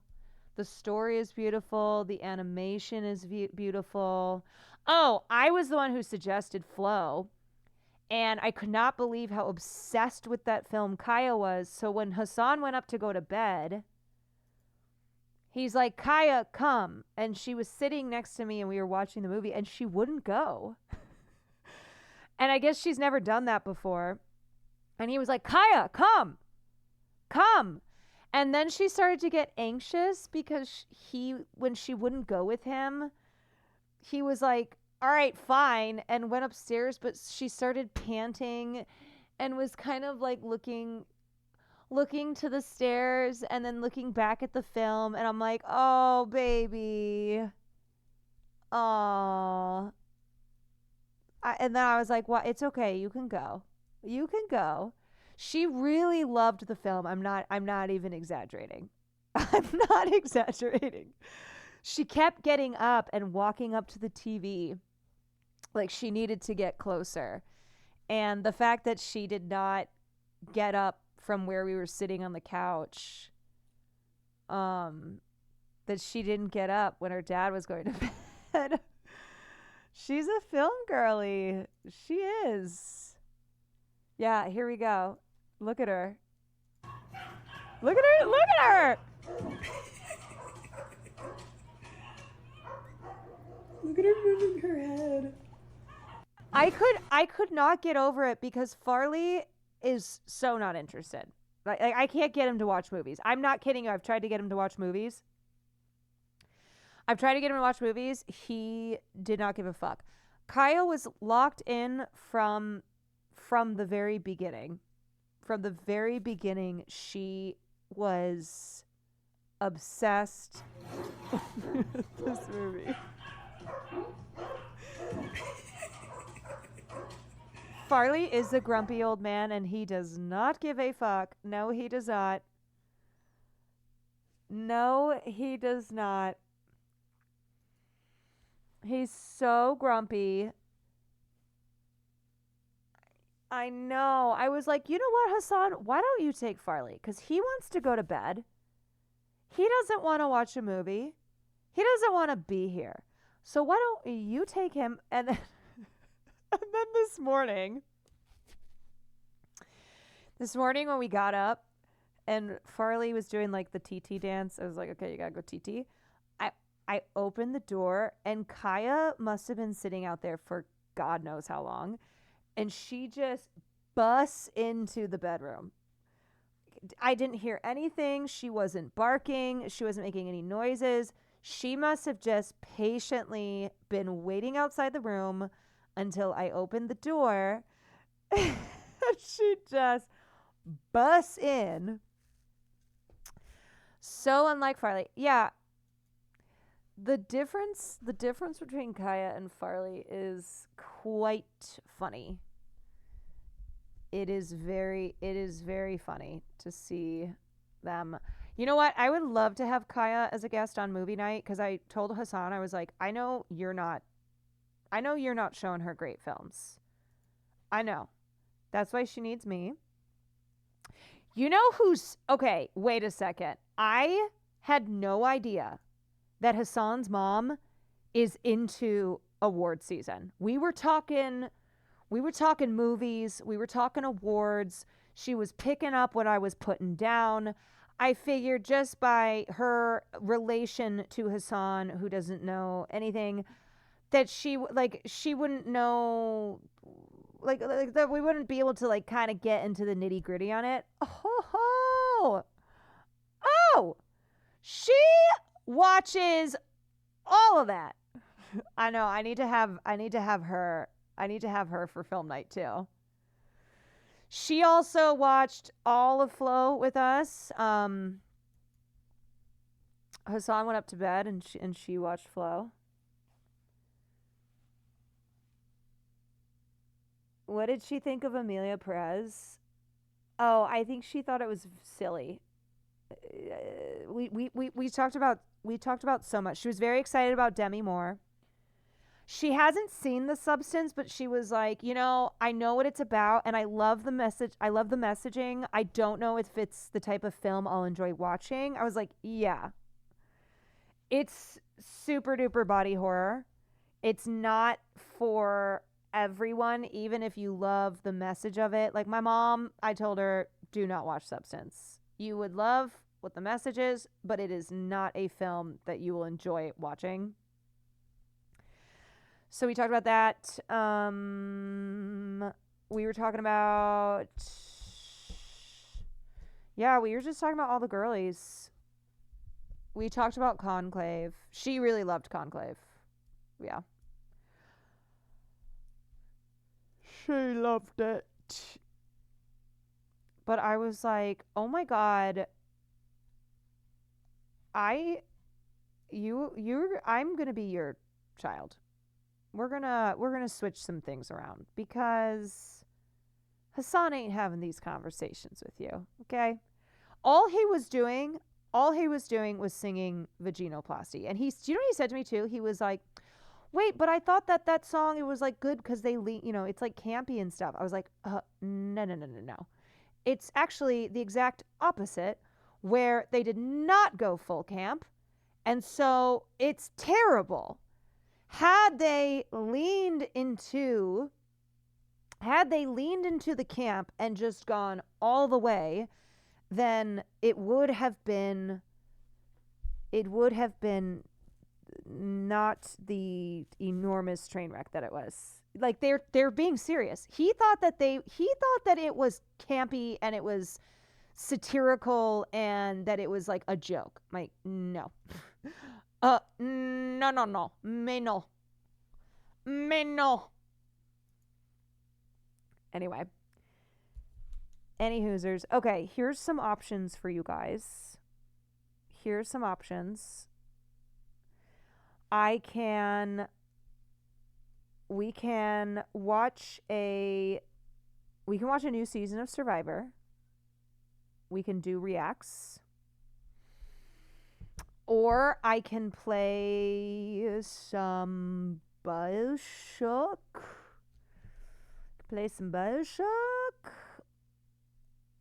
So we can do reacts, or we can do gaming. I don't know what we are doing tonight. If we are staying here, I'm not sure. I think they're still recording the podcast, so I don't have that information yet. Why don't I give you guys a vote? Okay? I will give y'all a vote.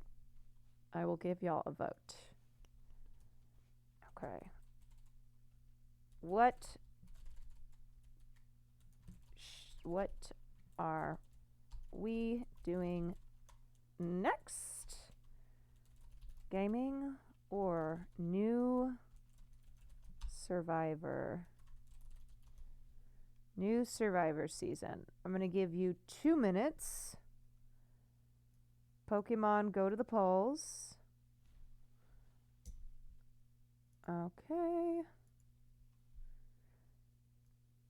Pokemon, go to the polls. I'm so hungry. I'm going to go see if we have any snacks. Are you going to get into Cobblemon? Well, I would have done Cobblemon if he was still doing it tonight. I don't know if he's planning to come back and like get back into it.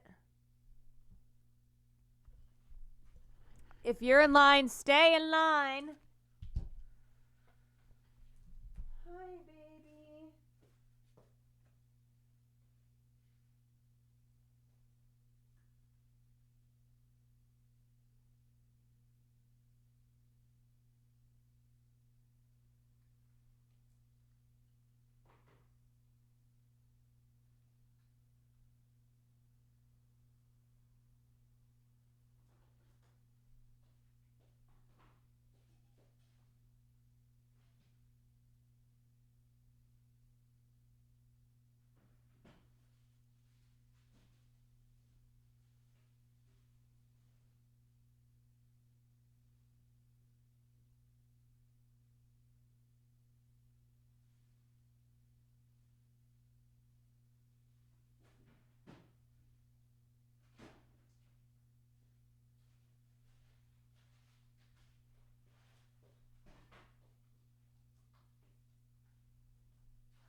Want some? I'll go. Want some turkey? How's it looking? Wow. You have like 10 seconds.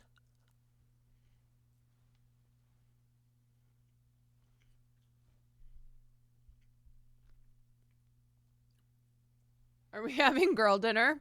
Literally turkey.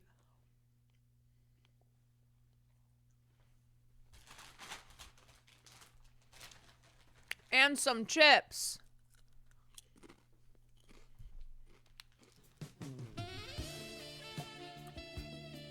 Wow. Okay, Anonymous, thank you for the 20. I'm guessing that you voted for BioShock.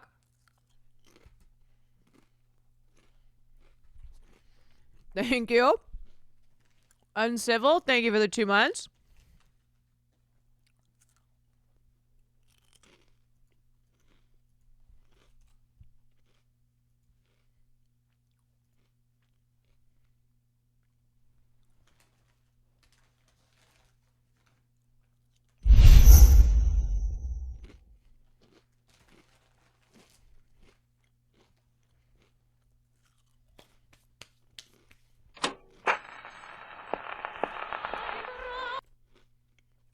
Okay.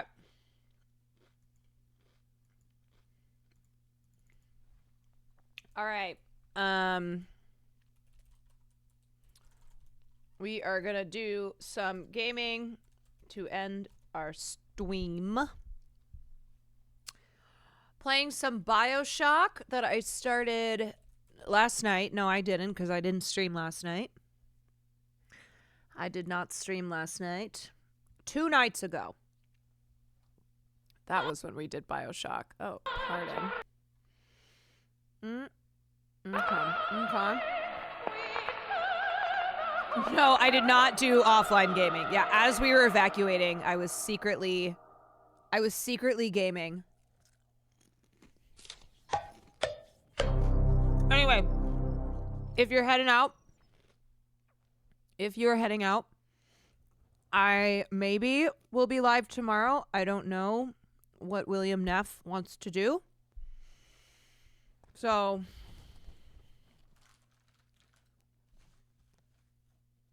should be live, maybe not. Maybe we end up going to Montana. And if we do, I'm gonna bring streaming equipment there because we're going to Japan soon, and I do not want to be missing. I do not want to be missing streaming.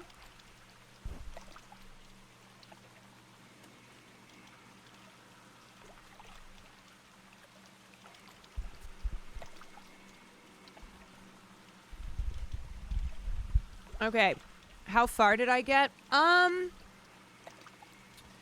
Played like an hour? Hi, I don't have any more turkey. I don't have any more. I'm sorry. Played like an hour and a half or so. Yeah, I did spend 30 minutes on the save. That is true. Where'd you get your hoodie? This is a Will Neff hoodie. A stolen hoodie. The way I never beat it, you know? Somehow I have been able to make my way through, even if I don't know where I'm going. I guess there is this arrow.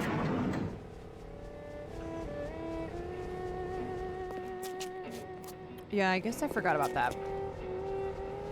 It had to be you. Yes, I am going to Japan. If this is your first time hearing that.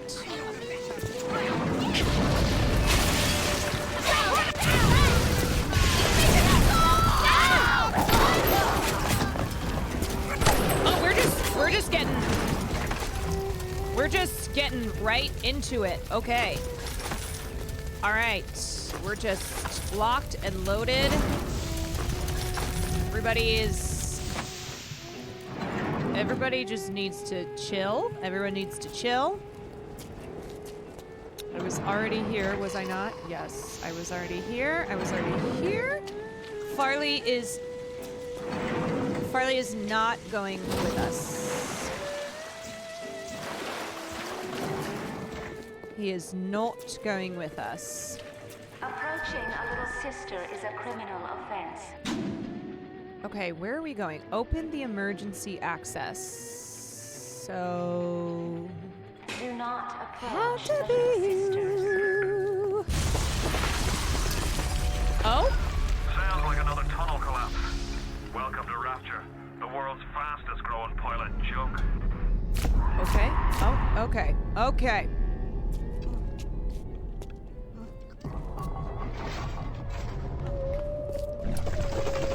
You know, everything's kind of just falling apart here.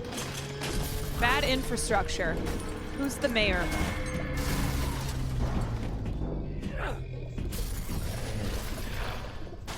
Hello, ma'am. You and Will both look lovely on stream today. It's the N95 masks. How do I get out of here? Keep hanging in there. Thank you. Okay, I don't think I can go that way. I don't... There are many sounds. You gotta go left. Sometimes the arrow lies. Does it? Is it lying? No. Nandre is not gonna have Farley because he just got a puppy. Okay, I guess we go this way. Oh my! Oh! Do I shoot it? I don't know. Do I? Do I? I'm revisiting the Infinite DLCs because of your stream. Hell yes, let's go. I'm a gaming influencer. It's a little one. Here's your chance to get some Adam.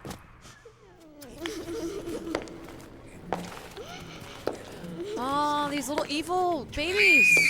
Oh! Oh! No, stay away from her, or it is you who will be shot next. Easy now, Doctor. He's just looking for a I'm pro children.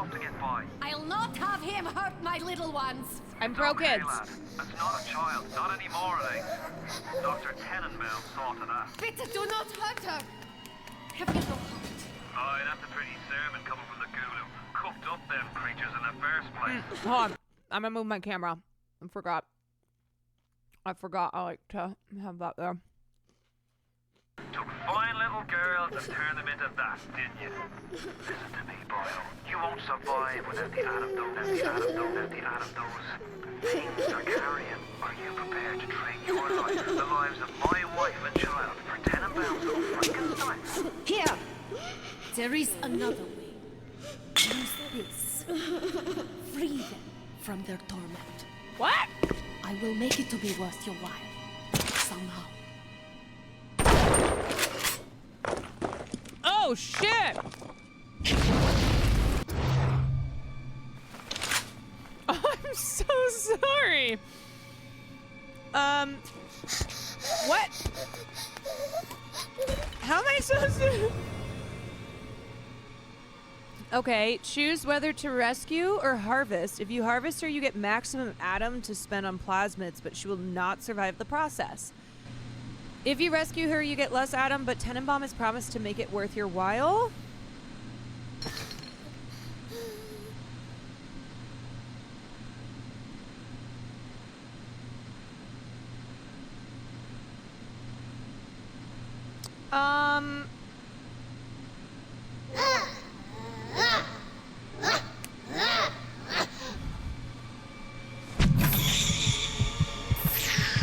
I think I need the plasmids.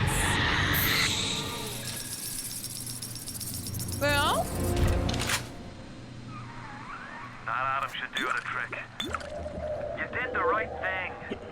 Just remember, them things aren't people no more. I think I need them. Dr. Tenenbaum they've got to thank for us. How can you do this thing to a child? Well... But there are other little ones who have need of your help. Okay. Will you be as cruel to them? I don't know. What's the... If you cross paths with another of them gatherer's garden machines, make sure you pick up a new plasmid or two. That's if the price ain't too dear, of course.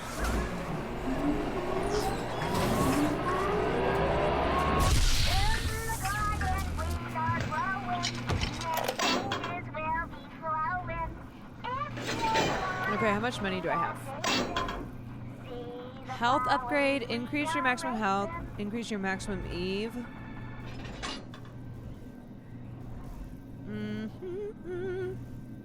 Oh, first aid kits also give you Eve. That's good.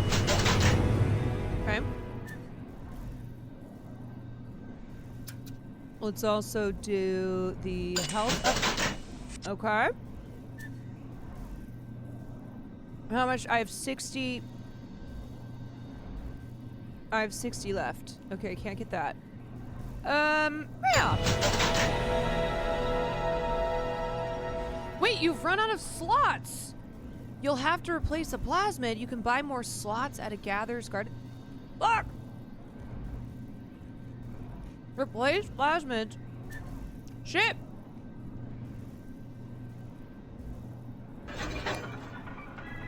I don't know what to do. Store? I'll just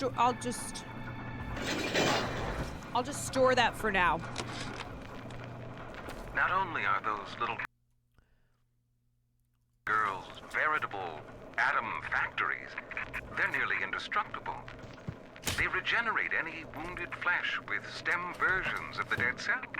Oh, okay. But their relationship with the implanted slugs is symbiotic. If you harvest the slug, the host will die. So you see, it's not like killing, Tenenbaum said. Right. It's more like removing a terminal patient.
Thank you for helping me. Is that all I got? I just got $80.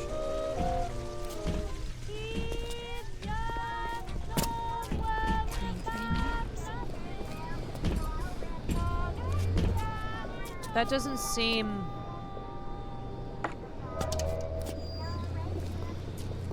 That doesn't seem like that much. I guess I saved the child's soul. I guess that is true. But like, I don't know. A good deed done is its own reward. Is it? In this game?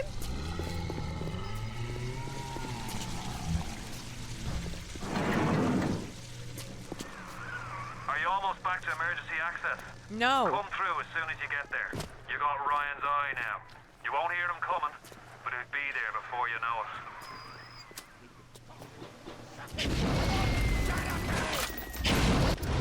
Ah! Oh. My bad. Yeah, but God sent me. For that child.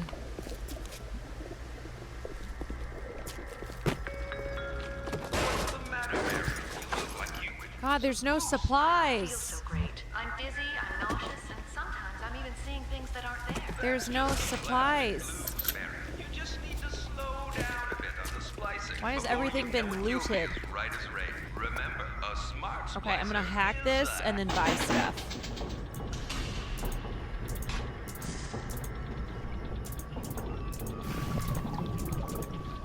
Okay, we're gonna do this. And then we're gonna go... We're gonna go boop. We're gonna go boop. We're gonna go boop. Then we're gonna go boop. And then we're gonna go boop. And then we're gonna go here. And then we're gonna go deep.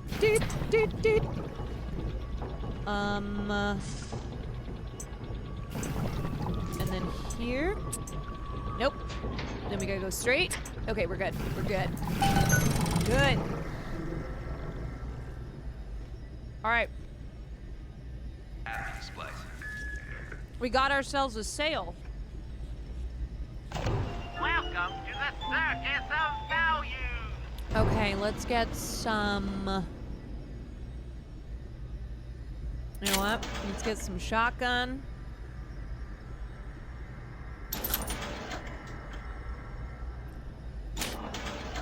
Okay, we're broke again.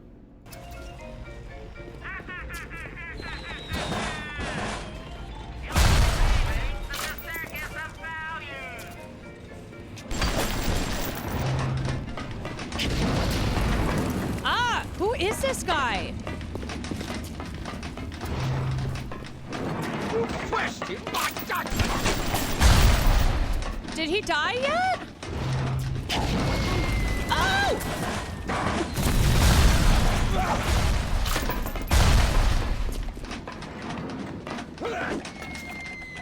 Where? Why is this man not dying?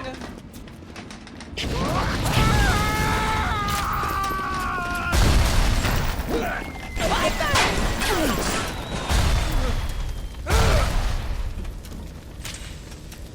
Why was he not dying? You know what? I gotta switch. I need my buckshot.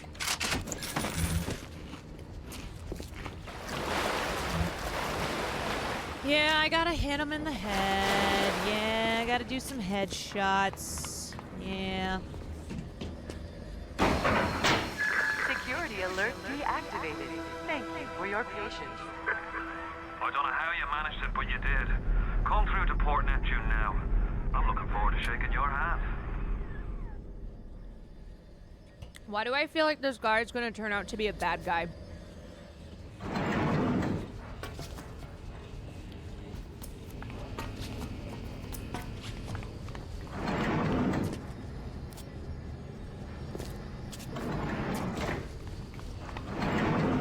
That's just my writer senses are tingling. This guy is going to turn out to be... Select a destination? I don't know. Where are we going? We're leaving?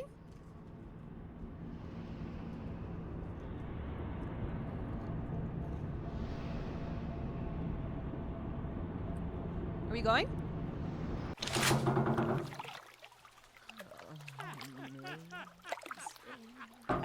Okay. I hate my own people. Yes, I hate Irish people. I hate my own people. Now you had the pleasure of Andrew Ryan's company. Oh, shit. He's the one who built this place, and he's the one who ran it into the ground. Nobody knows exactly what happened. Maybe he went mad. Ooh. Maybe the power got to him. Maybe he just decided he didn't like people. Whichever way you slice it, good men died. My family's in a submarine hidden in the foundation of Fontaine Fisheries. I'll meet you there. I don't think that guy looks so well. He don't look so good. Did you ever watch the Day of the Jackal series?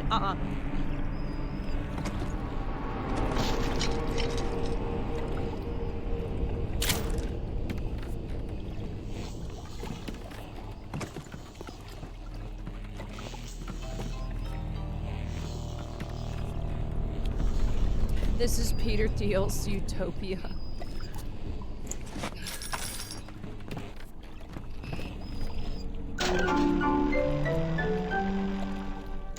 Okay, press to review the ones that you have.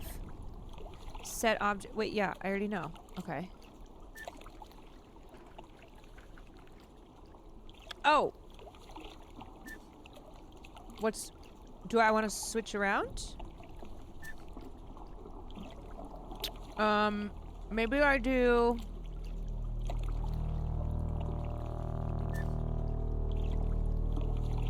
Step 2, select slot. How the fuck does this work? I don't get it. I don't understand. Like that? Telekinesis?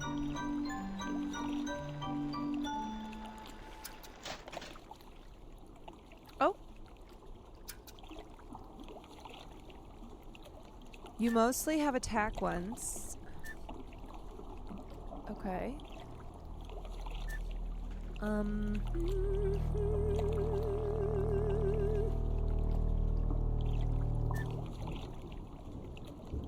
Why does it keep...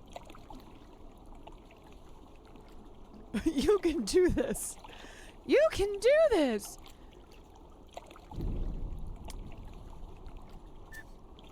Okay, so see, I pick that one, and then I come here and I pick like that one. Pick a... This feels like a puzzle.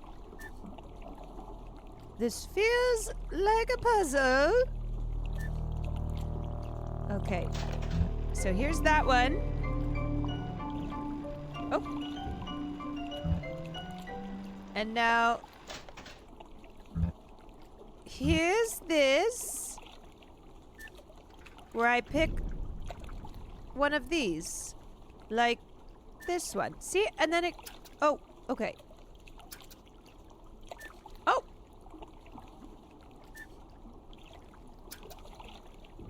Okay, I know I can do this. Step 3, replace. Select... Okay. Select track. This one.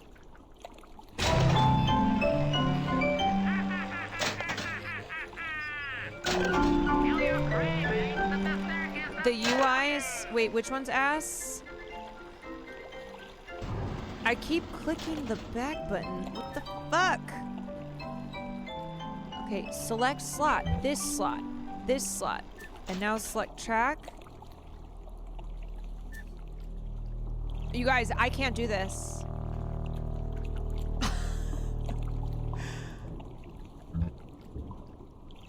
I can't. I think it's the smoke in my brain. Okay.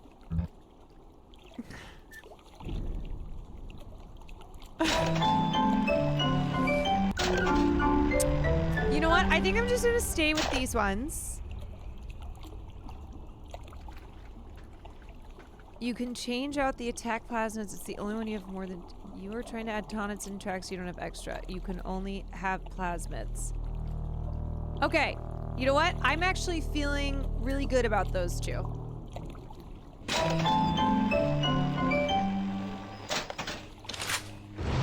I actually feel... I feel good about it.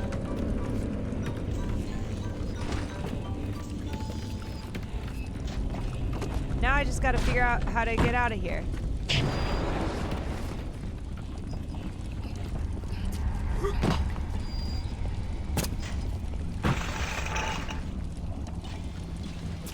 Okay.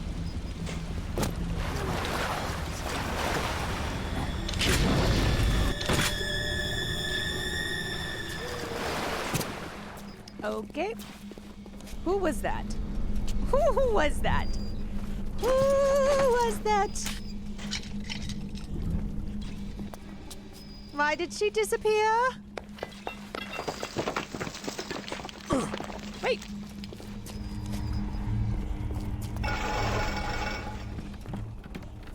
Days go by like wind.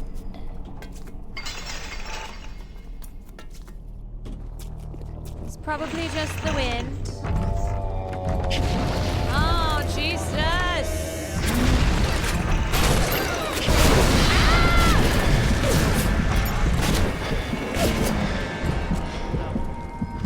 I am late dead.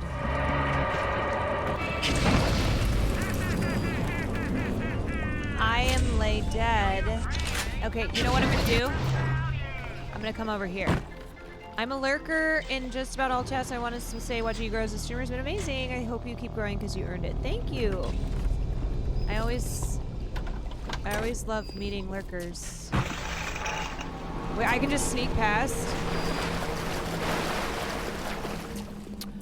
Well then, maybe that's what we'll do. Maybe we just sneak past. Okay, he was just chilling and I started it. All right, I get it. I'm a bully. I'm a bully. Okay. Wowie, that is so annoying.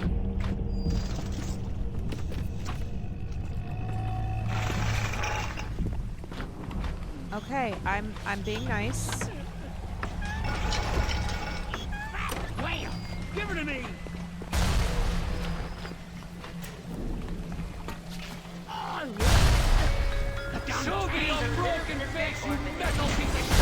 Oh my god, there is so much happening around me.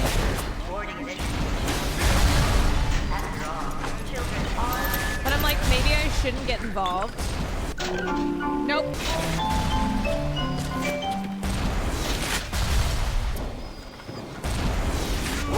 Ah! Woe be unto you!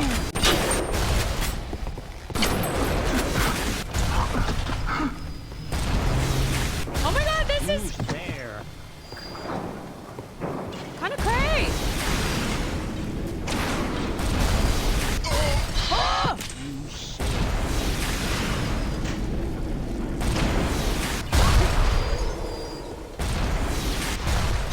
Oh my god, I think I'm dead. Oh no! Oh no! Why is this guy so aggro? Ah! Why won't he die?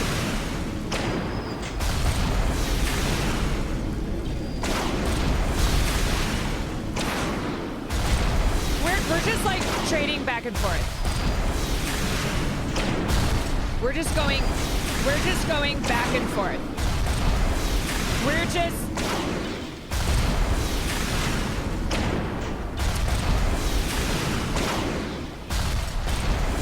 This cannot be right. This isn't right. Okay. That's not right. That is... that's not it.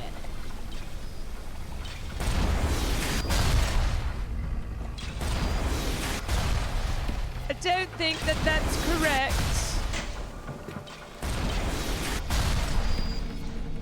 Where am I?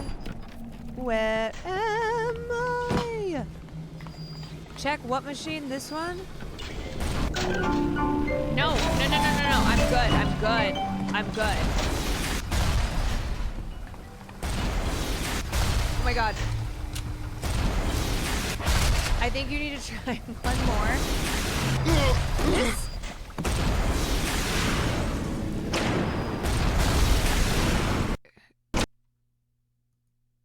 Oh.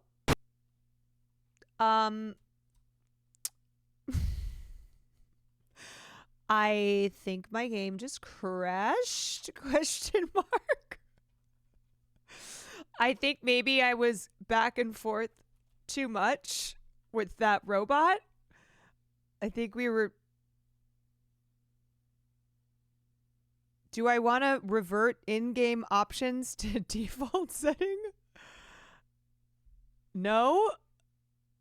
No. Okay. Wow. I guess the game did not like me playing catch. The game did not like me playing catch. We went band for band too hard. Yeah. Oopsie. Oops.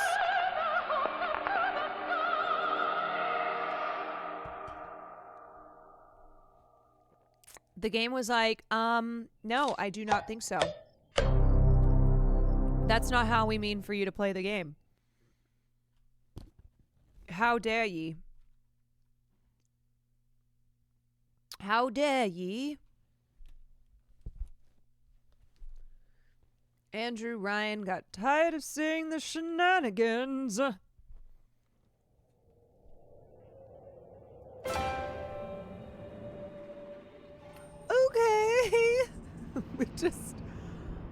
We're doing it again.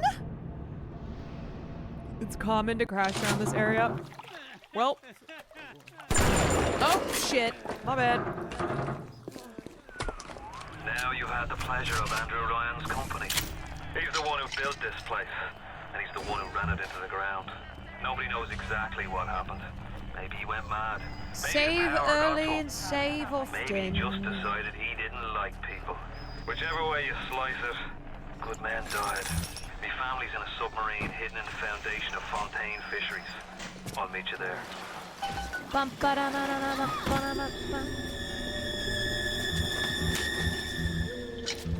Okay. Well, at least we don't have to go back that far. Excuse me, coming through.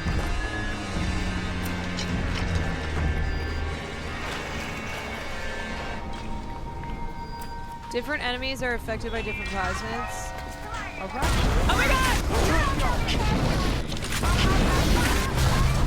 Okay.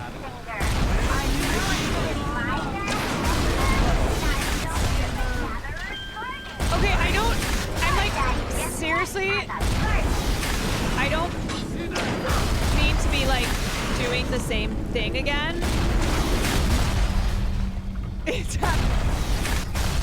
It is like kind of happening again. I send your pestilence! Ah! Oh my god! Yo, that guy, okay. That guy is relentless. You know what I'm gonna do? I'm just gonna come over here.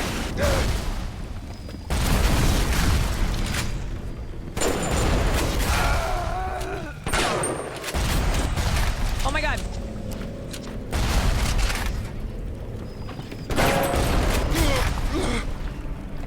Okay.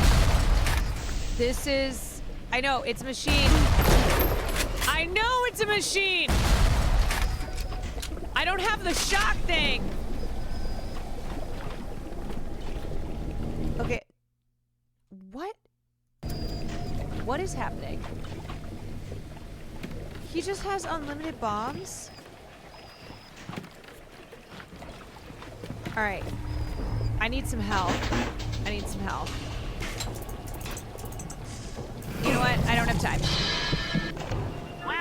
First aid kit. Okay. Okay, I have no money. Excuse me, coming through. Coming through! I need to get the shock. I need to figure out how to get this. And then in the empty slot, how do I add... How do I... Okay, let's figure this out.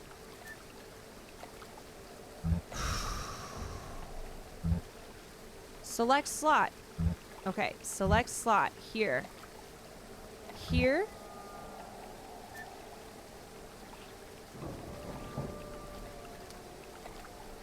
Go to the top ones. Okay. Go.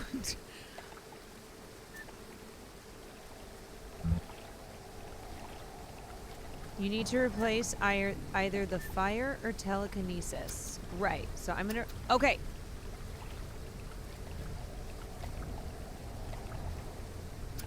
This one.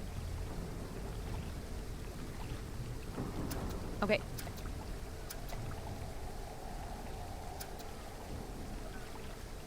Replace.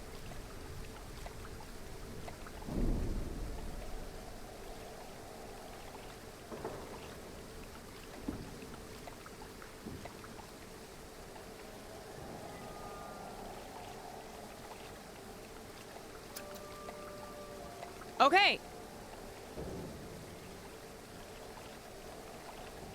Okay. Wait. Did we do it?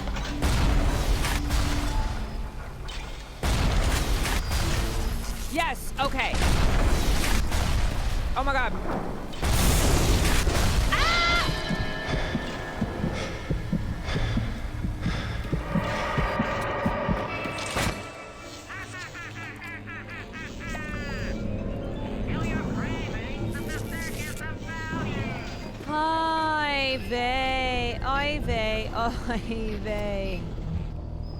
Ay, caramba! Wow, whoever would have known that this... Nope, get me out of here.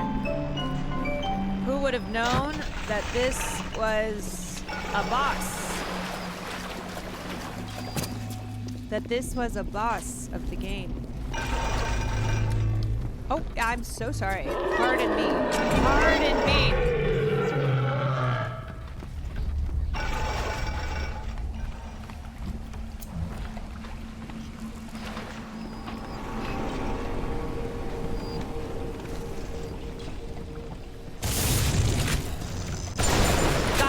Fucker. Oh, he doesn't even have anything in him. Just a chair. He's just a chair. But I got him. But I got him. But I motherfucking got him. I motherfucking got him.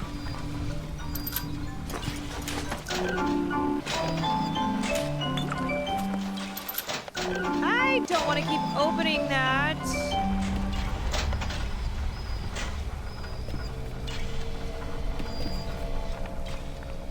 By Furious Siren, thank you. Thank you very much.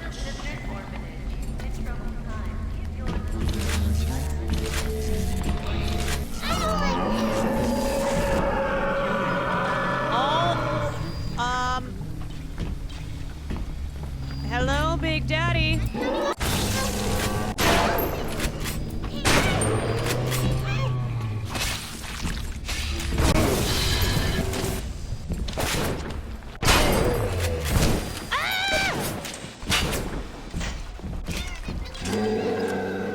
Oh my God, I'm scared.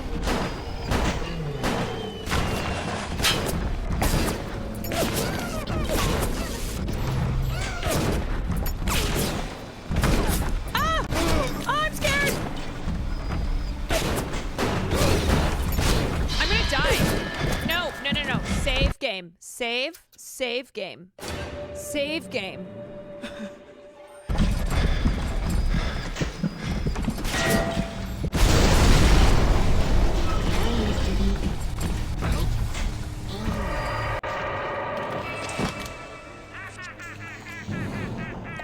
Okay, how do I go to my save? Did that save? Select.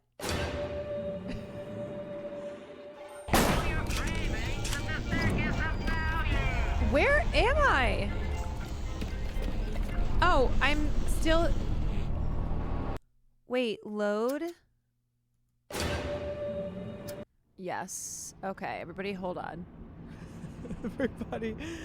Everybody hold on. Wait, why am I still here? Oh, the second one? Okay, I gotta go into here. I overwrote it? My daddy's smarter than Einstein. And like a fire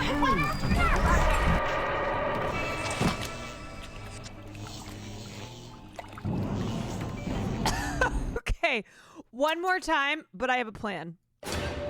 One more time, I have a plan. Hold on.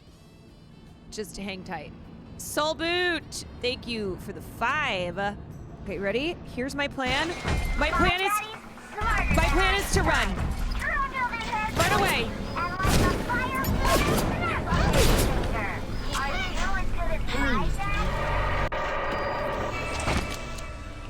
Okay, never mind.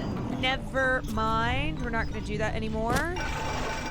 We're not going to do that. We're just going to go. Okay, yes, that is concepts of a plan. That is concepts of a plan. Approaching a little sister is a criminal offense. Do not approach the little sister.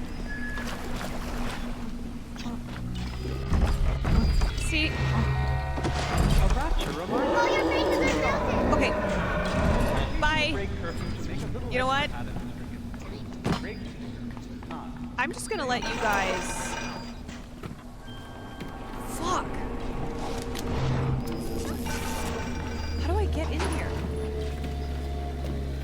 Wait, okay, this way? Oh my god, where the hell am I going? This way? Okay, we're gonna go down. We're gonna go down. We're gonna go down. Let them... What? Wait, what did I say? Wait, what? I don't know. What did I say? Where am I going?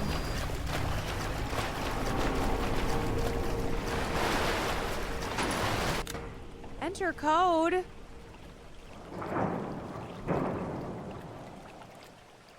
Hack.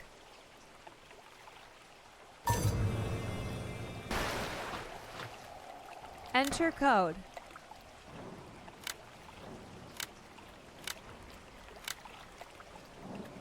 Is that how?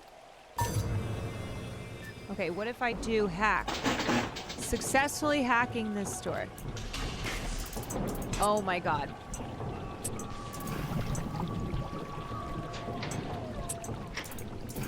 Oh my god, come on.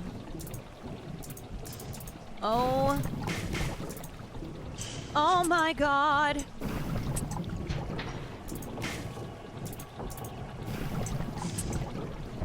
Wait a second.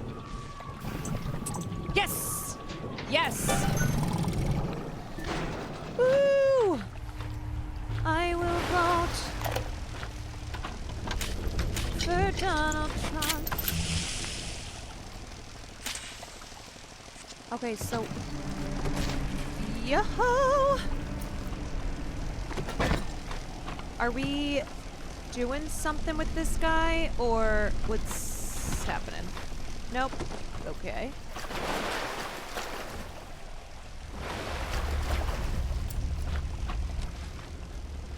Mr. Ryan asked me personally to make this clear to you. You give He's us good. Fontaine, He's good. this whole filthy Yeah. ring of his, knocking back pints up at the Fighting McDonough's. But if you prefer to play the mule, we'll treat you like a mule. Give him a taste, Patrick. Oh, I see. What's that? Change of heart, Timmy? Timmy? Oh! Ready to talk now? Hi. Go on, do your journey. Hi. Whatever Ryan thinks he can do to me. I'll take it in double!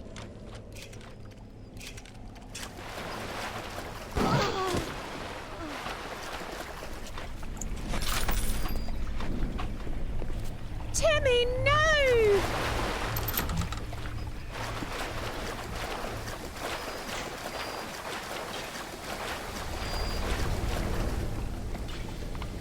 Oh my God, I will quote Donald I'm a lady who craves variety.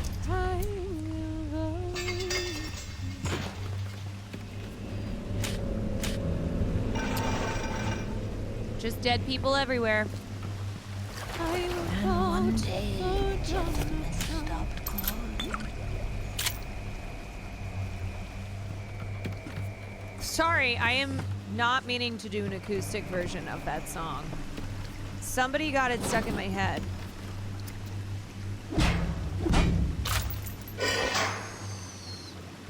Atlas radioed on ahead. Says you were looking for an invite to the fisheries. Nuts, I say. But if you heads up to the Wharf Master's office and find old Peach a research camera, maybe I could manage an invite. What was that? My friend, you are fucked.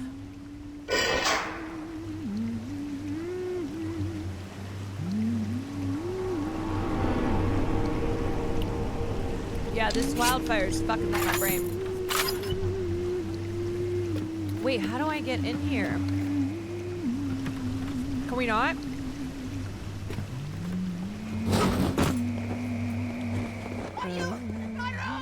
I want it back! I want it back!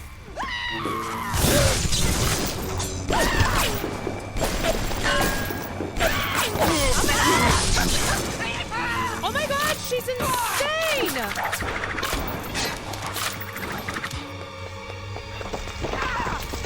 She's crazy!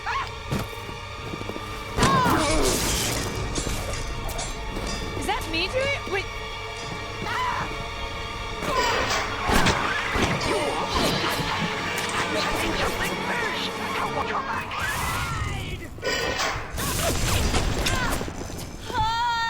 What? Why won't she die? Why won't she die? Is that her? Did I get her? Okay, I think I got her. I think we got her.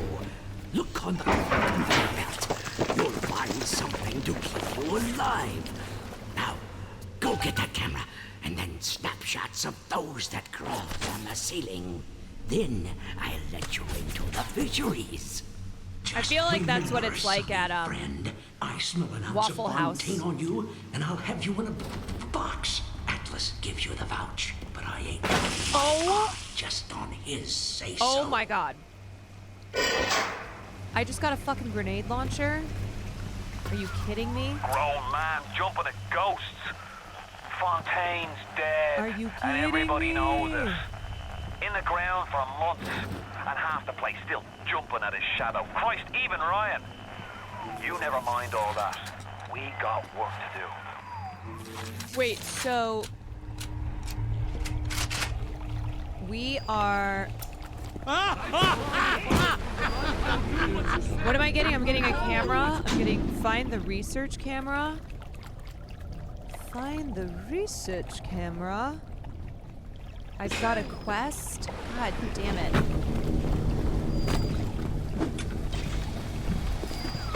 Seems like old Peach knows where to find a research camera. Seems that Is it here? Oh wait, that was a trick. No doubt he'll wait until after you've done his errands to stick a shiv in your back. That was a trick. Okay, I'm gonna save. I'm going to save. Space Cadet, thank you.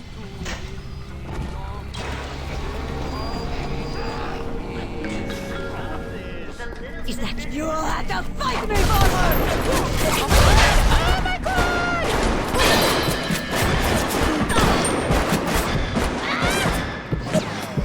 Oh shit! I think I'm dead. I think I'm dead.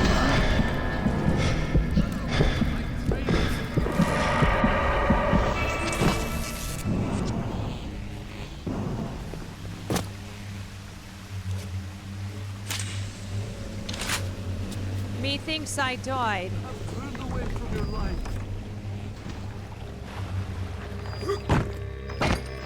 We have turned away from your life. Methinks I'm dead. I traded you for those women. And what did it serve?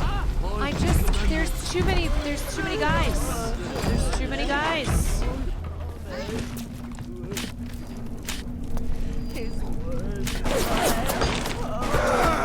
Oh my god! Where?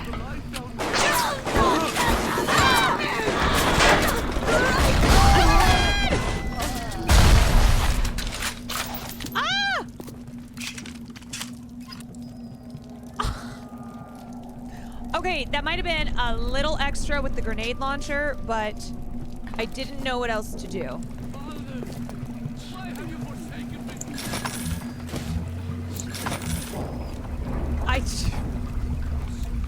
I don't know.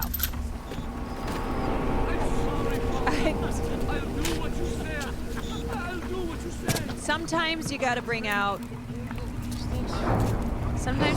the big guns. Literally the big guns.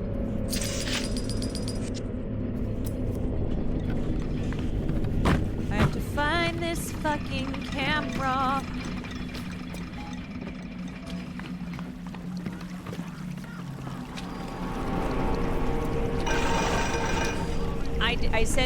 I did say blimmy blammo. Blimmy. Blimmy blammo.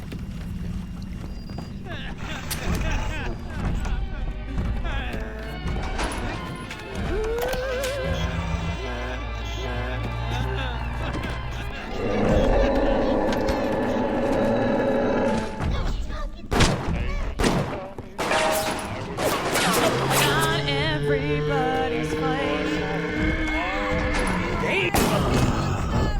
When there was earth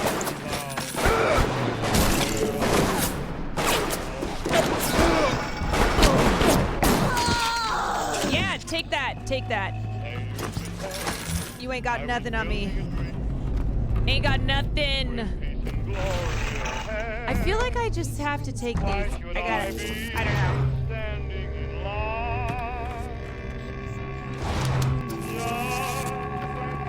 I don't know. They're not friends.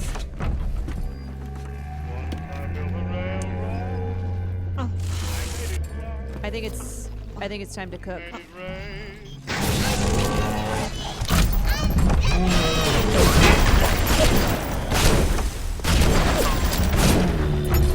Honestly,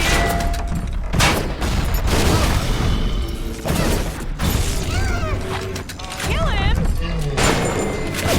Where's? Oh.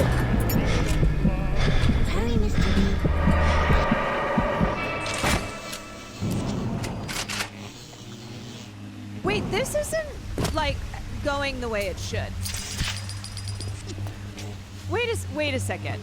Wait, why do I keep dying?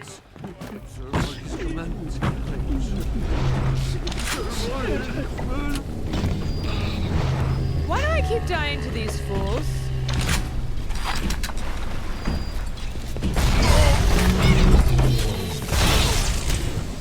Okay, I do kind of. Okay. Oh my god, shit. How do I get out of here? Ah! Okay, my bad. My bad. I have 0 health.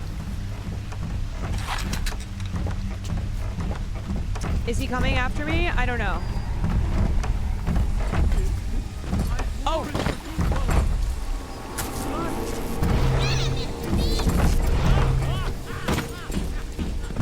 B, you are wounded. Okay, throw something at me. Throw something at me so I can throw it back.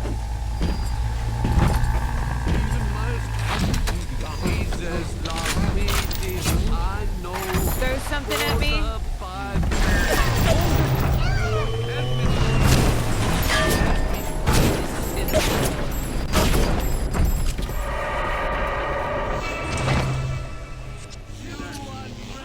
Okay, methinks I'm getting my ass cooked.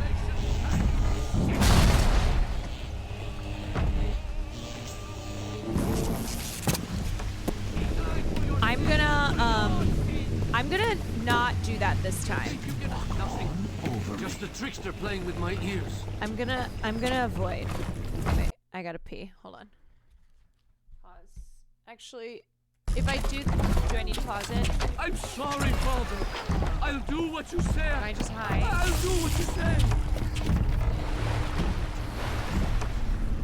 Oh, I'll pause it. I'll pause it.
Okay. Father, why have you forsaken me? Why have you forsaken me? Right down here. We were wrong. I wore it for you, Father. It's what you like. Okay, we're just gonna avoid this guy.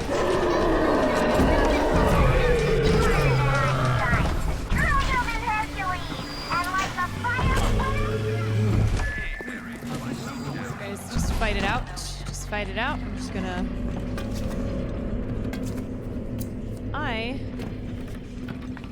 Going to go over here. Avoid you. Nope, why can't...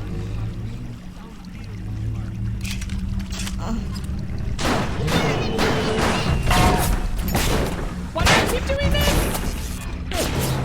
Why do I keep...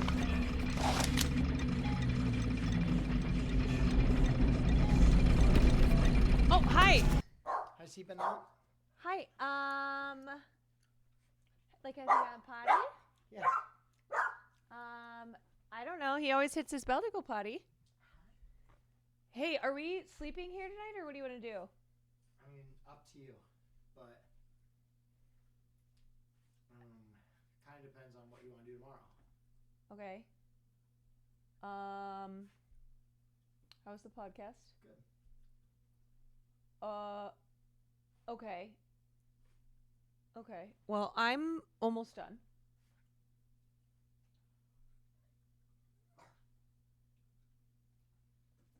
Should we go? I mean, I'd have to let Hassan know, like... Is he going to bed? Probably. Well, I just am like I don't know, because our door was open and it got smoke and I just don't know. I mean, I don't think it matters if the door is open or closed. Like, air is going to get in. That's true. Our apartment's not airtight. But his place is probably like maybe smoky too. I don't know. If you're going to keep streaming, we're staying here. Well, I can finish if you want to. If you want to. I mean, do you want me to ask Hassan? I mean, is it like, does it make sense? Like, will it be better if we go over there? I don't know. Oh my god, I can smell you from coming in from the outside. Yeah. Keep streaming.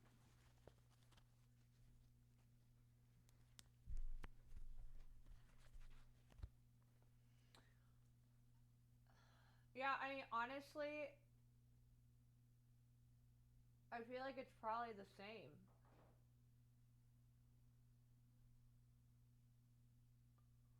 I don't know. Yeah, we're trying to decide if we're trying to decide if we're gonna go sleep at Haas's again. Like, I just don't. I don't even know if that's gonna make a difference. Maybe we should go make a decision. All right, Will. I'm gonna end stream so we can make our decision. Wait, let me call Hassan. You want to call him first? Okay. Okay.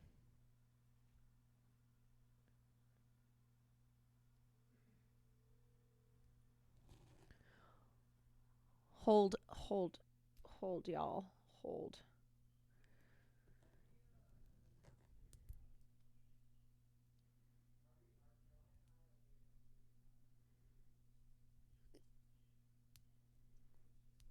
Or you guys are already doing the raid.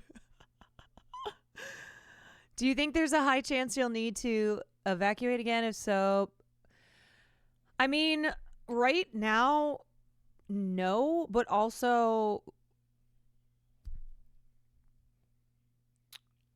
it's not like there's no chance of needing to evacuate. Like, it's crazy. Will just coming into this apartment, I can smell all of the smoke on him from him. You're good for the next 2 hours, because he's gonna send me stuff so we can get it. He's going to send you stuff? Yeah. Oh, okay. So we can scan it. Oh, is he going to bed? I don't know. Well, what do you... I just wanted to give you more time. Finish your stream. That's okay. I can end it now. It's still... You're good. You're good. Are you jumping on to... What's it called? No, I was just making sure you can finish your stream. Oh, no, babe. I'm at like... I've been streaming for 6 hours. Okay. I'm just gaming right now. I did fire coverage for like 4.5... 5 hours, and I've just been ending with some gaming. So Okay. I'm totally fine to end, so we can Take your time. We're good. so we can decide what we're doing. Okay. Yeah, see, that's what I'm like. Do you want to go back catch Pokemon for an hour? Because I will end right now.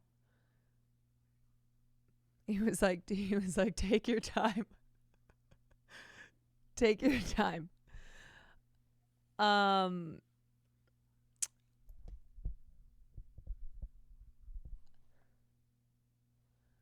Okay. Well, I'm like, I'll just end stream so we can go figure out what we are doing tonight. This 6 p.m. curfew. Well, we don't have one here, but let me save. Let me save. Okay, and then I'll go here.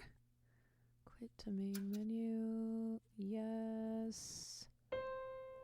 Bum bum bum bum bum bum bum bum. Bum bum ba ba ba ba. Bum ba ba ba ba ba ba ba ba ba. All right, y'all, I am gonna jump off so that we can figure out what we're doing tonight. If we're doing sleepover round 2, sorry, Farley. Sorry, or if we're gonna end up getting out of town because of everything that's going on. So, drink lots of water. It helps with the polluted air coming from a Delhi resident.